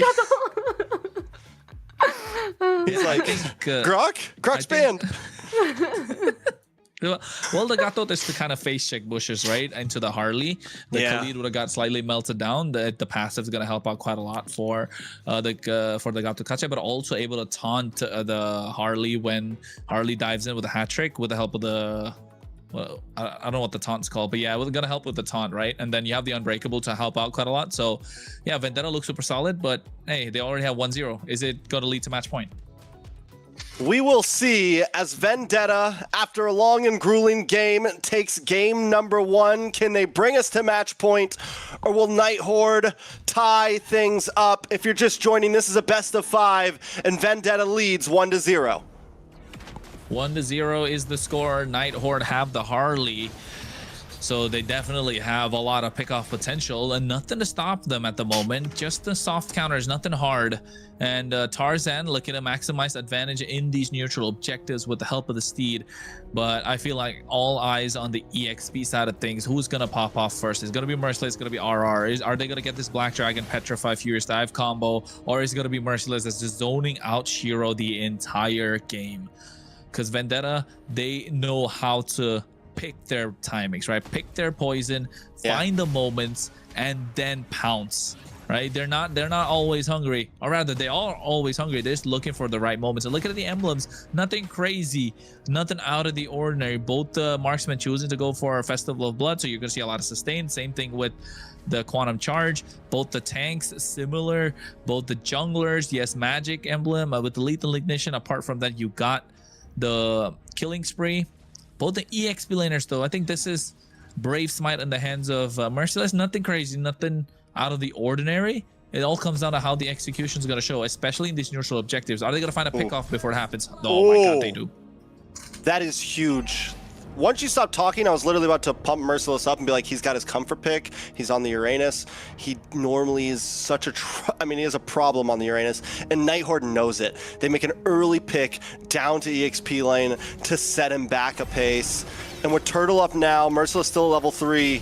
This could be a problem for Vendetta. Yeah, and Black Dragon does come out, able to zone Tarzan away. Steed locks in. Merciless trying to hold the front side as well. Merlin looking for the stump, but the RWM comes down and catches Tarzan. Tarzan taken out by RR. Turtle goes over to Shiro, and now they're going to move on to the next target. T falls RR. It's a double kill into the hands of the Yuzong. Churobami drops RWM with the IMU, but it's still not enough as Merciless is heading for the road. Churobami as well. Siri looking for a final hit, flickers in, but can't get the final shot, but still, it's a huge win for the Night Horde with a 1.5k gold lead under 3 minutes in. Oh, that looked dire. That looked dire for Vendetta Night Horde. What a play. Black Dragon coming at the right time, zoning out the right person in Tarzan. And then all of a sudden, you see the RWM. What a beautiful RWM, catching with 3 members at the edge. And it all came down to the EXP lane play, because you want to, if you're Harley, you want to get the numbers advantage, get the early pick off onto Merciless on the bot side. You unlock RR early, and not just unlocking RR early, you're slowing down Vendetta as much as possible because they don't have much of a front line apart from T. So Merciless is not going to be able to zone out Shiro, and that made it difficult for Vendetta. Look at the gold lead, already 2,000 in the hands of Night Horde. But we saw this. It's a repeat of game number 1 in a certain way. Only thing, kills this time not in the hands of Vendetta, but gold lead, Night Horde do have it. How are they going to multiply this and increase the advantage that they already have and possibly take it to a 3k, 5k goal lead? That's when it's going to start showing. Like, look at Shiro, hunting only Merciless. Yeah, and I think, honestly, it's a great play. Merciless will become a big issue, and the more you slow him down, the more advantage you're going to have around second, third turtle, things like that. First Lord, once Merciless gets, honestly, an item or two. We've seen Merciless do insane things pre-level 15. We're talking pre-level 10. We've seen him just be a nuisance, and we know what you want to do on the Uranus. You want to get in front of the Harley as much as possible, zone away. Even with the death right now, Merciless holding his own. In comes T, able to get a nice little bit of stun onto RR, but RR is going to back off. Does Vendetta win out on this rotation over the Turtle? I don't know. I think Vendetta definitely can get their hands on the Turtle, but, you know, already Kissler. they make their way back up. Kissler making his way down as well, able to get ahead of Melon. Merlin comes out. The glorious pathway. Out comes the seed from Tarzan, but the RWM always catches him, and RWM Churobami's own, but it's still not enough every time. Night Horde just stops Tarzan in his tracks. That is, I mean, that had to be the call before game started. Listen, every time you see the Phantom Seed come out, drop the RWM. It's so good, right? I mean, yes, Churobami dropped down an RWM as well, but it's not so good as the original coming out from Siri. And the play, you're right, coming at the right time. Oh, look at Melon on the bots on the top side. Ooh, the 1v1 we didn't know we deserved. Tarzan gets a little bit of poke onto Kissler. T there as well, but Vendetta still forced to back off. It's 2k gold lead over to Night Horde. They're not even forcing fights. They're just getting objectives and getting map control. And Tarzan has been good the entire time with these steeds, but like you mentioned, getting caught in the RWM. But the timing of the steed also coming out just after the glorious pathway is used, so it's not like he's, you know, not playing it right. He's doing everything that he can, but Night Horde just a step ahead, just one step ahead. T, though, I want to take a look at when he can drop in those big AOGs. That's going to be a big difference maker because we haven't seen it yet. It's been, what, 6 minutes into the game, and we're still lacking to see that. Merlin, on the other hand, is just being very annoying on this Hylos. Yeah, it's a hero that doesn't require, you know, a lot of skills to play, may I say, but the positioning is super important, right? You don't need fast fingers to play a Hylos. You don't need to fast fingers to drop that skill too. You can just pop that and keep walking around them. But oh, Merciless. Ooh. Merciless, he's gonna survive. He survives. Yeah, he'll be good. He will be able to get away. Shiro tries to get a couple more shots in. And here's the thing about Siri and Merlin. They haven't been using their ults. Well, wait a second. RWM does come out from Churobami. They're gonna try to catch RR. RR will fall. Vendetta finally picking something up with some skills of their own. They got to watch out for Merlin, though, here, waiting in the bush. T gonna check it, see if anyone's in there, and Vendetta taking things slow. As I was saying, they haven't been using those skills as, like, 5v5 weapons. They've been using them to zone away Tarzan. They're looking for the gold lead right now. They're looking for the advantage. They're not exactly trying to kick in the door right now. They're just creating space for Shiro to get these turtles. They're zoning away Vendetta and trying to get themselves ahead of Tarzan and the rest of the team as much as possible. And also, again, for Vendetta, though, they're keeping the goal lead at, oh my god, the collapse on the top side. Shiro, Deadly Magic. They don't want the turtle. They want these pickoffs. And making sure Kistler comes into these team fights much faster. They need it. They saw that they couldn't take down Merciless on the bot side, so immediately changing the plan, adapting on the fly. Something that we haven't seen with a lot of teams in the MCT in the previous series from Stamina. We didn't get to see them. We didn't see them adapt on the fly, but Night Horde, even though they're behind one game, they're able to adapt on the fly. Yeah, they haven't been able to. Vendetta just can't keep up right now. Oh, there we go! Big knockup from T after getting caught by the RWM of Churobami. Siri falls, but Tarzan drops as well. Merlin gonna go down next. RR looking for the engage. He is 3-2-0 right now. He's able to hang between 3 members, but Vendetta finally find a big play. But the thing is, Night Horde's not stressing it. They take a tower on the bop side. They still trade for Tarzan. Merciless finally being able to get aggressive about 8 minutes in, though. My god, what an AOG as well, right? Siri coming there, but you can see, oh wait, Merciless. T. Should be able to get away. Melon comes in with the Blazing Duet, getting a lot of chip damage down. BMI's out. Kistler getting a couple free shots off. Things coming back to a standstill. The 2K plus gold lead to Night Horde is now down to 900, and it feels like the game could go either way. Yeah, it definitely can go either way, but you see how Vendetta are having a difficult time just to try and clear out the mid tier 1. They don't even get the tier 1 on the top side, and Night Horde able to defend the mid tier 1 again after a push coming through from Vendetta. Tarzan doing everything that he can, but it looks like he's gonna get chased down. No steed. Tarzan in a bad spot. No steed. He is gonna be heavily slowed down on that glorious pathway. Looks like that one does win out over the steed. Merciless forced to back off. He wasn't on top of him. him. We're one either way. The horse beat the horse today. Hylos won. I know, right? The racing track was dropped down, but Tarzan wasn't ready. His bike didn't come through. The Ducati, right? Yeah, it's not even a horse right now. It's a Ducati. Yeah. Do you like Ducati? I like it. I don't know. I like the skins. 600? Vendetta skin? That's what fire. Yeah, that's true. I think the Irtil skin is fire too. I don't know if I've really focused on that one that much. Merciless taking a lot of damage here. Steed comes out. Tarzan going to try to make his way in. T into the backside as well, trying to get some taunts onto Kistler, onto Shiro. RWM comes in, but Tarzan's already broken through. Merlin. T falls as Tarzan takes the Lord, but the damage from Kistler is too much as members from Vendetta are dropping. Shiro falls, but it's still enough. Melon going to try to run away here. Should be able to get away safely. Tower drops on the mid side. Lord coming from Vendetta's side. If they didn't get that Lord, it was going to be crucial. It was going to be problems, but still, Vendetta may lose a lot here in the mid side. Hopefully we get to see a replay because I want to break down that fire. Merlin, what a mistake he made, but still, they're lucky to pick up the Lord there. The glorious pathway on the opposite side instead of into the fight where nobody was really present. Oh, he really panicked at that moment. The problem child, was going to be a problem for his own team at that very moment.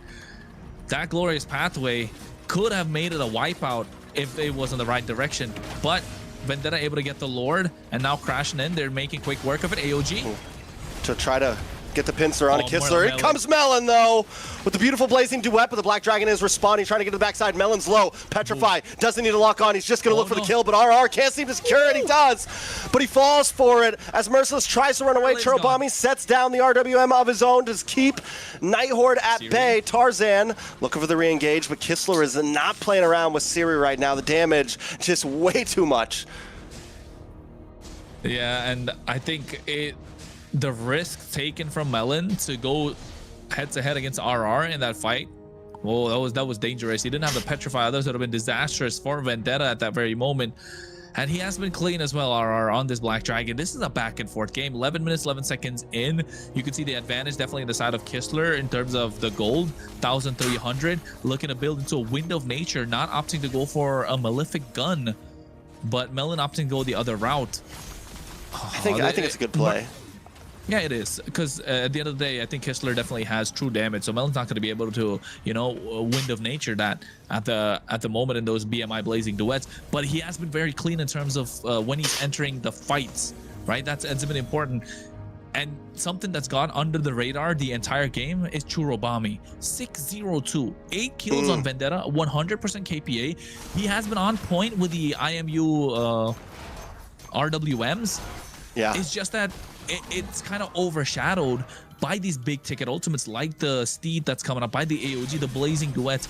He's helping Melon to get into the back line with the Blazing Duets through the IMU RWMs. And that kill box composition that Night Horde wanted to play, which was looking so solid, now all of a sudden looks good for Vendetta too, because they have the exact tools to make that happen. The AOG now is not a tool to try and be an initiating tool, but it's more of a tool to create a separation between the front and the back line. More of a tool to zone out the members, put them in a difficult position. Then Churobami brings that big RWM, which is such a big difference maker for Vendetta. And now all of a sudden, Night Horde, the goal lead, which is 2,000, 1,000, is getting smaller and smaller. And Vendetta are starting to take control of the map more and more. Now, almost 13 minutes in, Vendetta have control of the river. They're going to get control of the Lord. Merciless picks up this Chastis Pauldron. Kistler's attack speed is going to get lesser and lesser. And now you're going to see how important these IMU RWM and the RWM from series is going to be. And Shiro, 0 kills, even though he's been crazy on this, you know. Yeah, what is up with that, yo? Exactly, even though he's all been of his kills crazy got on stolen this early magic on. plays. Yeah, early on they got the kills on a Merciless, but RR was able to secure it. Holy Crystal does lock in for Shiro here. That could be one of the things kind of slowing them down, but now we're at a point where Merciless, even with the slow start, he's starting to become a problem as well. It's one of the good things about the Uranus. Even if you go down in the early game, you're still going to scale. You're still going to be a problem in the mid to late game. And Night Horde tried, but they lost their advantage. And now Shiro just kind of fighting for his own purple buff. Doesn't want to use the retry. Decided not to. Still secures it. Yeah, and now this is the problem right now. How are they going to melt down Merciless? He's tanky, not just Merciless. You got to look to take down T as well at the same time. And the moment Kistler focuses on either one of them, Melon comes in with a Blazing Duet, AOG just to create a separation. Again, Churobami. I'm not even talking about the RWM that's come through yet. So it's looking good for Vendetta as a whole. Churobami hasn't taken a single ultimate yet. Maybe would decide to go for the Glorious Pathway to find good openings. That's why you can see Siri is out of range for Churobami not to get their RWM, which has been such a massive tool that's helping Vendetta win every single team fight or able to get them the advantage that they need. Look at Shiro right now, hiding out in the bush. Tarzan also hasn't showed face. Neither team knows where the opposing team's jungler is. Kistler gonna come in. Deadly Magic unable to connect fully on a Merciless. Steed comes out. RWM catches all three along with the Petrify. And Vendetta is knocked up. Melon on the backside with the Blazing Duet, trying to save things, trying to hold on. But the Night Horde clears through with a beautiful combo between the team. A horde of the team Night Horde. Now you can see Churobami flickers out as well, gets the RWM, but right now with the Deadly Magic, he's trying to get the outplay onto Merlin. Stop it, Churro. Churro's a god. Churro's a beast, but up top, Kistler with the 1v1 against Melon. Churro can't do it alone. He's 8-0-2. He's been trying to do it alone all damn game. And now he's alone as a Lord is going to be marching in soon. He knows there's nothing he can do. God damn, the lone warrior missing his other Bam bro at this point. 8-0-2. What could have been if the Bam bros were together, but T is able to make a really good work of this Gato Tkacha. Just that Night Horde is able to find these angles for a pick off. The Deadly Magic has to be respected, even though Shiro doesn't have a single kill. And Merciless going down early in every single team fight, making it difficult for Vendetta to try and even get any sort of advantage around the map. And Tarzan, hey, this must be the formula. We saw it working earlier. It might not work all the time, but it definitely makes it difficult for Vendetta to get a win. Take out his comfort picks, his tank jungles, put him on a Leomord. It's good. It's supposed to win these neutral objectives, but 1, 4, and 3, not able to cut it. All right, so what happens from here? Night Horde going to try to burst through.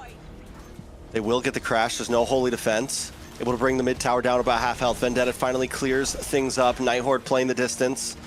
Looking for a possible play, but they know it's hard to connect. They don't have any huge divers exactly, except for RR, and even that is a telegraph dive. So they have to kind of just pry their way in, and it's a hard thing to do against Vendetta's comp right now. Up on the top side, though, Merciless putting some pressure on RR, trying to create space. Deadly Magic comes out, but Merciless is unfazed, unchecked, unworried. He got the Oracle as well, right, just before this, so able to get a little more magic defense, more cooldown reduction, and he's going to be able to get those heals much faster. Going to be bigger heals, what, 256 HP per second, I would say, or maybe even more than that, depending on what it is. Vendetta, on the other hand, now they need to find more answers. Shiro kind of neutralized, right? Neutered right off the bat, would not able to get a single kill. RR has been a big game changer with those Petrify Furious dives, with the help of the RWM from Siri. And in that previous fight, that Night Horde one, where Churro, yes, he got a double kill and was able to make a sniper on outplay. If you notice, before the fight started, Siri is out of range from Churro to not give that RWM away. And I've been mentioning that for a while, and that made such a big difference because they didn't have that kill box that Vendetta wanted to play around as well. So now the objective is clear. Keep Siri out of the range of Churro so that he doesn't get his hands on the RWM, because the moment he does, the fights are going to shift. The tide's going to shift towards the side of Vendetta, and Night Horde are going to lose all advantage. What was a goal lead of, what, 500, where Vendetta were catching up? Now look at it. After the one small fight, getting more control over the map, it's 4,500 almost. And the map control that Vendetta has, gone. The map's looking a lot more blue. Night Horde are playing more aggressive. They've got complete control of this river. They're trying to push the long lane, and before the Lord comes out in the next 20 seconds, Vendetta needs to find answers, and it's got to come through with Churobami able to get this RWM. Somebody's got to open up the map, and it's got to be T to do it. Ooh, they're going to try to move on to Melon here up on the top side. Glorious Pathway does come down. Melon able to get some nice chip damage down to the boss side. Kistler takes out T as the Black Dragon cuts Melon away from his team. It's Melon versus the world right now, but he's bursted down, a double kill into the hands of Kistler. As Tarzan and the rest of the team watch it happen, 2 members down on the side of Vendetta. Night Horde don't even have to try to force their way to Lord. They might just follow this top lane in.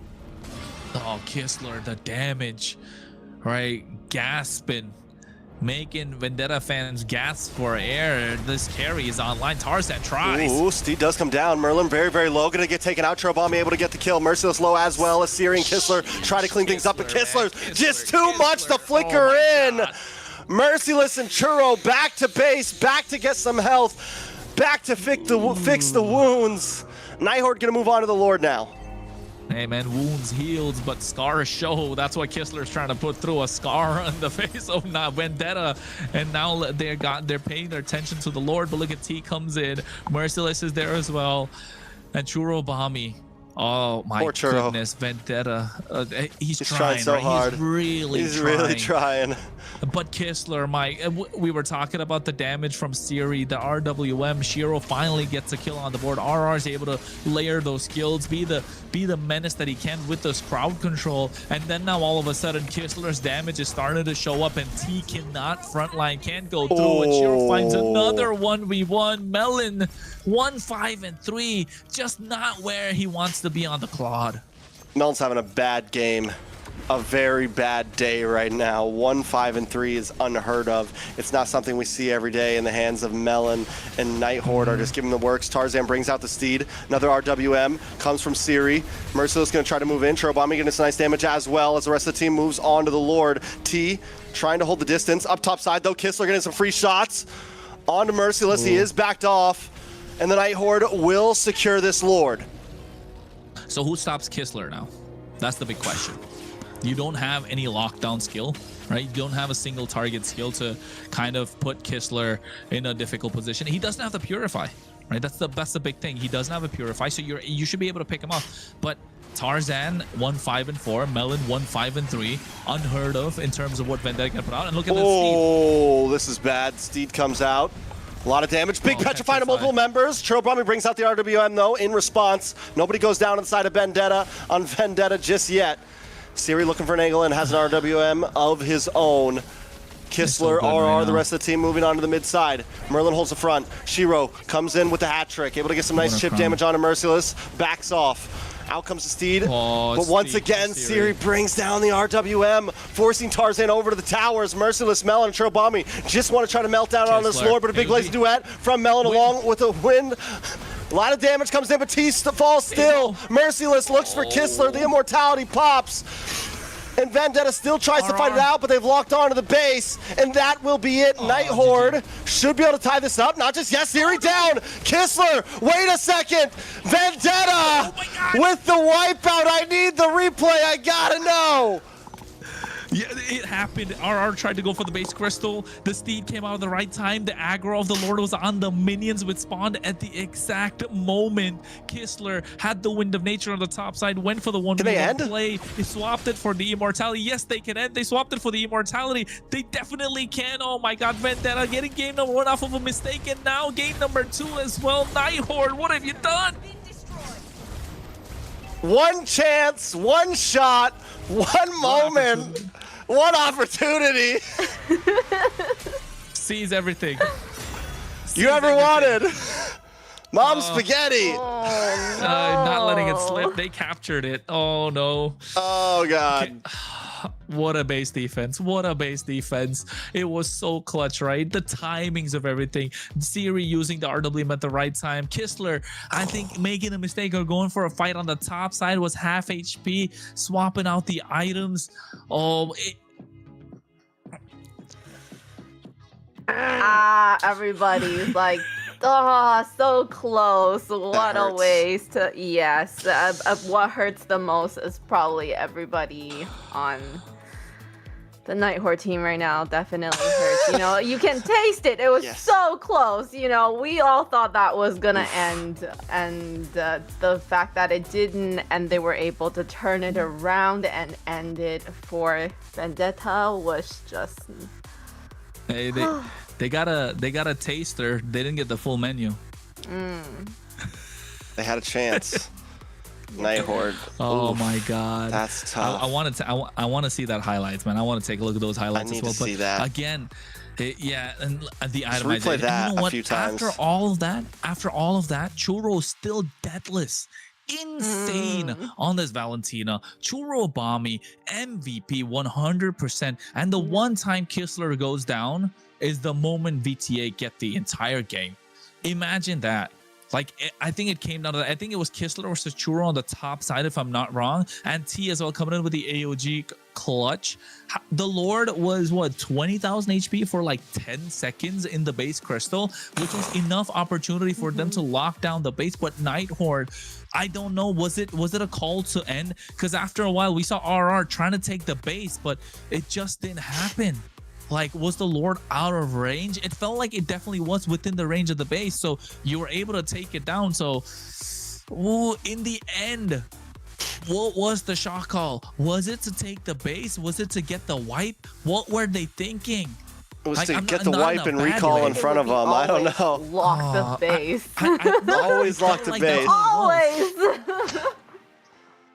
Oh, I gotta give it up to Churro though. I feel like he's such an underrated mid laner right now. You know, it's always Yato, it's you know, this person or that person. And right now Churro has been stepping up and becoming a face of the mid lane. Just an overall monster in so many of those fights. And not just that, right? In that last Lord push, while the Lord is coming on the top side, they didn't have the RWM through the IMU. That's the big one.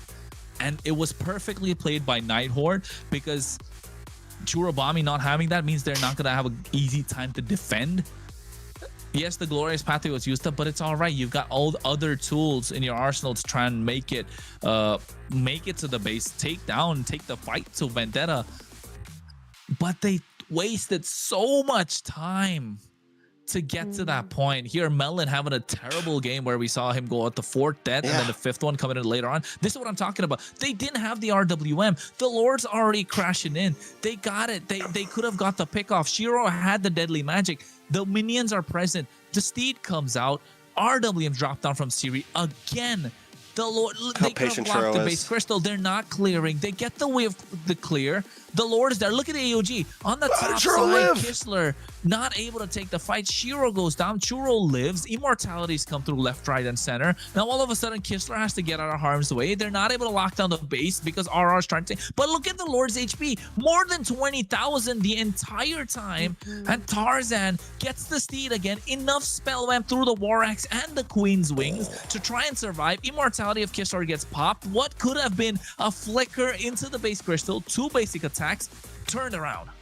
Can we just talk about the point too? Churro never used the IMU that whole fight, could never get close enough to Siri, and then by the time he was, he knew it would be bad if I dropped it. I just need to use my own skill kit because it has enough damage to push Siri away, and in such a close range match, that worked out perfectly, but literally went that whole fight without using anyone else's skills, just off his own muscle, and he earns the MVP, 10-0-6, 86,000 total damage with a 653k KPM. Ay, my guy. MVP twice MVP material.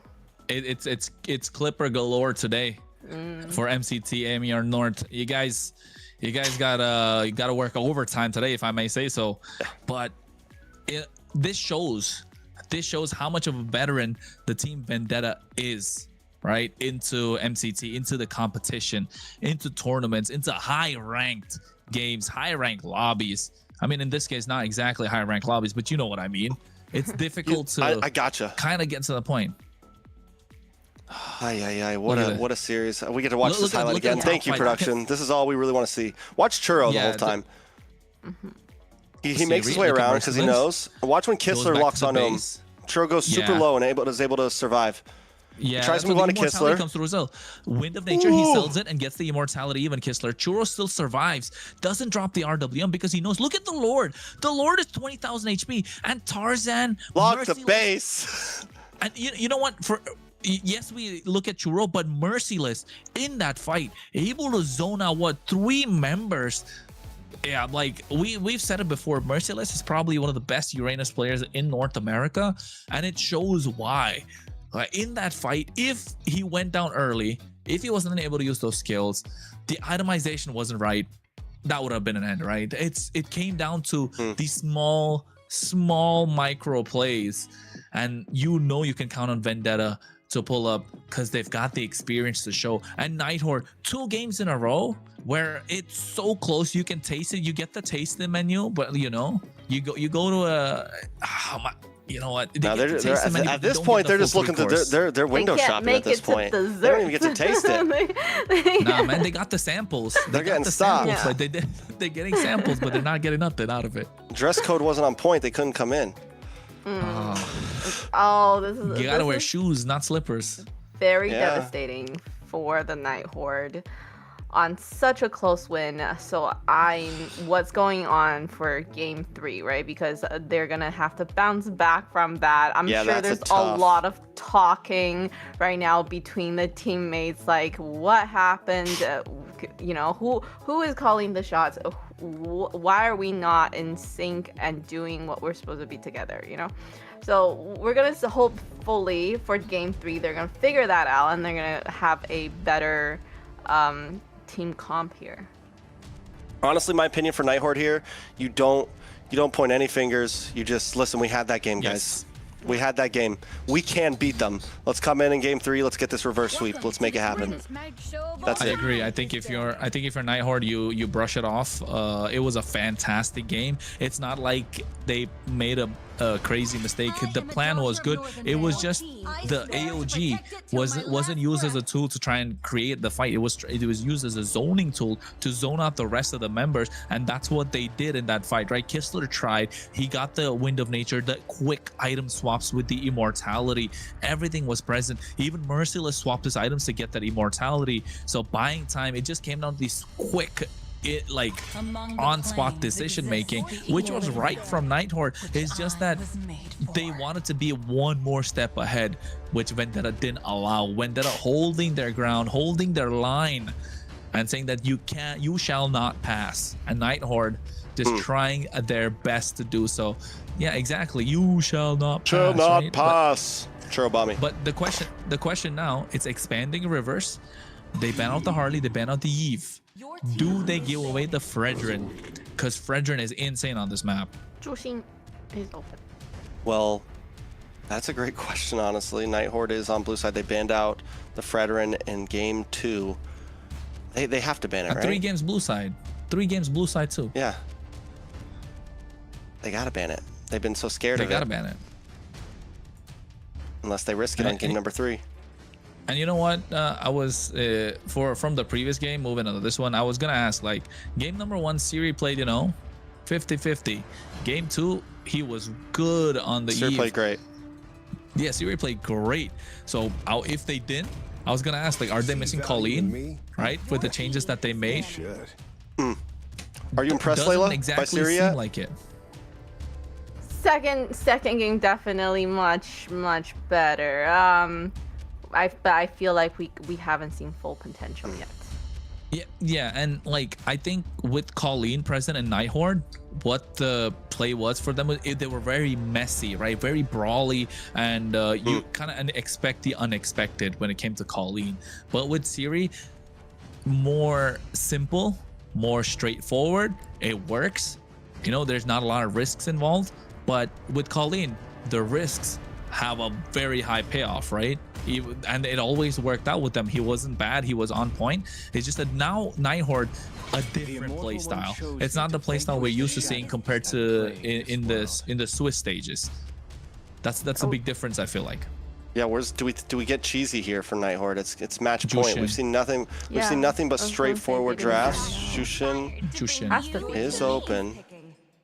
No Harley for Vendetta. Oof, yeah, that's tough. Oh, Harith. You have to take Harith here because Harith can be picked from. No, Harith's already taken out. Oh, so Night Horde gets Harith. Yeah, so they had to pick Phoveus, right? Actually, Phoveus can't even picked up on the other side. So carry. Vendetta needs this dub. They're running out of gas. Yeah, the hero pool started. This is similar to what happened with Vendetta against Alpha7, right? They got game number 1. Game number 2 was super close. Unlucky in this case, they found themselves to get the win. So game number 3, they're running out of gas in terms of the hero pool. They go for the Phoveus, denying a side bit of a Herod, but also at the same time, Phoveus could not be picked on the other side. So the Guinevere is a solid choice. And you're What's biding gonna time come through for the counter pick. Yeah. Oh, this is tough. Honestly, this is tough. Night Horde, you got to pick up the Harith here, right? Like you have to. Yeah. Harith plus. Do you go for jungle here? Leomord probably not amazing, honestly. I mean, Bruno plus something in EXP maybe, the Lapu, Sora. No, you got to get the Harith on Night Horde. Right? You go Sora. I think Sora plus something else. Alice? Sun? Oh, they got cheesy. Here we go. Here we go, boys. Sun. It's game 3, Where are match all the point. Sun players? Come out right now. Go look at a pro It's Sun, player on Sun. Let's go. That's a Sun and Alice, eh, Layla? Sun and Alice. Very interesting. Are you the Canadian here now? Yeah. Okay, 武则天, that was good. Yep. Okay. I don't mind it, but is this gonna be a gold Sun or XP Sun? It's a gold Sun. It's jungle. I feel like. I mean, honestly, it's Rome. Okay, I've seen Rome Suns and I do not like it. no on the Rome Sun. I don't know. Oh my goodness, no. Right, it can't be XP because Alice is XP, so it's just gonna be jungle. It could be Alice jungle and Sun XP. I mean, anything can happen, right? Oh yeah, because they have the Alice. Only because it's well, no, Night Horde. Alice is pretty normal in EXP. Alice. Yeah. But it could be Alice jungle. Could be, yeah. Since when have Night Horde played normal? Come on. Yeah, well, then especially there's at this point. there's your surprise, right? You have these picks that could be flexed, so will be interesting to see finally where they place these heroes. Are we gonna ban out the carry here? Moskov carry ban? Carry's not great here though, honestly. I don't Against mind. the You pick up the Jushin, carry I mean, regardless. yeah, obviously it's just a tough game. It is a tough game. Short range against Jushin, now with Sun as well. And I mean, Melon's A it's single long- target, a long single range. target carry against a multi-target Sun. It's tough. Granger. No? Time to No. drop the beat of No. the flesh. I don't think Granger's great. So look at the jungle options. Exhausted. Guinevere's gone. No Guinevere, no Joy, no Fanny, no Suyo, no Fredrin, no Harley. Oh my god, Leomord. that's 7 picks that Night Horde can pick. I think it's only a Leomord that's available. BTA just picks up the glue here. I mean, they even started banning Alfani, so you know the jungling heroes are thin. No, I think that's why. I think that's why the Sun pickup, right? It's a flex into the gold lane. It's a flex into the jungle. So Night Horde keeping it a little dicey still. And if they want to put the Sun into the jungle, it's okay. They can get something else in the gold lane. Giving the Although carry. we know it's gonna be a gold lane Sun, right? It's still an option, a possibility, because the jungle pool is so low right now. What's available that could work out for the YSS is one of the options that could be in the hands of Night Horde, I guess. Yeah. Leomord also there. Again, I think no matter what it is, with the things that are left, VTA just goes, I think you pick glue here. For Rome. Yeah. Rome glue's not bad here, honestly. Against against a fighter gold laner, upfront personal, EXP laner, and then right now it's looking like Night Horde has to pick something that wants to get up close and personal as well, unless they go for like a Lance or a Hayabusa. Like something crazy like that. But Trax, if they go for the Leomord on the side of Night Horde, what can Vendetta do against that? The carry is the one of the like look at the amount of dive that they have. Belleric bro, is insane. I debut Belleric in MCT AMER. No. We got a belly boy. Remember? Oh yeah, we did get a belly boy. Belly boy. Yeah, we did. I remember that. I said belly boy just to make you remember. Yeah, I know. But the Belleric against the carry is so good, and the amount of crowd control the Night Horde have right now, and the frontline dive.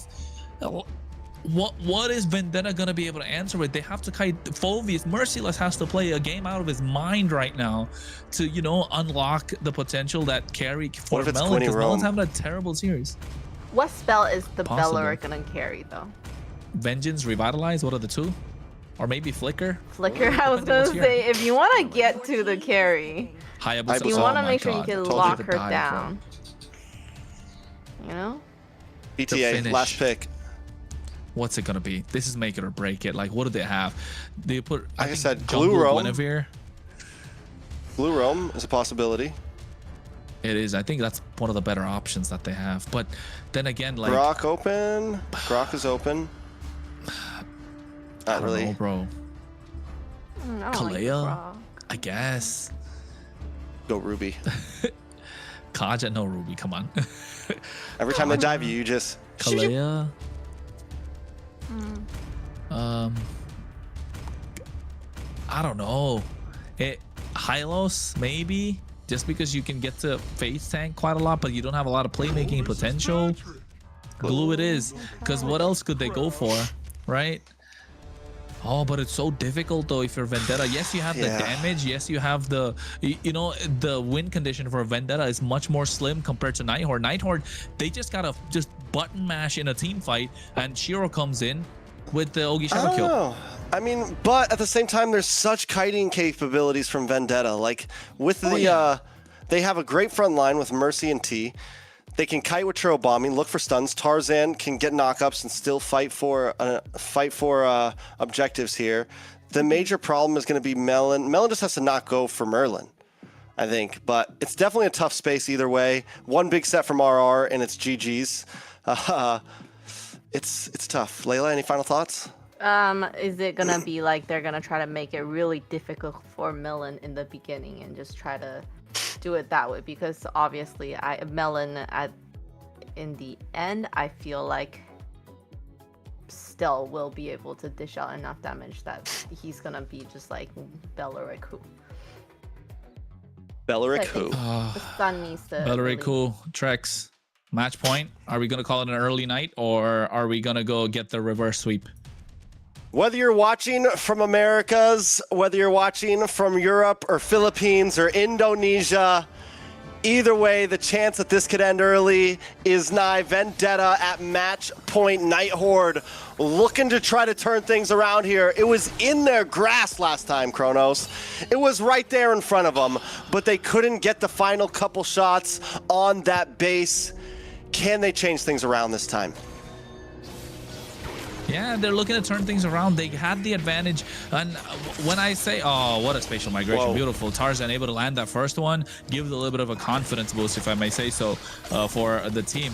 The only one thing that I say Night Horde have a easier win condition is because this team can play on autopilot right now. Like this composition can play on autopilot and still get the victories in these neutral objectives, the Lord fights, right? The messy fights are going to be much more advantageous for the Night Horde. For Vendetta, on the other hand, they need to get, they need to play the lanes. They need to get the advantage. Merciless has to hit those flicker dark waves. Tarzan needs to get those spatial migrations on point. Not catching the wrong. If he catches Merlin, it's not going to help out because the Vengeance can be popped. He has the Wrath of the Dryads. It's going to be a lot of reflective damage back. Churobami has to be clutch with his Fury of the Phoenix.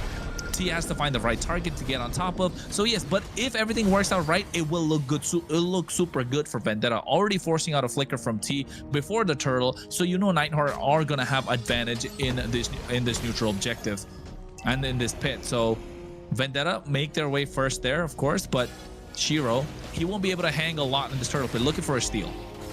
Tarzan able to get a nice spatial migration, plus a Violent Requiem on a multiples. Fury of the Phoenix comes down. Boom. In comes Shiro, able to get first blood on a Tarzan. Merciless finds Merlin, though. Turtle's still up. Churo's gone. As Churo's chased down and taken out by Siri. Now they're going to move on to Mercy and T, keeping them at bay. Turtle does finally drop as Shiro picks it up. It's 2-1, 1,000K gold, or 1,000 gold lead over to Night Horde. If you are Vendetta, you want to play for Melon. You want to play for Melon's power spike. You want to make sure you don't give too much of a gold lead. You don't go down too many times. So make sure you're playing it safe, but not too safe for the Night Horde. Just get every single advantage on the map. And looking at the emblem setups, it looks all right. Both tanks, in this case for Vendetta, opting to go for much more faster in terms of rotation because he wants to be able to keep up. T needs to be in the face, protecting his backline, protecting his jungler, not getting out-rotated. That's the name of the game for Vendetta at the moment. Buy time, get the opportunity for... Oh, no, look at Shiro. Watch Shadow. Ooh, a lot of damage on a Churro. Churro might not be able to get away from this one. Shiro with the moves, the grooves, able to get out safely, but still the pressure is there. The possibility of death at any moment in front of Vendetta. Smooth criminal there if it got away with a kill. Vendetta, on the other hand, man, that's the only thing I can see. Wait for the opportunity because Siri's already got a kill. Siri's going to be a lane bully. Lucky Churro has the range advantage to try and get the clear. They're trying to poke down Siri as much as possible. Look at Tarzan trying to get on top of him. Look, able to get the Violent Requiem. Yes, he does. Does force the Purify out. That's huge. Turtle going to be up in about 33 seconds. Oh, Shiro will have some time to be aggressive there. T holding down the front side. Shiro jumps back in. Melon wanting to get involved as well. Going to clear this mid lane if he can even get to it. Oh, no Purify. He's gone, right? Oh, they don't bite it. He doesn't have the Violent Requiem right now. Oh, big Wrath of the Dryad. T goes down. Shiro with another kill under his belt. 2-0 and 1 already. So before Patrick goes down, he just creates like a he's just on the floor doing the, what was that? Yeah, about to say. Did you see the movement of his hands though? Like, what do you call it? Snow Angel? He does like that. Just a split second. Snow Star? Yeah, sort of at this point. But jokes aside, Vendetta able to hold their own for a while, but 2K goal lead already on the side of Night Horde. T is trying to create the space. Merciless goes in. Dark Wave does land on a Merlin. Churro able to get some nice poke damage off Melon there as well. In comes the Beacon though. A lot of damage. Comes out onto RR. Tarzan with a spatial migration, but here comes Shiro. No shadow kill, but the knockup from Tarzan is huge, and Shiro's taken out. Kistler as well, and now Melon's gonna move on to RR's. RR's running for the hills. Decides to flicker back. First big fight win for Vendetta. A turtle plus 3 members. A step in the right direction.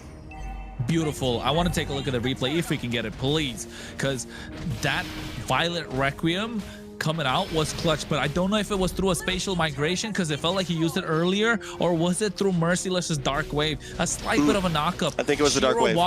Yeah, I feel like it was the Dark Wave because Shiro came in with the Quad Shadow at the right time for the Hayabusa, but the Dark Wave catching him off guard and into the Battle Requiem. And this is what I meant. It's threading the needle if you're Vendetta, right? You need to find the right formation. You need to find every single thing working out for them. But Night Horde, they can just button mash and get away with it. Although but if this there's time, a team, I think... Yeah, if there's a team that can find that perfect moment, Vendetta, they've done it 2 games in a row now, and now they're doing it in fights, split seconds, millisecond decisions, like a Dark Wave on the Shadow, knowing, I mean, that's not a long knock-up. And to be able to see that when all of that is, me and you could barely see it, let alone you're in the middle of it, and you know, I'm hitting the Violent Requiem right now. Like, little moments like that are the moments of greatness with Tarzan. Oh, look. Oh, Tarzan, look at that again. Goes with the spatial migration right on time after the Dark Wave, right? That could have been disastrous if you're Kistler. And I think Kistler is going to be the hardest one to catch because of his clones that he has. And Siri on the Purify. But then again, they baited Siri's Purify earlier in that fight. So it's getting to the point where, oh no, Shiro, Melon. Ooh, Melon versus Shiro. T's going to show up as well. Melon will be good. Shiro going to get stunned, but Wade, Throne of Ruin, responds. Fury. Churro bombing there as well. Shiro trying to back around, but he gets taken out. Churro getting the kill into his pocket. Merlin a little too late to that one. That's going to set him down to 2-2. Hey, they're threading the needle. They're finding the needle in the haystack at the moment. Perfect moment, perfect opportunity. They were able to seize it in the previous game, you know. Mom spaghetti at this moment for Vendetta. Yeah. Got it. You only get one shot, one opportunity, and Vendetta find it every single time. Like there's multiple shots almost for Vendetta. An endless amount of shots. Merlin gonna get pulled back. T brings it back to the team. Merlin falls. Melon able to just pop off. Merciless though, looking for Kistler in the backside as Shiro's unable to find any moments. Another turtle in the hands of Vendetta. Tarzan chasing down Shiro right now. This is huge. We'll be okay. Oof. Melon gets his hand on the golden staff as well in that team fight. Shiro comes in. Oh no, what are you doing? Shiro's caught. Doesn't have the quad shadow. Oh. He can get caught. No, Shiro, 3 mistakes in a row. I mean, the first one's excusable, I'd say, but the second and the third, getting overzealous, getting overly aggressive.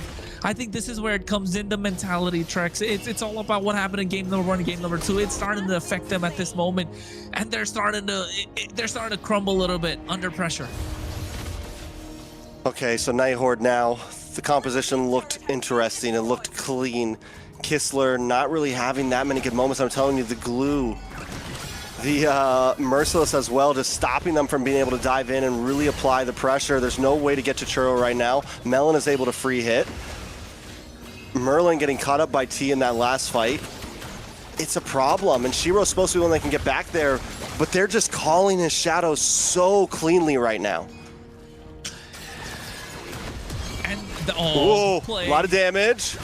Throne of Ruin connects, but Melon able to dash back. Kistler taken out already as Merciless holds down the front side with the pursuit. Tarzan now trying to lock onto RR. RR's not going to be able to get this with a Violent Requiem, and Merciless takes that kill. They're going to move on to Seer next.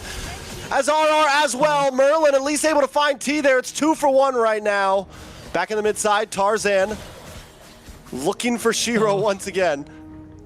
Oh my god, Tarzan coming in clutch at the right time, and I said it, if Vendetta are gonna get the win, Merciless needs to play a game out of his mind, and that's what he is doing. Those Dark Waves are coming in clutch. 4-0-4 on a Phobius. It's into an Alice plus a Zetian, where they can just button mash and get away with it, but they're not able to button mash. They're getting out-rotated, out-dunked at this moment. Yeah, they're getting outplayed at this point. Honestly, just so many little things. Vendetta are online. They're in flow state right now, Vendetta. There's little things that they're doing that are just like those little micro mechanics. It's a completely different story than the last 2 games. It's a different story just because of how it's mentally affected the Night Horde. Ooh. Merciless trying to lock onto RR. See, look at T and Merciless. They're just always in their face. Melon's able to sit on the backside and just do whatever he wants right now. Kistler still late to the party. RR looking for an angle in. Lord is low. Shiro Oh, no. Nice knock up from Tarzan. And a nice throw of Ruin. Shiro able to take the Lord, and down goes Tarzan. But Churobami's trying to respond back. Melon. Oh, no. Looking for some damage. It's 1 for 1, but Tarzan's gone, and Siri's on to Merciless. Merciless doesn't want to give this up just yet. Does get pushed through, pulled back. Churro there, able to get some nice poke. Merciless is able to flicker away. Lord's going to be coming soon. Vendetta just trying to defend. Well, Merciless, how did he survive that? Right? I thought he was going to go in with a passive and then probably get another push and then get the Infernal Pursuit going. But decides to back off, doesn't want to, you know, push it to the limit because he has a massive bounty on himself right now. 5-0-4. If he gets the shutdown, it could turn the tides of the fight around completely. He has been the playmaker. He's been the linchpin for Vendetta entirely. Shiro able to get the Lord thanks to the massive Throne of Ruin coming up from RR, so they're able to pull out these big plays. And within that Throne of Ruin, all they got to do is put the Wrath of the Dryads. Kishler goes in with a Petrify. Siri has the Crimson Beacon. Lord. That could be dangerous. For a second, I thought Kistler was down, but it was just a clone. He's all good. Lord's getting melted. Melon comes in. A lot of damage on RR. Taken out. Melon able to get the kill. Merlin goes down next. They're going to try to close the distance. Siri takes a hammer to the face. It's 3 members down. Tarzan's not even involved in the fight. He's on the top side defending the wave. I mean, so far, we were kind of like hyped about Night Horde being the unexpected team, right? And you could see with the change that they made in their mid lane, it's not so much as a expect the unexpected lineup. They lost a little bit of their identity, and it's showing. They picked up the Sun clutch pick that they like to go for, but it's 0-3-0. All right, Vendetta. Is there a way out of this for Night Horde? We've seen them have some moments. I'm going to be honest, last time, one of the reasons they were able to get that big play, Tarzan got knocked up by the Lord. It was literally a split second where, okay, now we come in, we get the Throne of Ruin, we get the big Wrath of Dryad. They may not have another opportunity like that. They have to do it all on their own this time.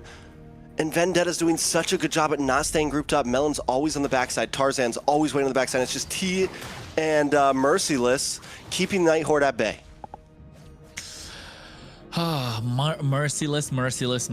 He has been merciless throughout this 7-0-4 is crazy match. 7-0 on a Phoveus, bro. Like legit, that's insane. Into a Jushin and a Hayabusa and an Alice. That's crazy, to be honest. Like, you're the front line at this point. They've got no way to melt you down. And the problem being they don't have a marksman. Yes, they have the Shred in the hands of Kistler on the Sun. Attack speed build. I wish I could take a look at the items to see how far ahead he is. He should have the Trinity at this point. If he doesn't, it shows how much ahead Vendetta are. They're ahead by 4,000. And one thing we've noticed from Vendetta is when they get ahead in terms of the goal lead, they don't let it up. Right, we've seen Night Horde. Yes, they've got a 5K goal lead. It's come down to 1,000, then a 500, and then all of a sudden they get back to 4,000, 4,500. But Vendetta, when they have the goal lead, it doesn't go away. And they're so good at this slow choke kind of game, which we've seen them play out against Leviathan. We've seen them do against the Night Horde previously. A lot of the teams, and I think that shows the slow chokehold is. It's starting to make Night Horde fade. Game number 1, game number 2, they almost got to the ropes, right? Able to break it. But at the same time, Vendetta did get the victory, got a pinfall. But here, I think they're looking for Night Horde to pass out. I mean, and I think a lot of it comes down to this Sun pick. There's no range, there's no shred. If he I mean, yes, he can shred, but he can't get up close and personal with Merciless and T. You need some range to be able to just poke away and shred them down. Something like a Claude, something like a Carry, any kind of marksman that can make sure that T and Merciless just don't hold the front line so solidly. Every time Kistler comes in, he's just stopped in his tracks, stunned up, or knocked up by Tarzan, something of the nature. And outside of him, there's no one else that can really take out T or Merciless, honestly. Oh, okay, Shadow Kill. Shadow Kill does connect, still not enough. Gonna be forced back. Lord does get reset. Merciless, close the distance, looking for the Dark Wave. No. Melon gets a couple of free shots. Melon popped the Speedy Light Wheel. They're gonna try to shred down on this Lord now. Siri works his way around, but the Dark Wave is waiting for them both. GG. And they're forced to back off. Tarzan locks in, Merlin goes out, Churobami getting the kill. Sun onto the top side, Kistler at that, but he knows he's gotta run away. Lord's gonna be coming soon. Minions down the mid side. So good. Vendetta are so good with what they're doing. Absolutely insane. T able to force out the Ogi Shadow Kill with the quad shadow. And then the next thing you know, Merciless comes in, picks the fight. They bait out the Wrath of the Dryads. Nobody gets caught in it. And then they blitz the Lord. It is so good, working out so well for Vendetta. Kessler tried to go in, but what's he gonna do? He used the Petrify. Where? Just now. He's in the base. Yeah, what's he doing? I don't know. Misclick? Probably. Oh, it's not working out. They needed the Petrify, so they needed the Petrify. They needed anything. Every single utility is huge right now. Waves coming down the mid. Melon getting free shots onto the tower. RR can't find a way in. One big Throne of Ruin could maybe change this game, but it's going to be hard to connect that. Melon going to move down to the boss side now as Merlin and RR try to defend. T looking for an angle along with Merciless. Kissler coming from the backside maybe. Looking for a possible pincer. He's going to go clear the mid wave and try to stop it in its tracks. All inhibitors gone. Nothing left on the base. Tarzan, spatial migration in. Shiro looks for the connect, but it's in between 4 members. A shadow kill just not outputting the damage. Hey, Kissler is trying to staunch the bleeding, right? As much as possible. That's coming through. And Vendetta he could have gone the top. He didn't go for it. He didn't go for the push. He could have gone for it. He could have gotten away with it too. Oh, the moments that Night Horde need to take the risk right now. They're not looking to take it. This is a completely different Night Horde compared to what we've seen during the Swiss game stage. 2 was tough, man. Do we think they lost their mentality? Do we think it was like, oh, it's 2-0, we should have won both games possibly? That's what I mentioned, right? In a couple of these turtle fights where they could have gone for these massive plays, where they could have made these riskier plays, where we've seen Night Horde make these riskier plays before, it's not coming through. So yes, I think definitely their mentality has been affected, but also at the same time, it's showing that their gameplay has not been the same that what it was in the Swiss stage, even in game number 1, where they could kind of push the gas, like go crazy with what they have. They haven't. And tricks, like I've been saying this for a while, like Night Horde can button mash their way, but 5 to 15 kills is insane. Like the difference is showing, and the difference is massive. I mean, the thing is with Vendetta having a composition that takes some skill to make these things happen, it has a good cap, it has a good peak, it has a good ceiling, and they're a team that can handle that type of threading the needle, right? So it's working out. Night Horde Kissler's maxed out on items. RR taking a lot of damage. Merciless takes a shadow kill to the face. Goes down to about 10%, but look at the damage from T. Along with the Fear of the Phoenix, Shiro hitting the hills, but RR comes in as well. What's going on up top? Kissler finds Tarzan. Winter Crown does come down. Churobami trying to come help out. Kissler's forced to back off. It's RR for none, but still, Night Horde hangs on. Lord should go over to Vendetta here unless something insane happens. Melon, he's been free hitting. No one's able to stop him. This Belleric is working, but he's getting everyone except for Melon. The Purify coming in clutch. Kissler tried to get the 1v1 to Tarzan, just not working out. Look at T, the recall taunts are starting to show a lot of beef between these players, probably in Discord chat. Somebody send us the screenshots, bro, because sheesh, we want to get to know the lore here. Oh, that's just T, baby. That's T. I want the T, man. Don't you? I said that is T. Exactly. I know, I get it. Lore galore, anyways, that's what we're all about. Lore galore, Merciless in the midst of Kissler, taking a lot of damage. Merciless might need to back off. He goes down the shutdown. 7-0 and 5, taken out right before Lord connects. Is this the whiff of the century? Can Vendetta still finish this? Yeah, I think this is the big fight that he didn't want to take, right? Merciless versus Kissler is the wrong fight, but here Lord's coming in already. Fear of the Phoenix to stop Kissler from going back. Nice knock up.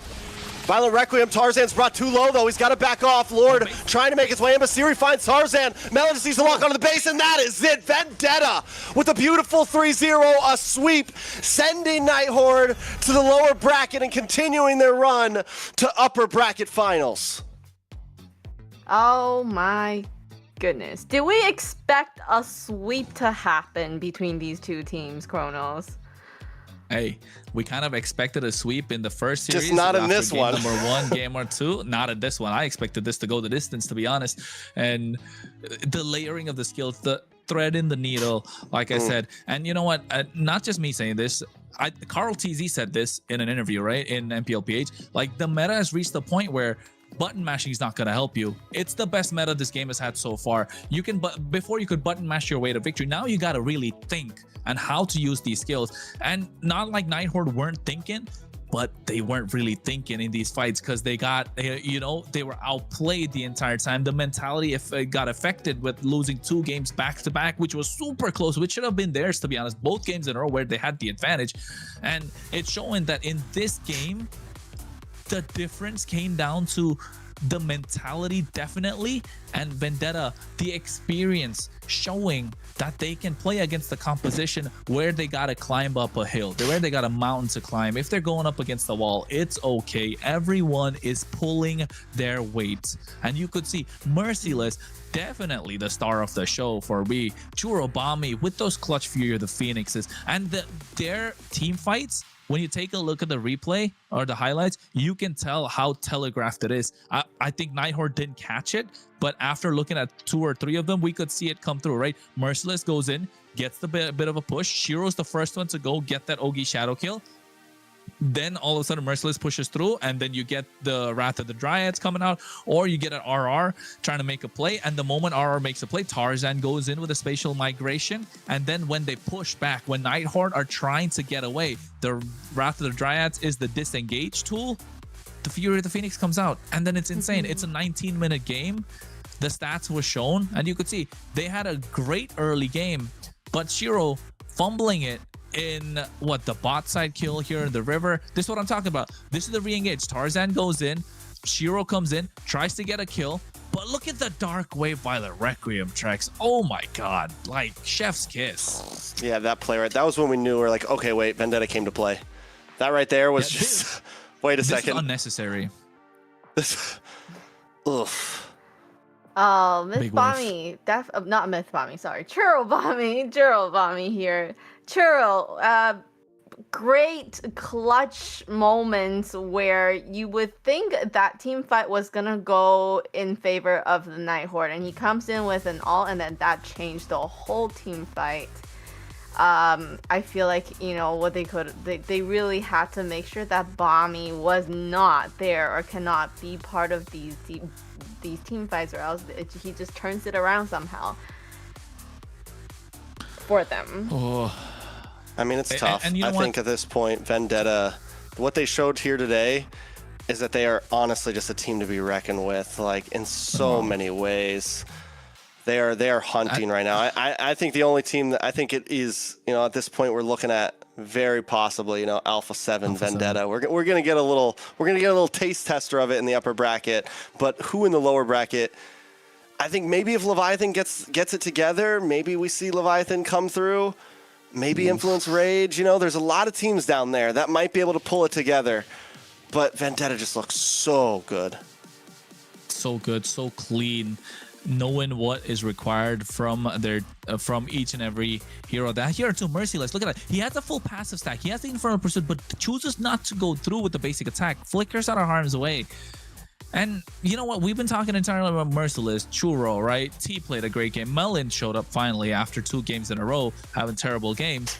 But Tarzan, he was put under pressure every single game. King of the jungle for a reason, my guy. He was clean on this, going over here. And yes, you know, the combo, like you mentioned, the Dark Wave and the Violet Requiem, it's hard to point out.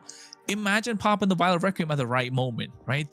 The skill, the different, how hard he has to be how hard locked in should he be, like, for this entire game.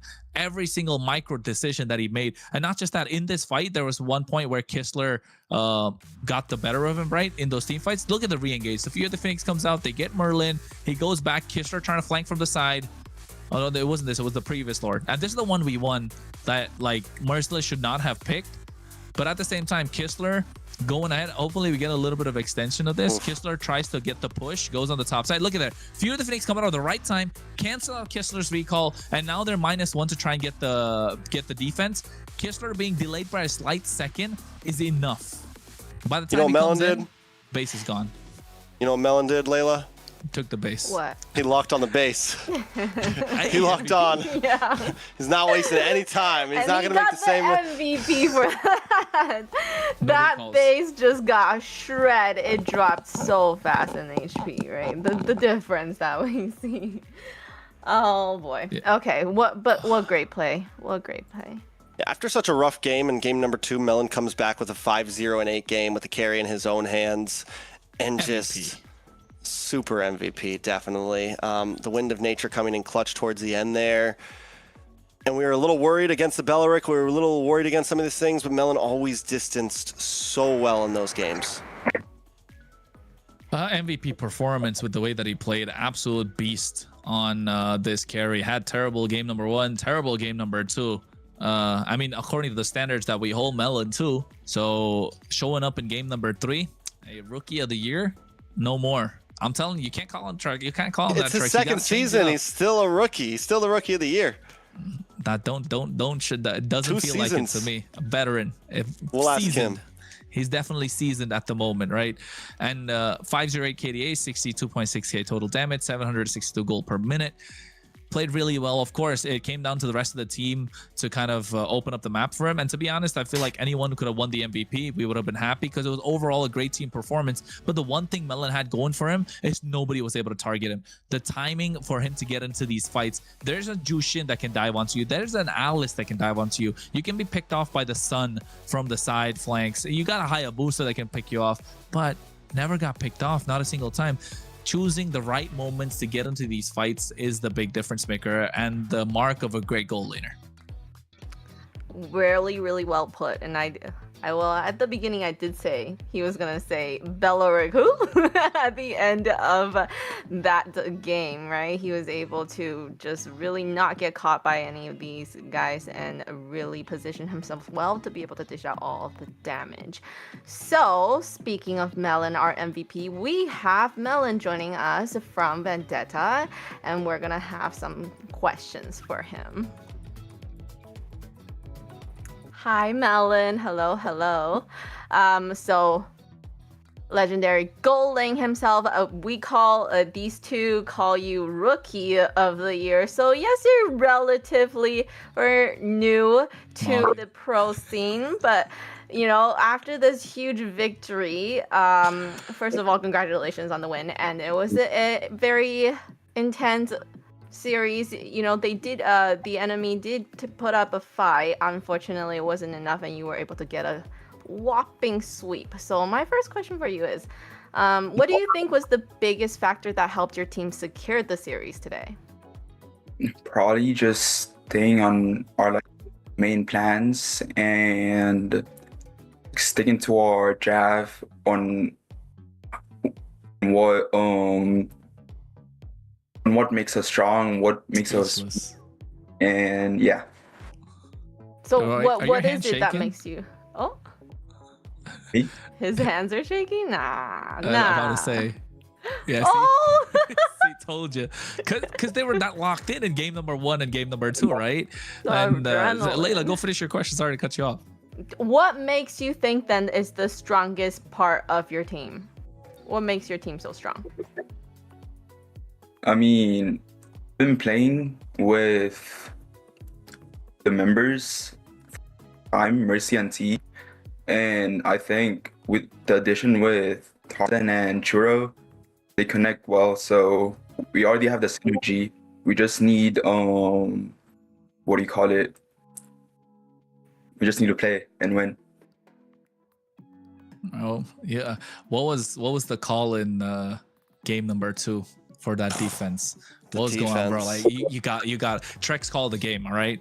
Trex was the play-by-play. He called the game. He was like, I said it was over. In the base, the game is over. And then I was like, no, it's not. Take a look. Like zoned out. You got the fast item swaps, and that's why your fingers are like shaking at the moment. What was the call? Like, what was it? Because I know T went in with the AOG. That's when the game changed, right? That's when it turned around. What was the call? Honestly, everyone just got silent. Yeah, everyone went silent. We lost since the Lord and Carrie and you were alive, and we were like all low, but for some reason, That's a great answer, honestly. Like he doesn't know. He thought they lost. Whole too. VC just goes dead silent. They Churro didn't sitting there lock like, "Ugh." the base. They didn't lock the base. Of course, congratulations on the win and close, tight wins, right? But then you guys showing the experience and like composure to be able to bounce back after losing out on the early game and having a tough win condition in game number 3. Congratulations. Move on to the upper bracket semifinal tomorrow. Alpha7. Like we were talking about, you guys can be the only contenders right now that we see who can take it to them, because after you got a couple of games from them before, one game, game 2 should have been yours too. I mean, that same thing Zia said in his interview. So what do you think to the upper bracket final? What are we talking about? Are we gonna see Vendetta locking in again like today, finger shaking kind of gameplay, or you know, what are we expecting the result? Honestly, I was just shaking because I'm really cold right now, and Okay. Turn up the heater, bro. I don't have a heater, so. Somebody But- give this man a heater. A7, I wish them luck and just have fun. Right on, right on. Melon, last time you played spring season, what was your final placing? Were you guys 4th, 3rd? With VTA, Something right? like that? Yeah, it was you and Yato. All that right? I think it was 4th. Yeah. Yeah, something like that. So currently you have secured, no matter what happens, even if you lost all the rest of your games, you've secured 3rd place. It's the farthest you've ever gotten. You're 1 game away from possibly being a grand finalist, you know, securing grand finals. And again, no matter what people say, this is your 2nd big season. You know, how does it feel coming in as a new player? Do you feel like you could be one of the best gold laners right now? You know, like I don't know. It's crazy to see you coming in essentially as overall a new face.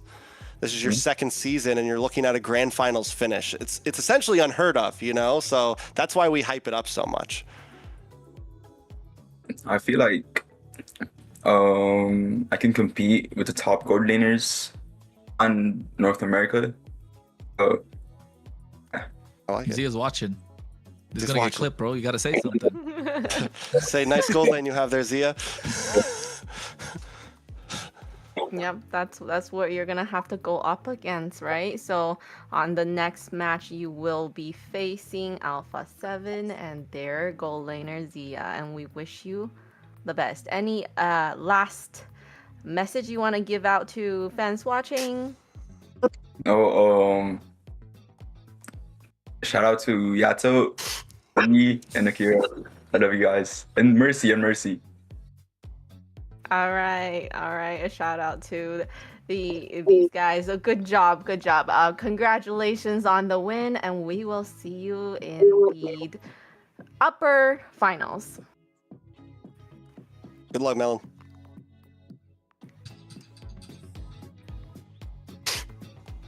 Crazy, They bro. grow up so fast. It's crazy. Not gonna lie. Somebody get him a heater. Somebody Did you get see him a that? heater. Did you see his hand was like? Hey man, he just secured upper bracket finals. Of course, adrenaline's going. Mhm. That guy's Yeah, pumped up. That kind of a game. too. Excitement. And Yeah. and game number 2, like I 3 could nail imagine, biters. Like, what was the call? What like I was I thinking. think what could he's have right. been Just the went call? silent. And probably just Yeah, everyone's just waiting to that's see the if only Churro can do answer. something.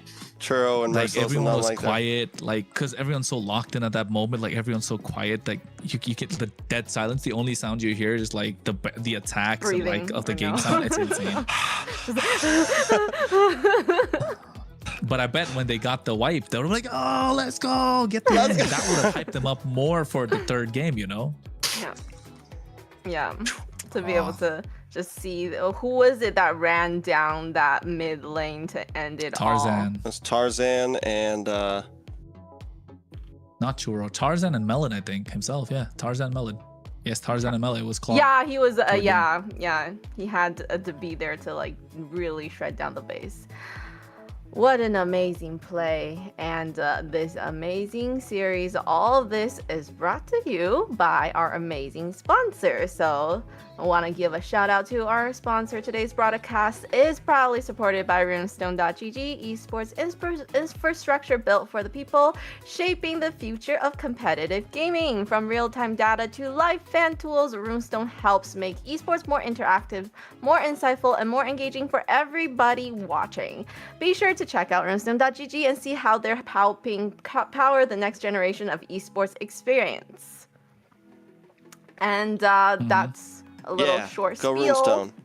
Go Runestone. Okay, .gg. and with the .gg. information we got from Runestone.gg, let's quickly look at now the bracket that is now renewed, and we're gonna see how we're gonna. Okay, there we go. Ooh. So we actually don't see. Sorry, we don't see Alpha7 versus Vendetta tomorrow. No, no, we don't. We get to see we're Matt's gonna go matching. see the. I just wanted to lower correct bracket. that because I didn't want people thinking tomorrow Alpha7 No. Vendetta was going to be showing. No, We're they're going gonna down to take a the. little break. You did. You God told. damn, you Layla. said, No, I never said tomorrow. I you said said Melon, you're later. facing against Alpha7 tomorrow. Did I? I never said tomorrow. Did I say tomorrow? I said Wait, later. yes. But my bad. You said If I tomorrow. did, my bad. It's okay. Because I knew that we I had the lower forgive you. bracket matches. All right, sir. All right. All right. Okay. So But yeah, looking at Night Horde. it, yeah. Layla, you got this. Go. Tomorrow we have I'm exciting just excited. matches in the lower bracket. We still see these teams that lost today have one final chance to make it. We have Night Horde against Influence Rage. Let's look at tomorrow's schedule. There we go. So we have Influence Rage against the Night Horde. Yes, they came off of a loss against Vendetta, but they have the chance to still make it to the grand finals by battling it out intensely in the lower bracket. So we have that match first, and then we have Leviathan versus Stamina for the second series of tomorrow. And these teams are definitely, this is it for them, right? Whoever wins from here, they continue and have that chance. But then if they lose, that's it for them. You know what? Tomorrow, if Influence Rage get game 1 off of Night Horde, does that break their mental? No. If Influence Rage gets game 1 off of Night Horde, we'll talk about that tomorrow. I got to think about it. No, I'll you know tell what I you mean? what, Like, that 3 should quick still be a games. banger of a series. Yeah, 100%. Both of them are going to be bangers. And then Leviathan is just Shiro getting versus- stronger and stronger too. Yeah, Wumpy versus Dez. We got to see. Wumpy. Is the rookie, is the up-and-comer rookie going to put one over Dez? Is he going to get that big dunk, that poster? Are we going to see it? So we have Influence Rage and Night Horde haven't faced against each other yet. No, they haven't. They haven't. oh. That's what we were discussing when we were talking about the Yeah. standings and stuff, remember? Okay, so It's a tough lower bracket. Well, All right. to keep in mind, make sure you are following our social media, okay? So with all of the stuff that happened today, any future events, any news, you know, all the information you will need is gonna be on our socials. Follow MLBB Esports across all of our platforms so that you are staying in the know and be part of the community, okay? And with that, that's gonna do it for day 17 of MCT AMER North 2026 playoffs. 17 days. Is it day 17? 1738. Day 17. I'm like, hey, what's up? Today, the pressure reached think it's time to another go. level. Yeah. As teams battle for a place in the upper bracket finals and one step closer to the grand finals, we saw dominant performances from Vendetta, hard-fought moments, and the teams continue to prove why they made it so far into this tournament. So congratulations once again to the winners of today. And for the teams now heading into the lower bracket, the road becomes even more tougher from here. A huge thank you to everyone behind the scenes and to all of our players and teams. Most importantly, thank you all for watching and supporting us. And of course, I want to thank Kronos and Trex for joining me on the desk throughout today's playoff action. I'm Layla. We'll see you tomorrow for the lower bracket battle. Have a good night. Have a good night. Bye-bye.